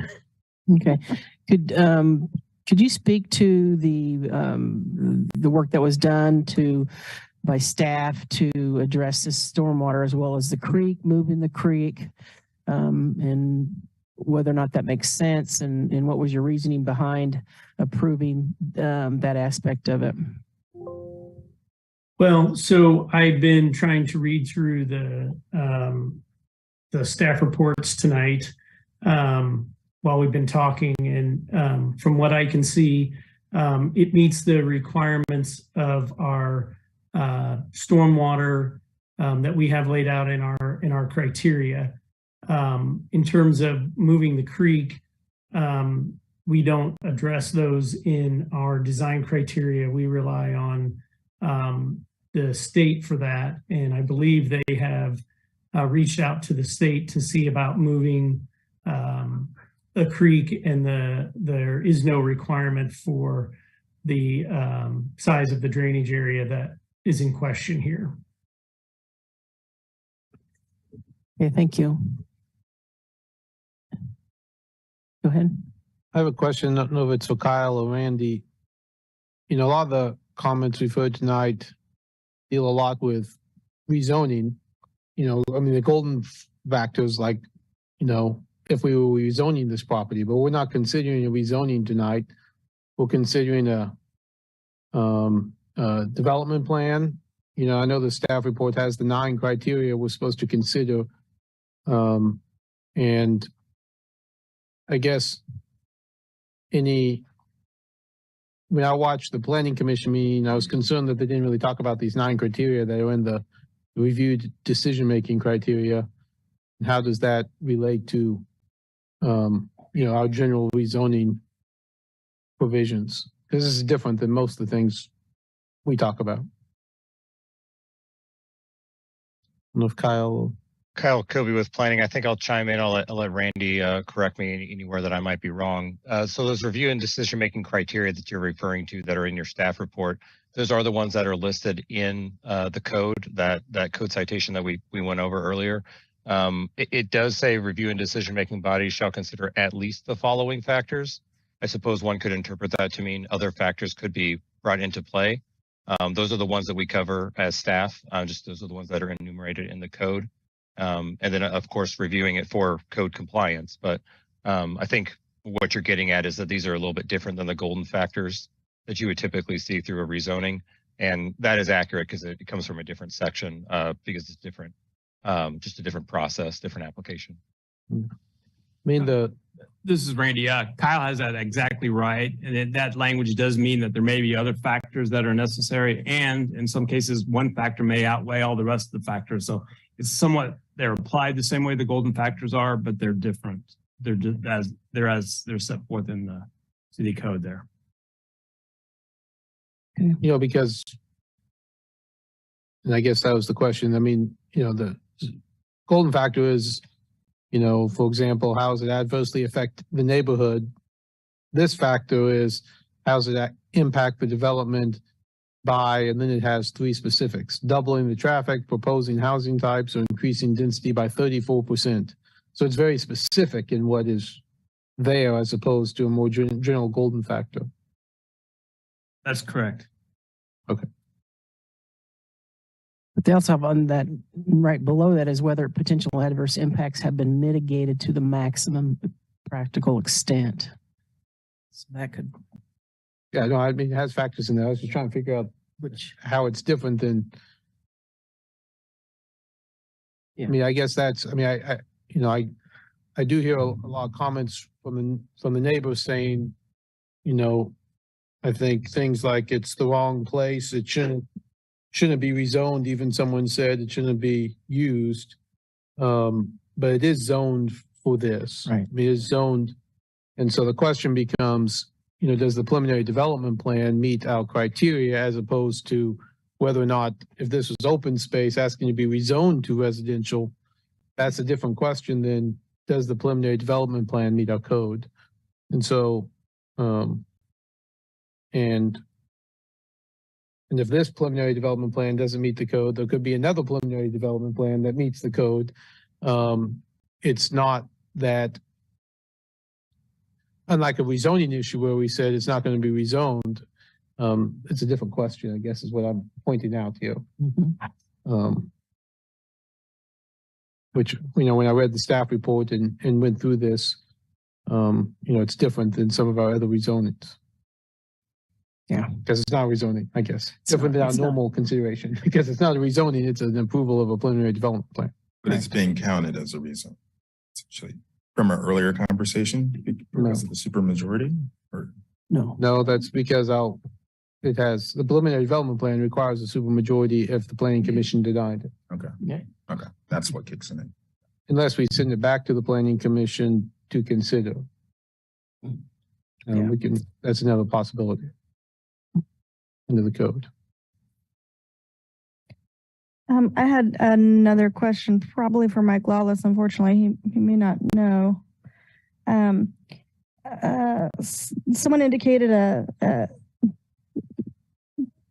the flooding standards, and I'm sorry, the person named the handbook or whatever it is, but I didn't write it down fast enough. And I've heard this referred to in some other developments we've seen, and people saying that it is out of date, but we still, since we haven't updated it, we still go by that. Can you respond to that? I don't know that I can, Mike Lawless, Deputy Director for Municipal Services and Operations. I don't know that I have the answer to that tonight. We can certainly get that for you, but I don't think I'm the best one to try to give you an answer tonight when I don't have that information. I appreciate that. Thank you. I do have one that probably anyone at planning, Kyle can probably do this for me. Tree canopy was mentioned several times by neighbors, but I know there's a certain amount of, I guess, tree canopy that has to be replaced under certain circumstances. Can you talk to us about that? Yeah, Kyle Kobe with planning. In terms of replacement, I don't know that I could speak to like how those factors are weighed in there. I know that the code calls for a certain amount of preservation when sensitive lands are included. So the analysis that you see in your staff report contains those factors. That's what was called out there, like the differential between sensitive land area and open space. So that's what you see in those sort of like hatched areas. I think that might be what you're referring to, but in terms of like, I know that there's a couple of different areas of the code that speak to replacement standards. I'm not sure if that comes into play with this one. This was evaluated mostly just like what is being preserved rather than put back in place.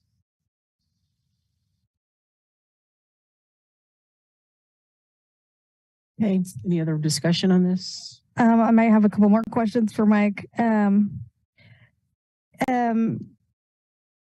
We do have other creeks that run through town.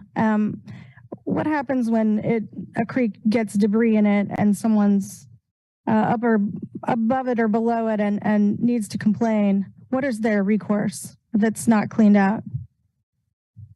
So if there's a drainage easement like there would be on this particular piece of property, then we have the ability to go in and clear debris if it's endangering another structure such as the storm sewer or a sanitary sewer. It gives us the ability to go in and clear those out. Typically on open channels, what we're going to clear or clean, it would be like the culvert. So like there's a culvert that goes under Castle there. Sorry about that. Okay.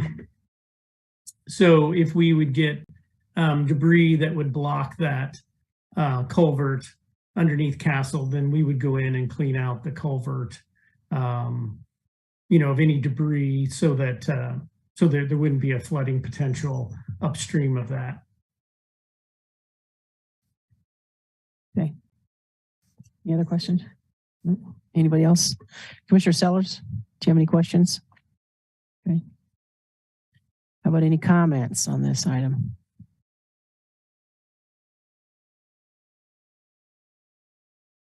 Discussion?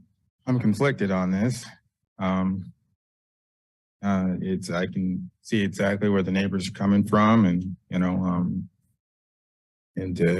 kind of native forest and all of it entails and nature of the creek bed and, kind of had a lot of emails, folks reaching out to me and letting me know. And also, on the other hand, our need for infill, our need for housing, our need to go ahead and provide more spaces for folks who want to move here. So, and gosh, it's, I do empathize with what Kristen said earlier as well. It's like we need to do both. We need to do infill and annexation. So, that's, yeah, I'm conflicted because of the nature of its location and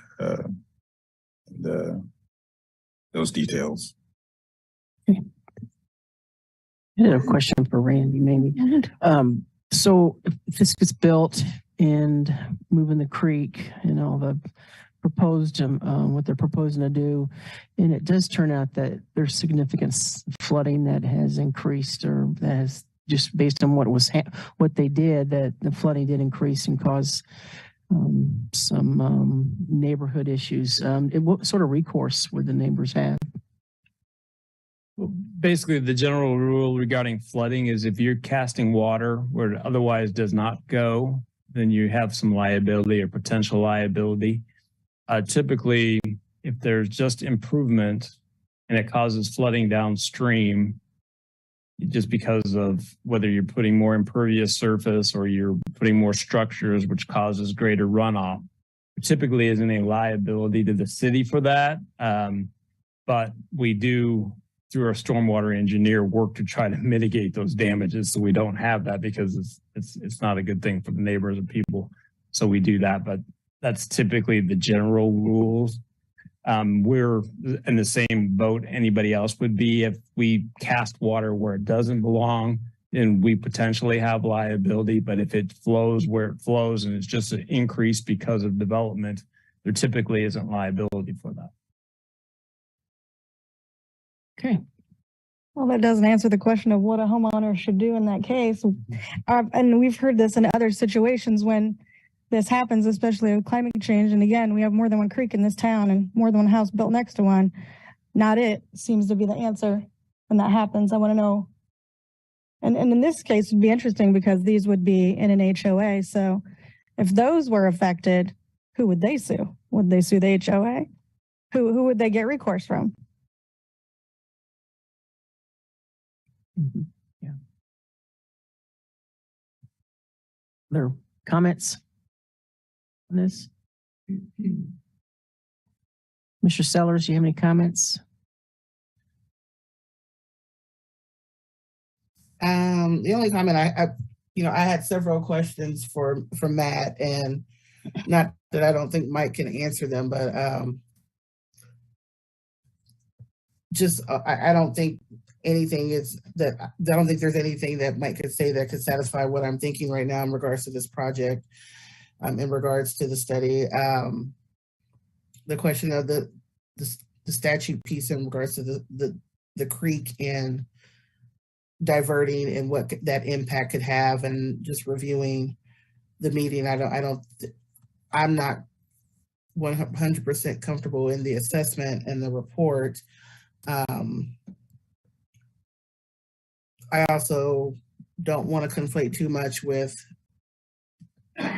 ideas of infill with this project, with other infill projects that have come in front of the commission prior to this one, because they're not the same projects, but we do have some reckoning to do in our community and how we observe and look at and assess infill projects. Encounter that with any type of annexation or new development we may have. So, you know, that's not a sticking point for me. I think what makes this infill project a little bit unique is because some of the nuances in the design piece and some of the datedness of the assessments, whether it's from Evergy or the storm piece, that did not seem to settle well with our planning commission. So not having Matt here puts me at a bit of a disadvantage in being able to further assess this and have the information I feel like I need to have a solid decision for this evening. So, which is unfortunate.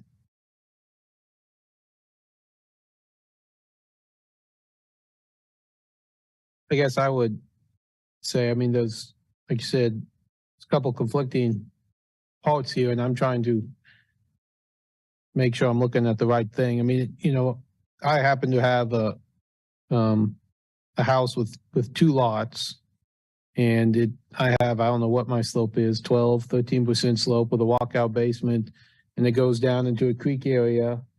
And I have neighbors on the other side. And that's a platted lot with a whole, but it's almost 95% covered with trees. But if I sold that lot, or if someone bought my house, they could walk in, get a building permit, and tear out all the trees, build their house. And it would, you know, all the neighbors would be very unhappy because there's coyotes and there's foxes and there's water and there is owls, and but it's someone's lot, and it's someone's lot that they can build a house on, and they wouldn't have to come to the city commission because it's just a lot. Which is different here. If they had to rezone it, if someone had to come to rezone it, that would be a different question. Do you take an open space, rezone it into something different?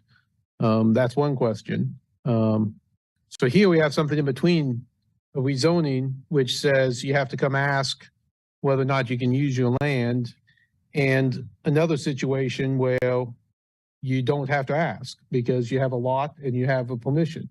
This is in between because it's a development plan on a piece of property that's already zoned since 1995 as a piece of property that's zoned for residential development. And you don't have to come ask whether or not you can build houses there. You don't have to come ask whether or not you can tear trees down. But you do have to come ask for a plan that meets our 9 criteria, which to me is a different question than whether or not it should be zoned for residential. And so when you look at the staff report, and I appreciate, you know, Kyle's work on this, when you look at the 9 questions, you know, the 9 specific things in our statute that are supposed to be considered, including things like, does it, you know, double more traffic generated in the neighborhood, propose the housing types 34%. You know, I agree with you, Mayor, there's probably only one of the 9 that you could argue that they don't meet, which is whether or not the potential adverse impacts have been mitigated to the maximum practical extent. otherwise I think it meets the 9 criteria set out in our statute. Except for that question, and, is, the adverse impacts mitigated to the maximum extent practical? That question then comes down to, the study of our staff and whether or not there's a better way than under our, our stormwater engineers, whose job it is to make sure our stormwater system works. And they say that this works within our stormwater engineer. Now, they may or may not be hydrologists, as some people say, and they certainly don't live there. So I think that's the one question you'd be looking at when you're considering this under that lens, which is not a lens of rezoning or not a lens of a different type of lens. And so that, I think, is the question. And I was a little disappointed in when I watched the Planning Commission meeting that the Planning Commission didn't analyze any of these 9, and technically our statute says they're supposed to make findings of fact based upon the 9, and they didn't reference those. So I think it makes it harder to consider what they provided us without that analysis. And so I guess I just want to be sure that we at least are analyzing the 9 factors that we're supposed to be analyzing when we make this determination, because that's what the code requires of us. Well, then I appreciate that. And then I would add 1, which is its consistency with the comprehensive plan. I think you could make that argument. Sure. The other thing I didn't press was this open space and whether the open space under the electric lines is counted as open space, whether we should count that or not. You could certainly make that argument here with the open space too. It is unfortunate that Evergy put them in this position, but what it shows is exactly what our comprehensive plan is supposed to show us, which is we are supposed to take climate change into account. When someone came up with this idea in 1995, again, when I was in high school, we weren't even talking about climate change. That was not in our common vocabulary, and it is now. And we certainly have enough engineers around who are fully aware of that. And our comprehensive plan certainly acknowledges it. To harken back to what Commissioner Finkeldye said, I think what it comes down to is that, yes, if it follows those 9 objectives in there and how close are they hew to them, and also a sense of trust of our engineering staff and our planning staff and our staff in general. They have okayed this plan.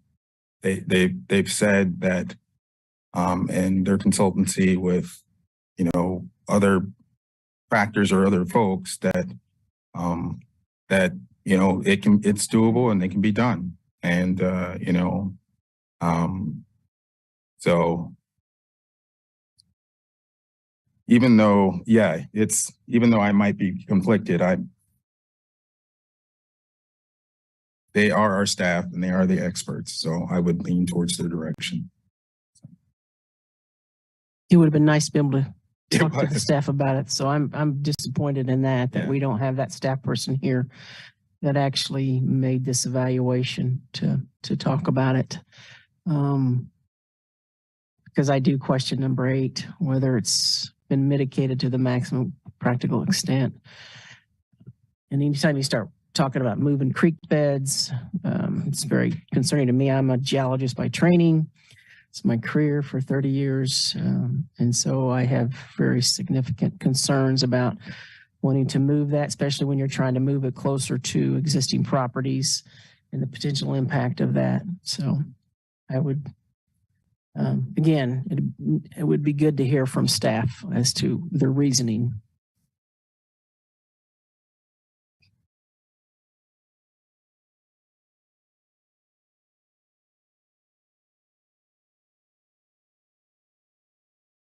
So where do you want to go from here? I think it does require full votes, right? We just determine that. Right. If it's going to be approved, 2 votes to turn it down. 3 votes, Yeah, two votes to turn down. Yeah, 2 votes for no. So Commissioner Sellos, where are you at on this? any other thoughts or comments? I mean, the fact that we didn't see the planning commission speak to this from the 9 factors, knowing that these are at least factors of to be considered at minimum, and Randy, tell me if I'm misinterpreting that incorrectly. I mean, my first inclination is to return this back to the planning commission to have further discussions on the piece as it relates to the diverting of the creek, as well as the 9 determining factors. I recognize staff's report, but reconciling that in regards to the input of those 9 criteria as it relates to the commission, I don't feel like that has been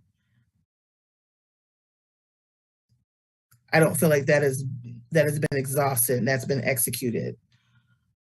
And not having staff here to speak to that point, I don't feel comfortable I don't feel comfortable approving or denying something because I don't have all the information I feel that I need to make that decision.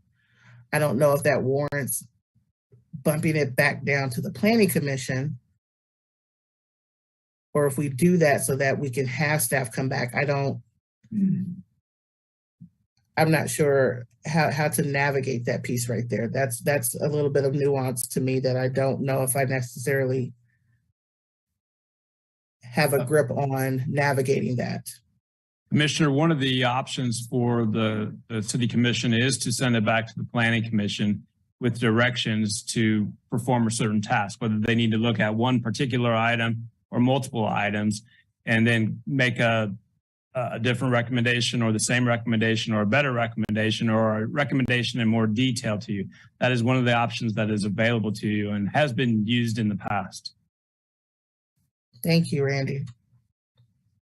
Randy, as a follow-up to that, I know in 1304 G number 4, it says if the city commission shall state the reasons for its decision in the official record and notify the applicant in writing of its decision and the reasons for its decisions. Typically when we are consistent with the staff report, that becomes our findings, and we don't do a separate writing. But sometimes when we go against the staff report, we ask for different findings to be made in writing. Or what would you suggest here if indeed we were either going to turn it down or send it back?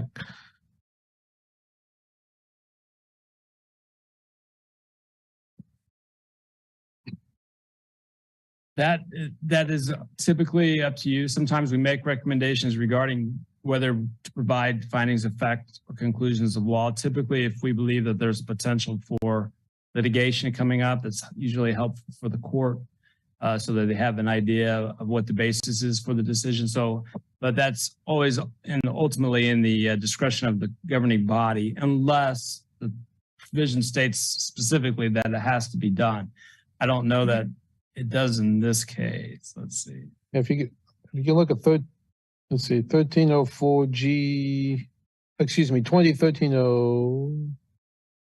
I'm sorry, I'm looking at the wrong statute. Hold on, let me make sure I was looking at 1303 and you look at 1304. City Commission 1304. Now, I know the planning commission is supposed to make findings, but they don't need to put them in writing. That's the recommendation of the planning commission. Mm-hmm.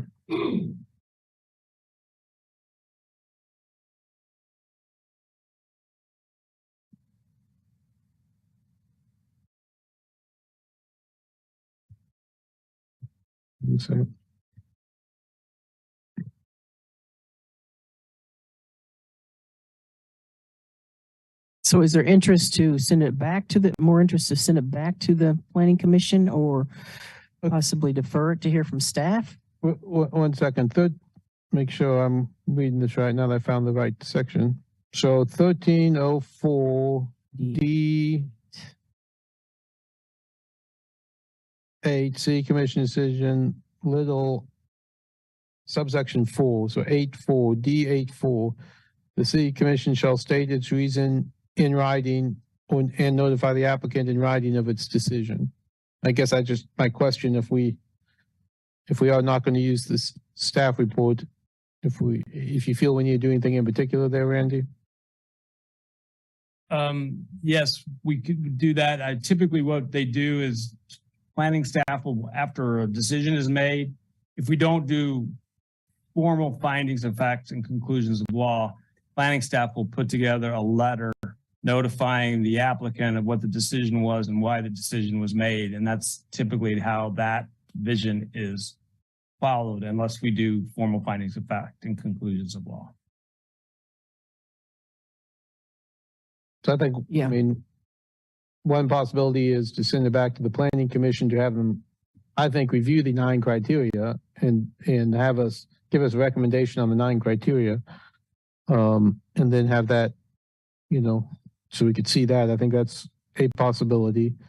I think if we're going to deny it, if there's 2 votes to deny it, then I think we at least want to consider making sure we state those reasons and then maybe have it come back to us. Yes, you can direct staff to prepare findings of fact and conclusions of law based on what you do. And we would bring those back to you at a later date, either next week, probably not next week, but probably the first part of April. I think there's a loaded agenda next week, perhaps. Okay. So we're looking at the idea of sending it back to planning, look at those 9 items, or actually approving it or denying it based on vote. I've heard from at least Commissioner Sellers that she doesn't feel as though she's got adequate information to make a decision. Is that correct, Commissioner Sellers? I don't want to put words in your mouth. Ms. Commissioner Sellers, I said I don't have the information to approve or deny. As Commissioner Finkelstein stated, to look at the 9 criteria, and there was emphasis on 8, and 8 is the one that we don't have Matt here to speak to. And if the Planning Commission didn't really speak to the findings of all, didn't speak to the criteria of all 9, and that's something that we're using at minimum to at least make a decision on this, I would be of the mind to send it back to the Planning Commission to have them assess it, the Planning Commission to assess it based on those 9. Give Matt the opportunity to come back and have this conversation with us so that I feel like I would have enough adequate information to make a vote on this. I don't have it now. How does that sound? I'd be in favor of that. Yeah, I agree with Commissioner Sellers, although I would say that I can't guess what planning would do or not do, but even deferring it and having Matt here to explain that perspective could absolutely make the difference in my decision making. So I just hate to put them back through going through planning again. If a simple deferral and hearing from staff would solve it. I'm just throwing that out there. But if the majority is with sending it back, I can go with that too. Randy, Brandon, do you have a suggestion on which? It's totally within the discretion of the City Commission. I would recommend, I do know that if you do send it back to the Planning Commission, give them express directions as to what their tasks is so that they can return it back to you exactly what you are looking. And that is a requirement when you send something back to the Planning Commission. Yeah. Well, I hear what you're saying, Commissioner Shipley. Maybe it's a deferral to bring it back here before we do that. That's always an option if we defer it to bring it back. If we send it back now, all these people have to do the same thing over, and then they're really mad at us.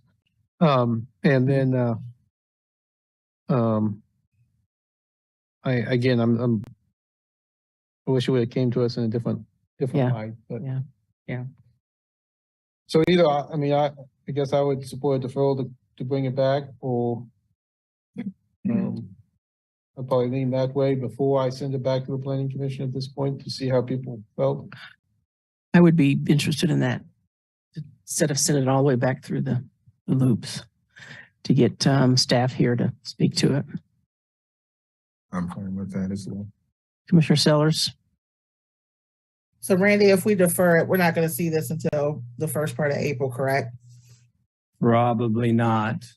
Okay. It might be a good idea to ask the applicant if they're okay with the deferral as well. Bill, you want to come up? I appreciate your deliberation, and we would accept the deferral. That would be fine with us. Okay, thank you. So do we need to take action on that? Yes, you would need to make a motion and vote on a deferral until, and I would make it a date certain. So I don't know what meeting in April would be best. I know the 21st of this month is kind of full. So Brandon? On that first week of April, we have the housing discussion. A lot of discussions. Let's see. Sherry, do you have a suggestion looking at our calendar? April 18th. So right now, I think the 11th or the 18th would work. The 11th looks light at the moment, but the 11th might be better. It's closer in time. Mm-hmm. Yeah, as soon as we don't have to wait as long. So 11th? yeah, Okay. So can we? also don't know if that is available. I don't know if his Well, you'll have to. office is. If not, we need to make them I'll have to available. make sure anyway. Yeah. Okay. Okay. All right, then, Move to Sorry. defer preliminary development plan PD 220224 until April 11th. Second. I got a first and a second on the motion. All in favor? Aye. Aye. Passes 5-0. Okay, we're on to item 3. We are at 10:40. That's what I was going to say. What's our plan here? Technically, I don't know if technically, but we can get it started. If we don't get it started by 11, then we're supposed to stop. So, you guys want to go ahead and do it? Yeah, We in favor? Let's do it. I'm getting slap happy. Okay, let's get it. Go for it. We're going to do it. Item 3. We'll let folks get out of the room here.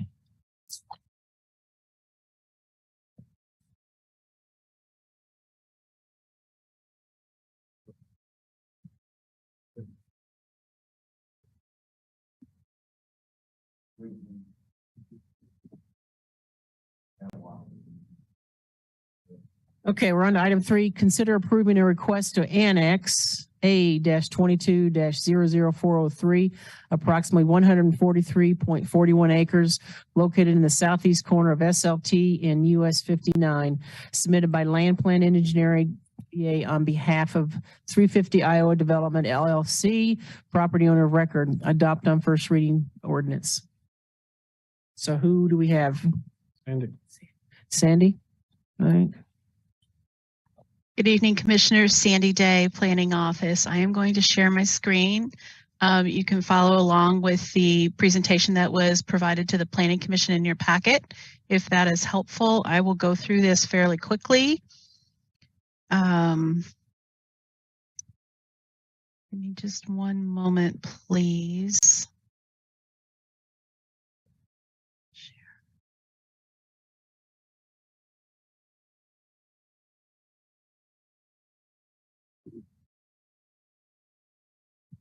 Can you see my screen? If somebody can nod? Yes. Great, Yes. thank you. So just very quickly, I'll give you the overview so you can dig into the discussion of this item. The annexation request is for about 143 acres located on that southwest corner of the two highways, K10 Highway and Highway 59, or the South Lawrence Traffic Way and South Iowa Street Extended. This slide highlights the property. It is 3 parcels. It is kind of sandwiched between what would be Michigan Street extended to the south, South Iowa extended to the south. The southern boundary is the Wakarusa River. There is a piece of ground that is already within the city limits, and this property would be part of that overall development project in the future. Just a quick slide, and there is some discussion in the staff report about utilities. There's really no utilities serving this property at the moment. All of the infrastructure would have to be developed for the project. The application is coming to you as just the annexation request. All of the additional land use entitlements for the zoning, platting, public improvement plans would all be future applications for this property. The streets, as I mentioned, provide access to this particular property. The portions of the request are located predominantly in Tier 2, and that is an area that is expected to be annexed, and then that a portion of that area is not labeled. As you can see, it's white. Tier 3 is that area that is south of the river. One of the significant discussions that took place at the Planning Commission was what is a community benefit. This is information taken directly from Plan 2040. The language is written intended to be extremely flexible so that as each project comes forward within the lifetime of the plan, that whatever that community benefit, whatever that community need can be assessed. So in this point in time, we have a lot of discussions around the availability of developable residential lots. In other times, we've had more of a discussion of a need for commercial or industrial lands. So this language is intended to provide that flexibility.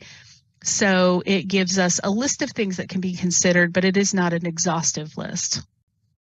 Some of the some of the benefits the applicant has identified in their plan, they believe they have a concept of what that development will look like. It is not something that we have seen at the staff level at this point in time.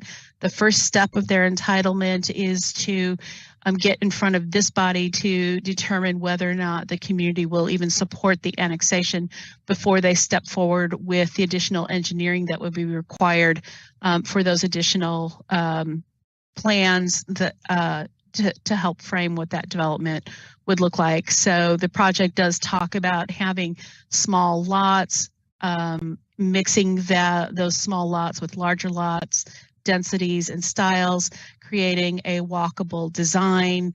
You heard about a walkable design project earlier this evening. One of the unique things about this particular application at this point in time is that we have known plans for what the intersection of the two highways is going to look like. Previous applications, those designs were still being studied and assessed. So that is one of the benefits of this project at this time. A significant portion of the property is encumbered by regulatory floodplain. This was also discussion at the Planning Commission. There are two components of the floodplain. You have the floodway as well as the fringe area. So the floodway is that area that is striped. The fringe area is that area that is the paler salmon color. Within the city regulations governing floodplain are actually a bit more stringent than they are in the county, because we do require that once that property is zoned and platted, there is additional protections that will have to be accounted for, and we talk about that, you know, the 2-foot freeboard. So whatever that floodplain, that base flood elevation is across the floodway, an additional 2 feet of protection would be required. So it should not be assumed that this entire acreage is developable. It is not. And then within this salmon colored area, depending on what the development looks like, there will be requirements that only a certain amount of that property can be developed. So portions of it will have to be left in green space. In some of the earlier projects that we talked about with a different developer was how this property could perhaps tie into the Baker wetlands. So I would assume that those would be discussions we would be having moving forward if the property is annexed in the future. Just a quick slide, and this is in your packet, about what the intersection is going to look like in the future with the additional on-ramps, having a better understanding of where access into this property will be provided within the scope of the planned street network for the area. Property is contiguous to the city limits, and it is a voluntary annexation request. That is something that is coming forward to you, and that where services can reasonably be available or be extended to this property. This property has been part of planning efforts going back to the early 1990s. It was originally included in the Southern Development Plan, which covered an area south of 31st Street between Louisiana and Castled. That plan was updated in 2007 and became known as the revised Southern Development Plan. You can see much of the green space that is reflected in this plan is part of or reflective of where that floodplain overlay is for this property. Whether or not the applicant would propose a development that stays within the confines of these limits shown in the plan, or whether or not they would bring forward a project that would want to extend some of that space, that would potentially require a revision to the revised Southern Development Plan. That's mouthful.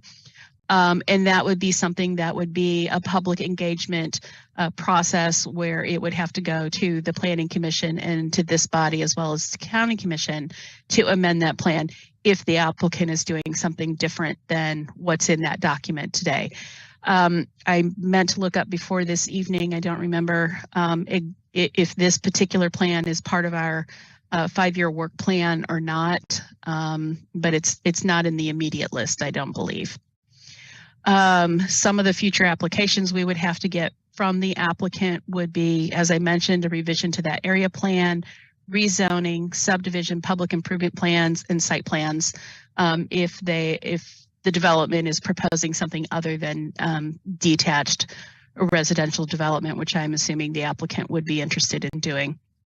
Staff's recommendation for the annexation was for approval. The Planning Commission's recommendation was a split vote 4-3. And there were really those two significant issues that they talked about was community benefit and the regulatory floodplain. I'm happy to answer any questions. That's a summary of what I have to share with you. I know the applicant is in the room with you and can answer more specific questions about their project. Thank you. Any questions for Sandy? Just real quick, Sandy, I thought I watched the Planning Commission meeting. I don't remember them discussing the community benefit very much. They discussed flooding and they discussed the farmland. I don't recall them discussing community benefit. Sandy Day planning, we've had a lot of Planning Commission meetings. I could very well have misspoken. They kind of run together a little bit, so I apologize for that. Okay, no, I'm not saying you're wrong. I don't remember. Okay. Yeah. Okay, just checking. You're correct. Thank you. We discussed other things like CIP, whether or not we were so forth. Okay, any questions for Sandy? Any questions? Commissioner Sellers? No? Okay. Applicant? Bill Struble, Land Plan Engineering. Let's see, did I have some? Is it some of the slides that we already put on there? So it should be on the desktop. Okay. Oh, yeah, okay, wrong one. Okay, got it.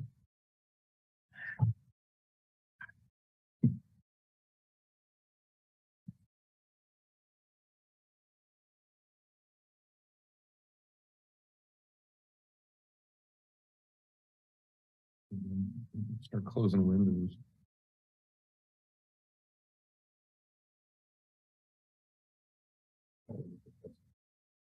The desktop. How do I get to? Where did you grab it? Okay, yeah. Okay, yeah, okay, right, okay. You're giving Kurt the con. Okay, Phil Struble, Land Plan Engineering, and I'm gonna talk fast so we can keep this moving. So I just want to remind everybody we're here just for the annexation portion of this project, right? And the reason is that this is the first of many steps. Now, number one, the city staff has reviewed our application and has recommended approval. Once we are annexed, I mean, we have a long laundry list of things we're going to have to do before we can even start to consider moving ground, and we're going to be before you multiple times. So this is just step number one. The second benefit of us taking this step all by itself is KDOT has already reached out to us because they know something's going to happen on this corner. We haven't shared with them land uses, but they want to know as early as they can, what is something going to happen in this corner because it dramatically affects their plans for the ramp and for the intersection. And so we're simply trying to help them out and keep them moving. If there is no appetite for anything on this property, it seriously changes what their thinking is. So I think it's fair that we're trying to help them out. Hopefully you see that at least the annexation part of the project is going to keep them being aware that we're going forward with this. And then lastly, the investors want to know, they're going to spend an awful lot of money moving forward to even have me before you again. And they want to know if I think it's a fair question whether we're really interested in that. But before I go forward, I got some things I want to show you. There were really two things that were prevalent at the Planning Commission meeting, and one was the floodplain, clearly, and I'm going to get to that. The second one, though, that was interesting was the loss of farm ground. And that was clearly stated in three of the votes, three of the dissenters, the three of the dissenting votes had indicated the loss of farm ground.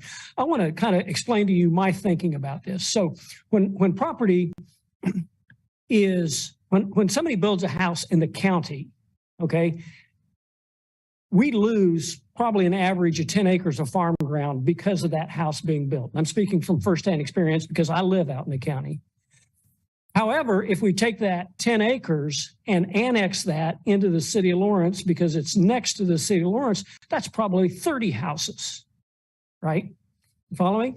But if we take that 30 houses that 10 acres could have been and move that out into the county, that's 300 acres of lost farm ground. My way of thinking is that if we want to protect farm ground in rural Douglas County, the number one thing we need to do is annex ground next to the city of Lawrence, because that's going to reduce the appetite for all the people moving out and the 80 to 120 building permits that we're seeing in rural Douglas County right now versus what we're seeing. I mean, it's entirely likely that this year rural Douglas County is going to have more building permits than the city of Lawrence is going to have. And that's not right. These, with the services that are provided, they need to be in the city. We need to annex ground. So I just wanted to clarify that that's my way of thinking about annexing farm ground. If we want to protect it, we got to annex what's available to what's adjacent to the city of Lawrence. Okay, so I'm going to share with you, we've shared this with some of the city staff. Sandy hasn't been there when we've shown it. But some people, there's a handful of people. This is no secret. This is just where we are conceptually on this piece of property. Okay. This is not an application. It's not even close to anything we're prepared to submit. It's just where we're thinking at today on this piece of property. It is truly a mixed use. The only use that is not in this plan right now is industrial. We have probably 140 to 180 detached single-family uses. We're trying to hit three or four different price points in the residential detached market. We have got townhouses. We've got a townhouse development in here. We've got an apartment project in here. We've got traditional commercial development in here. This development, the purple in the middle there, is really what we're building this development around. And that is with a entertainment related theme in the middle part. And we really can't talk about what's going to go in there, but there's a lot of uses that are entertainment for all age groups in Lawrence, Kansas, that are not here right now, that we're seeing in a lot of other surrounding communities. And we want to kind of build that as a focal point of the center of this. And then on the south end, we've got some hotel sites, but that's just a development piece. What we've also got is we've got the green belt that Sandy had mentioned, cutting through the middle of it, that we're going to try to preserve that mature stand of riparian trees that are through there.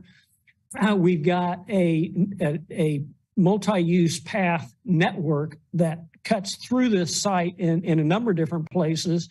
To the south, it's going to connect to a walkway that's through the Wakarusa River setback corridor that probably averages 400 to 500 feet in width, just setback from the Wakarusa River. We've got the pond, and then we're going to connect pedestrian-wise to the existing bike trail that's along the South Lawrence Traffic Way, and we're going to connect to the network that goes into the Baker wetlands. We also want to focus this is really the south gateway into Lawrence. Okay, so we're trying to provide lots of opportunities along Highway 59 where there is signage, maybe educational uses and other things that we can do along Highway 59 that really lets you know that you're coming into Lawrence, Kansas, because for all practical purposes in the near term, this is the only this will be the southernmost entrance into the Lawrence for a very long period of time until we start going back up the hill. And that's about 1.5 miles away. There are many steps ahead. We're in the process of doing, one of our next steps is we're going to do a traffic study. And we're probably going to study at least 12 to 15 different intersections as to what this does. We're going to do a downstream sewer study that goes along with this. Some of the improvements that we think are going to be necessary for this are already in your CIP, and MSO is talking about doing them, which is downstream of this in the city wastewater collection system. And then, of course, we have to go through the planning and the conformance with all the plans. And so there is a lot of stuff to go forward with this project before we even can bring a plan. And most likely the plan you're going to see it may not even look like this, because once we start getting into all the rest of those studies, this will get refined and moved and cleaned up. This is just our first shot at it, so we had something to look at. So I just wanted to share with you because, it's the best way to explain all the steps we have to go through. The first step is just to annex this piece of ground. Now, the last thing I have to talk about is stormwater. Okay. And through our plan with stormwater, stormwater at this site is very interesting. And it's very interesting because, well, I'll go back to the plan. We have the east-west corridor that I showed you that cuts through the middle of the site is one drainage way that discharges into the Baker wetlands. We have the Wakarusa River that has its own floodplain. And in this area, we have two different floodplains that coincide with each other, which makes for some very interesting dynamics for us. And of course, the green area surrounding the pond is the floodway, which we cannot build any structures that come out of the ground through that. That's all to say that we're going to spend a lot of time and a lot of energy looking at how we can protect our development from flooding, how we can not exacerbate any other floodplain issues downstream from us, and how we can allow this project to move forward. That will require a very extensive study that's going to go to Matt Bond and the city's stormwater engineer for them to review. We're going to have to get a floodplain development permit. We're most likely going to have to go through the DNR or the Division of Water Resources in Topeka. And we'll probably need, we're projecting right now, probably 3 different studies that are going to be required by FEMA. Those are all things we've done before. They're all time consuming. They all take a lot of work. But again, the annexation is the first step to that. And those, all 5 of those steps involved in there are to meet our ultimate goal where we're not flooding ourselves out and we're not exacerbating any of the floodplain issues on our neighbors. I mean, we don't want to do that. So that's my really quick introduction to this project. Again, we're just asking for annexation just so we can get started. And that's the sole topic that we've got for now. So I'd be happy to answer any questions if you have any. Thank you. Thank you, Phil. Any questions for Phil? I was just curious about that pond out there that's sitting in the southeast corner. That looks a little bit more like a little lake. I mean, how big is that? It's probably 14 acres right now. Sure.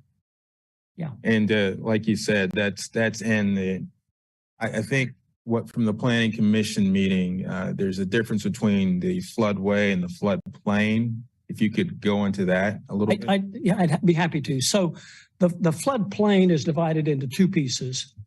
There is the floodway in the middle and the floodway fringe on the outside. And kind of in layman's terms, the floodplain is defined by how much of the floodplain fringe you can fill and not increase the flood elevation by more than 1 foot. Most of the time, it's significantly less than 1 foot. And so in theory, the way FEMA looks at it is the floodplain fringe, you can fill it. That's where the 2 feet comes from, by the way, that Sandy had referenced that we have to be above, because we get the 1 foot fill and then we get 1 more foot on top of that as additional protection. Because of the size of this development, we're probably looking at 3 and 4 feet above the floodplain because we want to get some slope.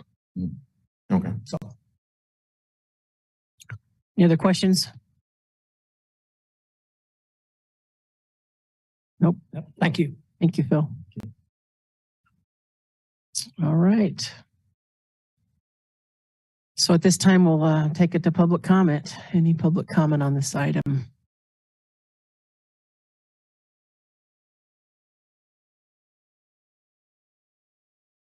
Hello again, Kristen Eldridge. It's getting kind of late. It's past my bedtime, so I'll try not to get very punchy. It's almost time to get up. So I wanted to talk about housing and the importance of housing.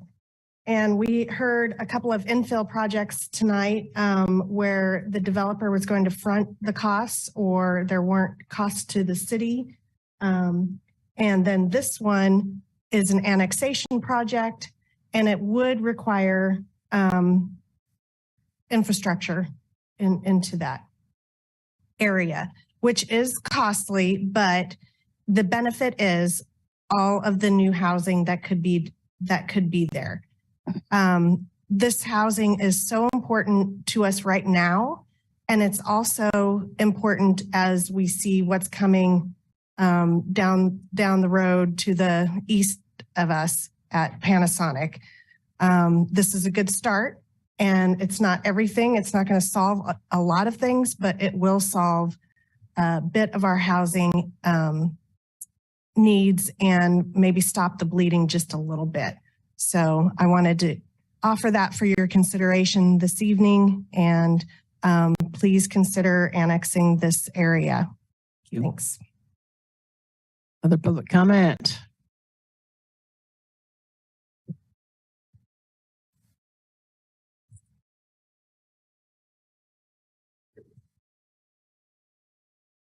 Good evening, Michael Allman, Sustainability Action Network. Please deny this annexation.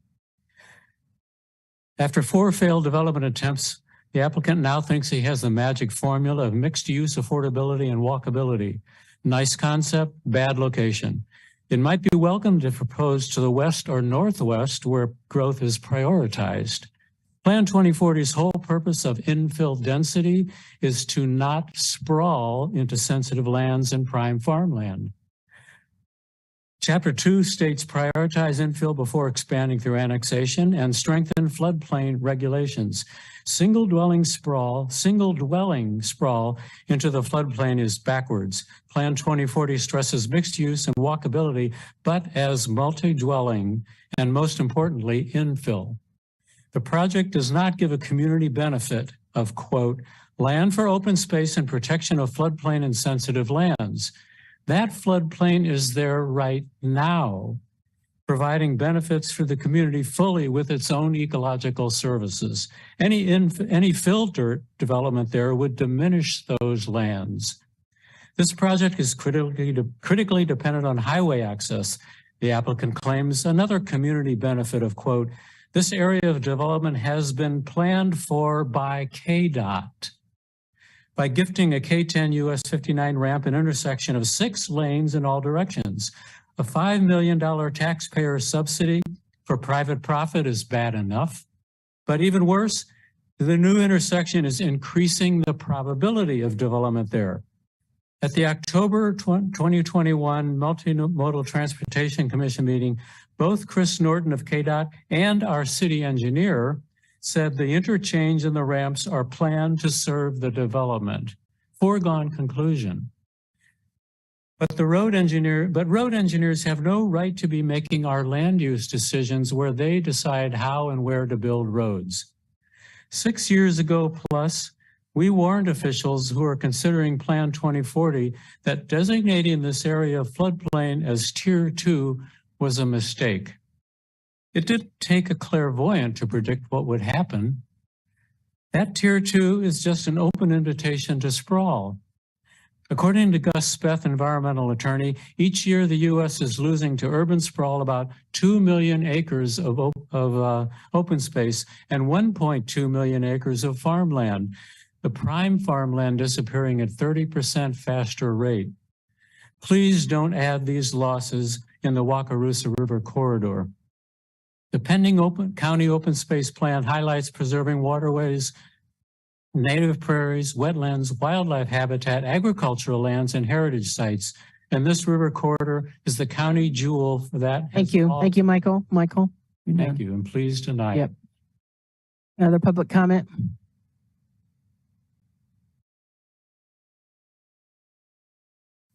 Good evening. My name is Ron Gacious, and I rise in support of this annexation request.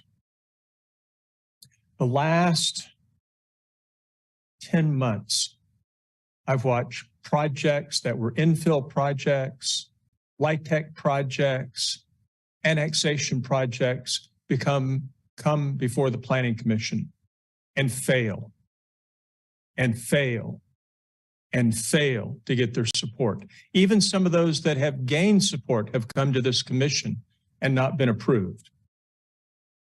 Plan 2040, we're told, puts the emphasis on infill and density.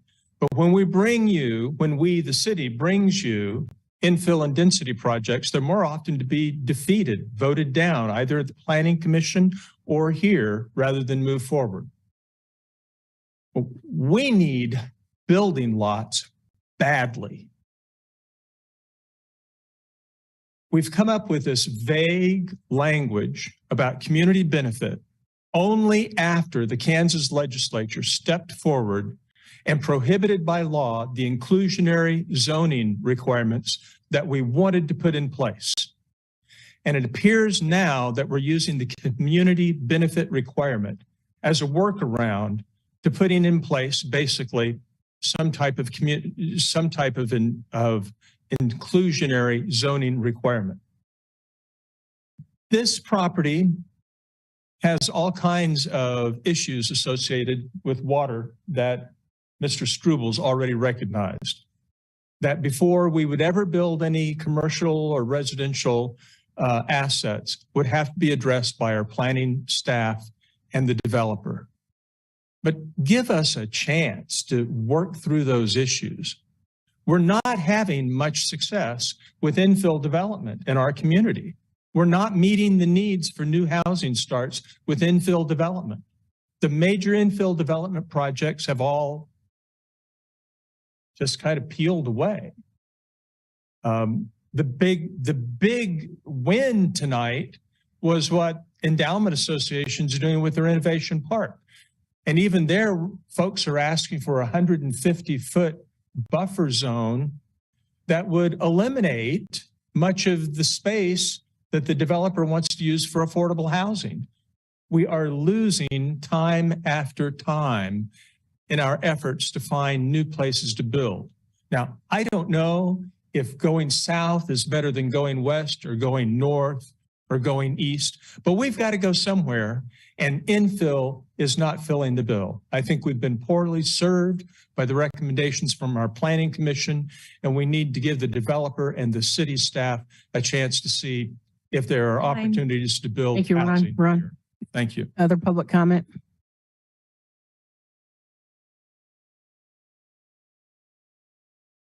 Hello again. Sorry about that earlier. Glad you're back. I'm going to take it from the top here. Courtney King Waynes Waane, Nila Pewalia Nehe Miamia. Hello, everyone. My name is Courtney King. I'm Peoria in Miami. I'm a senior at Haskell Indian Nations University.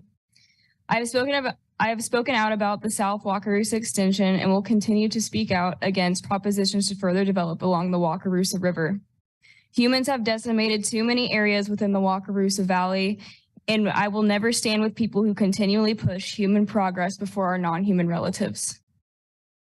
The development of this space will affect downstream areas of the Wakarusa Valley, including the Baker and Haskell wetlands. Once again, this annexation of this vital space will commit environmental and social injustices on Indigenous people and our non-human relatives. Dozens of migratory birds stop at the Haskell wetlands when making their way to summer and winter homes. With further pollution, water will become significantly degraded to where the wetlands could become inhospitable to vital migratory bird species. The Haskell wetlands are also a critical ecosystem for our native pollinators, including monarch butterflies, which have been listed as endangered by the International Union for Conservation of Nature in 2022.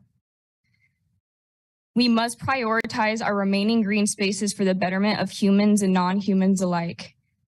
Mother Earth deserves our respect and stewardship, and Indigenous people have known this for thousands of years before Lawrence was here. Anyway, thank you. Other public comment on this item?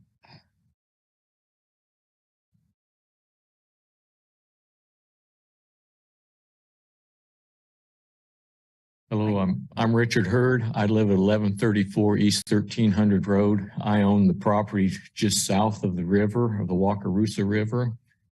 And I'm not really against the annexation. What I'm really concerned about is the flood control. About the bottom half of this picture here, 2 years ago, 1st of August 2019 was underwater. We had flooding in there. We had a flood there, and I've lived at 1134 for 40 years, over 40 years, and I've seen random flooding several times when the Wakarusa gets out of the riverbanks.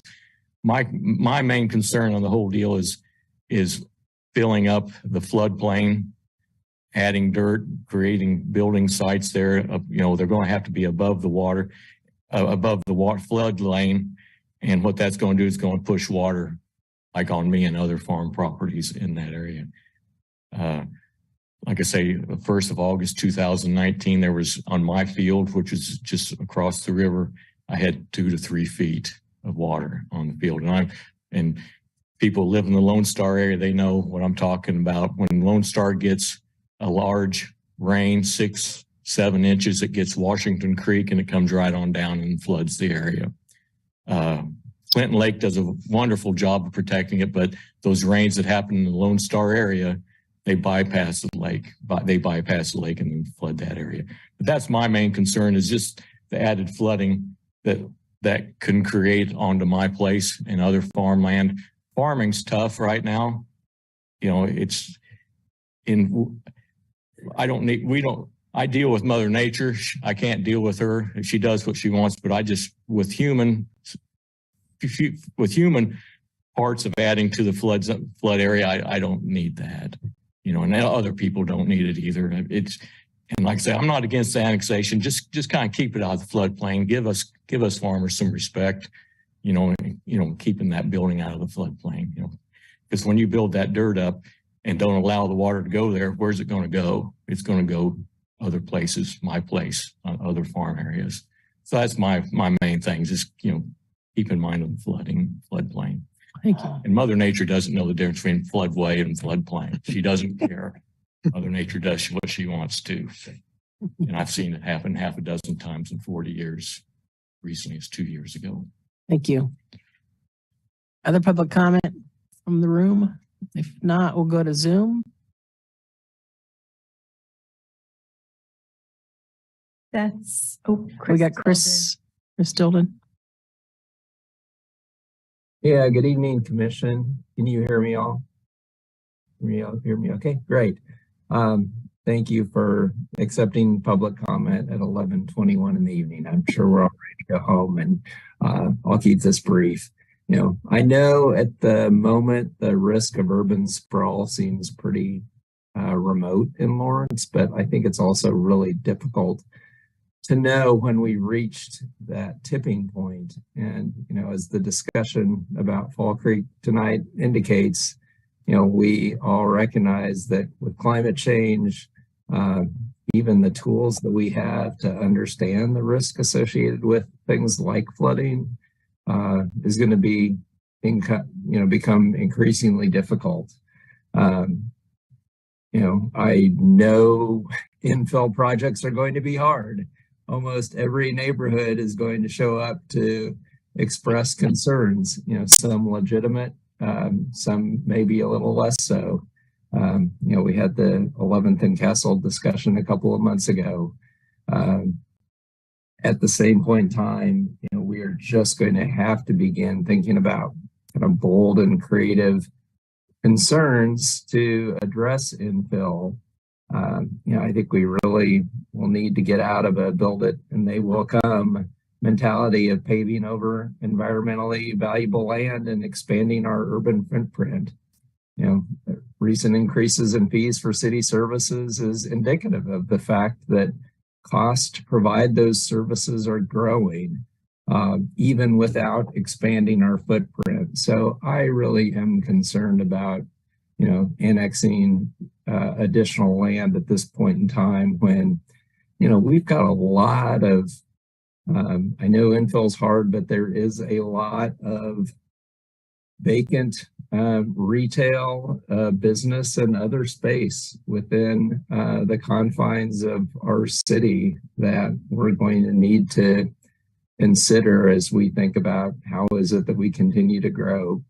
So I really urge us to utilize Plan 2040 to drive important land use decisions such as this annex request.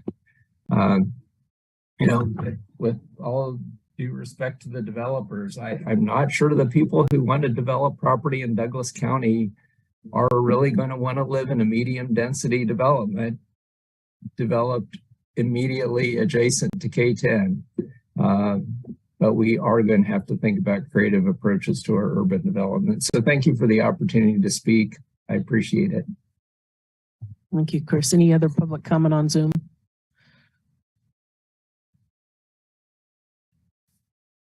No, Mayor. Nope. Okay, bring it back to the commission. Open it up for Bless you. discussion or other questions. Who'd like to go? Given the time, I'll just jump right in.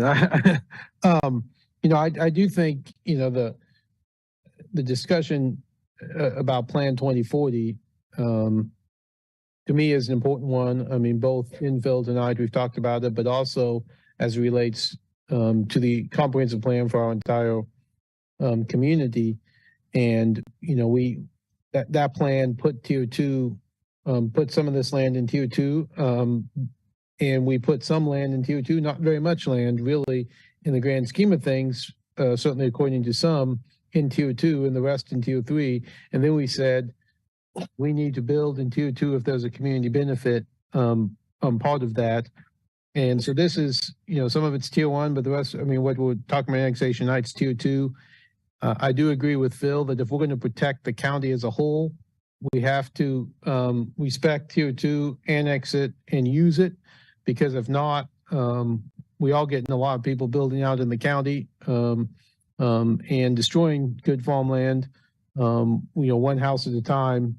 And so anyway, I do think we have a community benefit. I did not hear the Planning Commission talk about that. I assume that means they agreed with staff that we did have a community benefit, which is housing. I certainly think we have that issue. And I also think, preservation of the environment can be something we can accomplish through annexation. As a matter of fact, we can do a better job of it than the county can in the way we can develop this property, as well as mentioned by Sandy, our county's floodplain protections. And so, in short, without belaboring it, I'm going to support annexation. And again, knowing there's lots of steps left in this process. Yeah, I'll jump right in as well. I'm going to support annexation because I think we need housing. We direly need it. And even though it is a preliminary plan, I like kind of what I've seen so far. Just entail in terms of the different levels of development for housing and different lot sizes and the walkability within that plot of development. And as well, the idea for the use of the floodplain with the retention pond and then the trails around it and retaining some of the old growth woods in the middle there. Granted, they're trying to do everything they can, and I know it's not a final plan, but it did give me some hope, and hopefully we can figure out a way to connect that to the rest of our trail system. I think that would be great, just in general for around town. So short and sweet. Other comments, Commissioner? Commissioner Sellers? No, I fully agree with what Commissioner Finkelstein said. With the piece about, in regards to the annexation piece, I'd like for us to talk about annexation and when we talk about affordable housing to speak with some real authenticity with it, whether it's from conferees or even us as commissioners. In watching the Planning Commission, I know that there are several commissioners that talked about not knowing what affordable housing is, what the definition of it is, and what that looks like. And if we have planning commissioners saying that, then we're not doing a good job of sharing with our community what affordable housing looks like, what it could look like in our community. We have way too many subject matter experts in our community that can speak to that and who are innovators in this work, who knows what it can take to look like, what it takes for something like that, what it takes for that to look like. Sorry, my words are jumbled because it's late, but we have to do better with that as it relates to Plan 2040. Also, the piece about infill. I think I've been beyond disappointed in how our community has assessed and utilized Plan 2040 to speak of and speak against infill. And we can't talk about equity and access to housing for all if we don't understand and start being intentional and aggressive about addressing access to housing for all.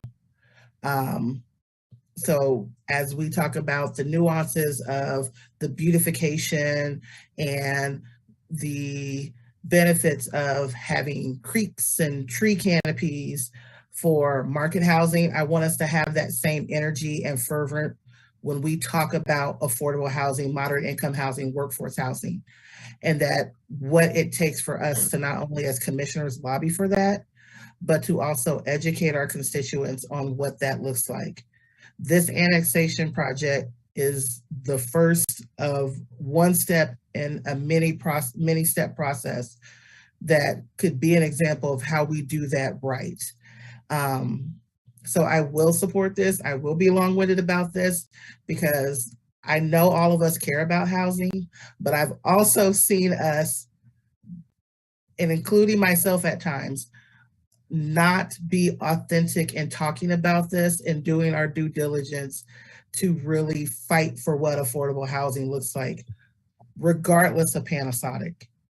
So remind yourself, you have a commissioner that sits on the dais with you who does not own a home here, who would love to own a home here, who can't afford a home here.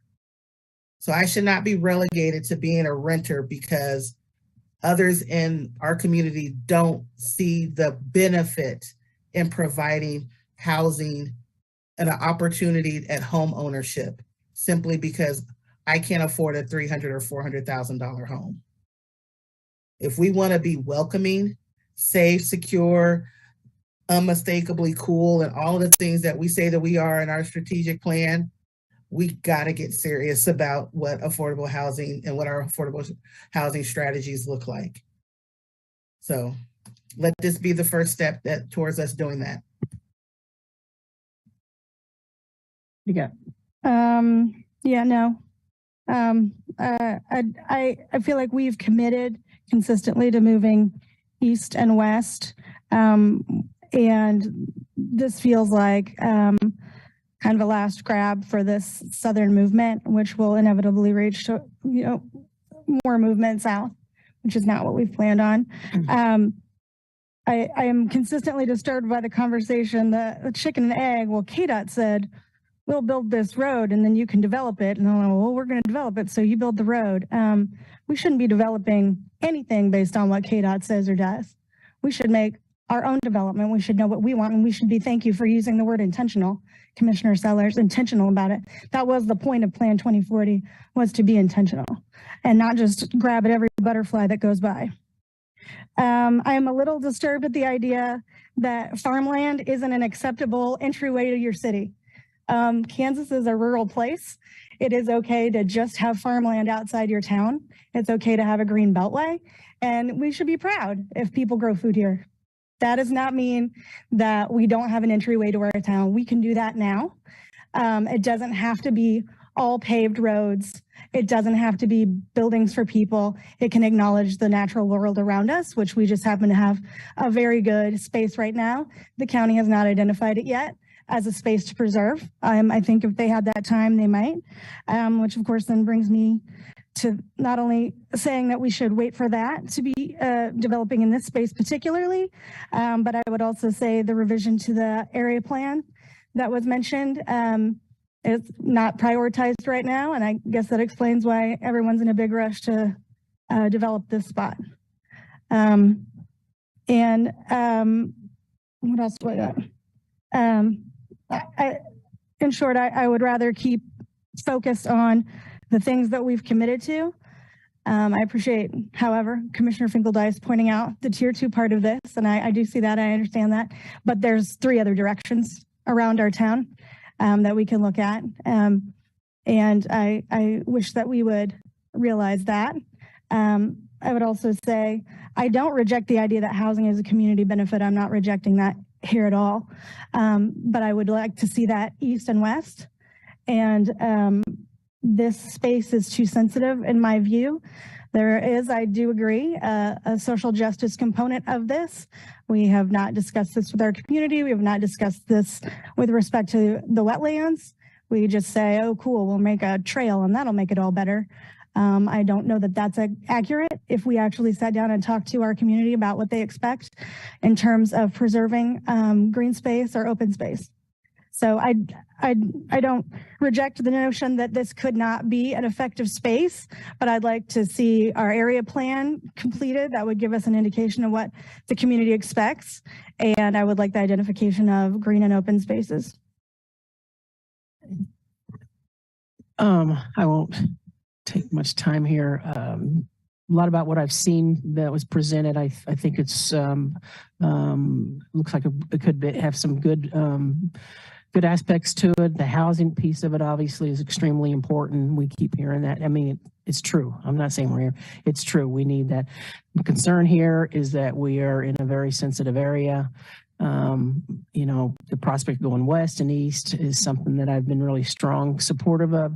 When we get this close to sensitive lands, as well as the floodway, and just the fact that the soils are hydric in nature, not real stable. I struggle with the fact that we're going here up against these sensitive lands first. And so my preference is that we go in different directions. So I'm not going to support this annexation. So. Ready for a motion then? Yep. Move to approve annexation request A2243 of approximately 143.41 acres located in the southeast corner of SLT and US 59 and adopt on first reading ordinance number 9972. Second. I got a first and second. All in favor? Aye. Aye. And opposed? Nay. Nay. All right, we'll go on to commission Do items. we need a vote to do that? Yeah, Mayor, we'll need to either adjourn immediately or Oh, that's right. Vote to extend. make a motion to extend for a specific period of time or to a certain time. That's right. Do we want to go on or just, Yes, let's do it. okay, I'm in it to win it. okay. Motion, Move to extend the meeting by 5 minutes. You do it. second. Second. Okay, I got a first and a second. All in favor? Aye. Aye. Aye. That's 5-0. We'll go on to commission items. Just real quick, mainly for staff's benefit, not that anything is inaccurate with the Journal World's article.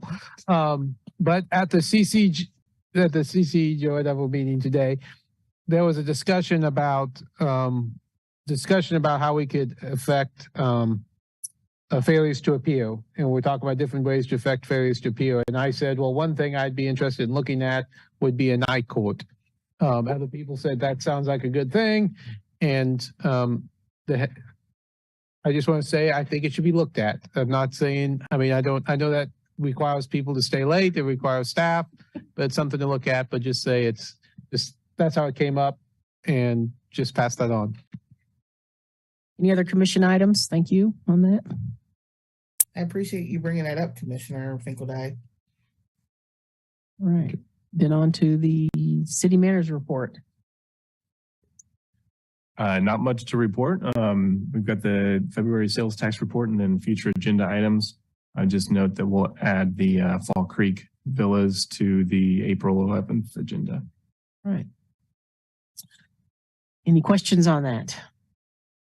This is a public comment item. Any public comment on this item? There's nobody in the room. Anybody on Zoom? Oh, I heard it. No. Should say nobody. We got a nice officer over there.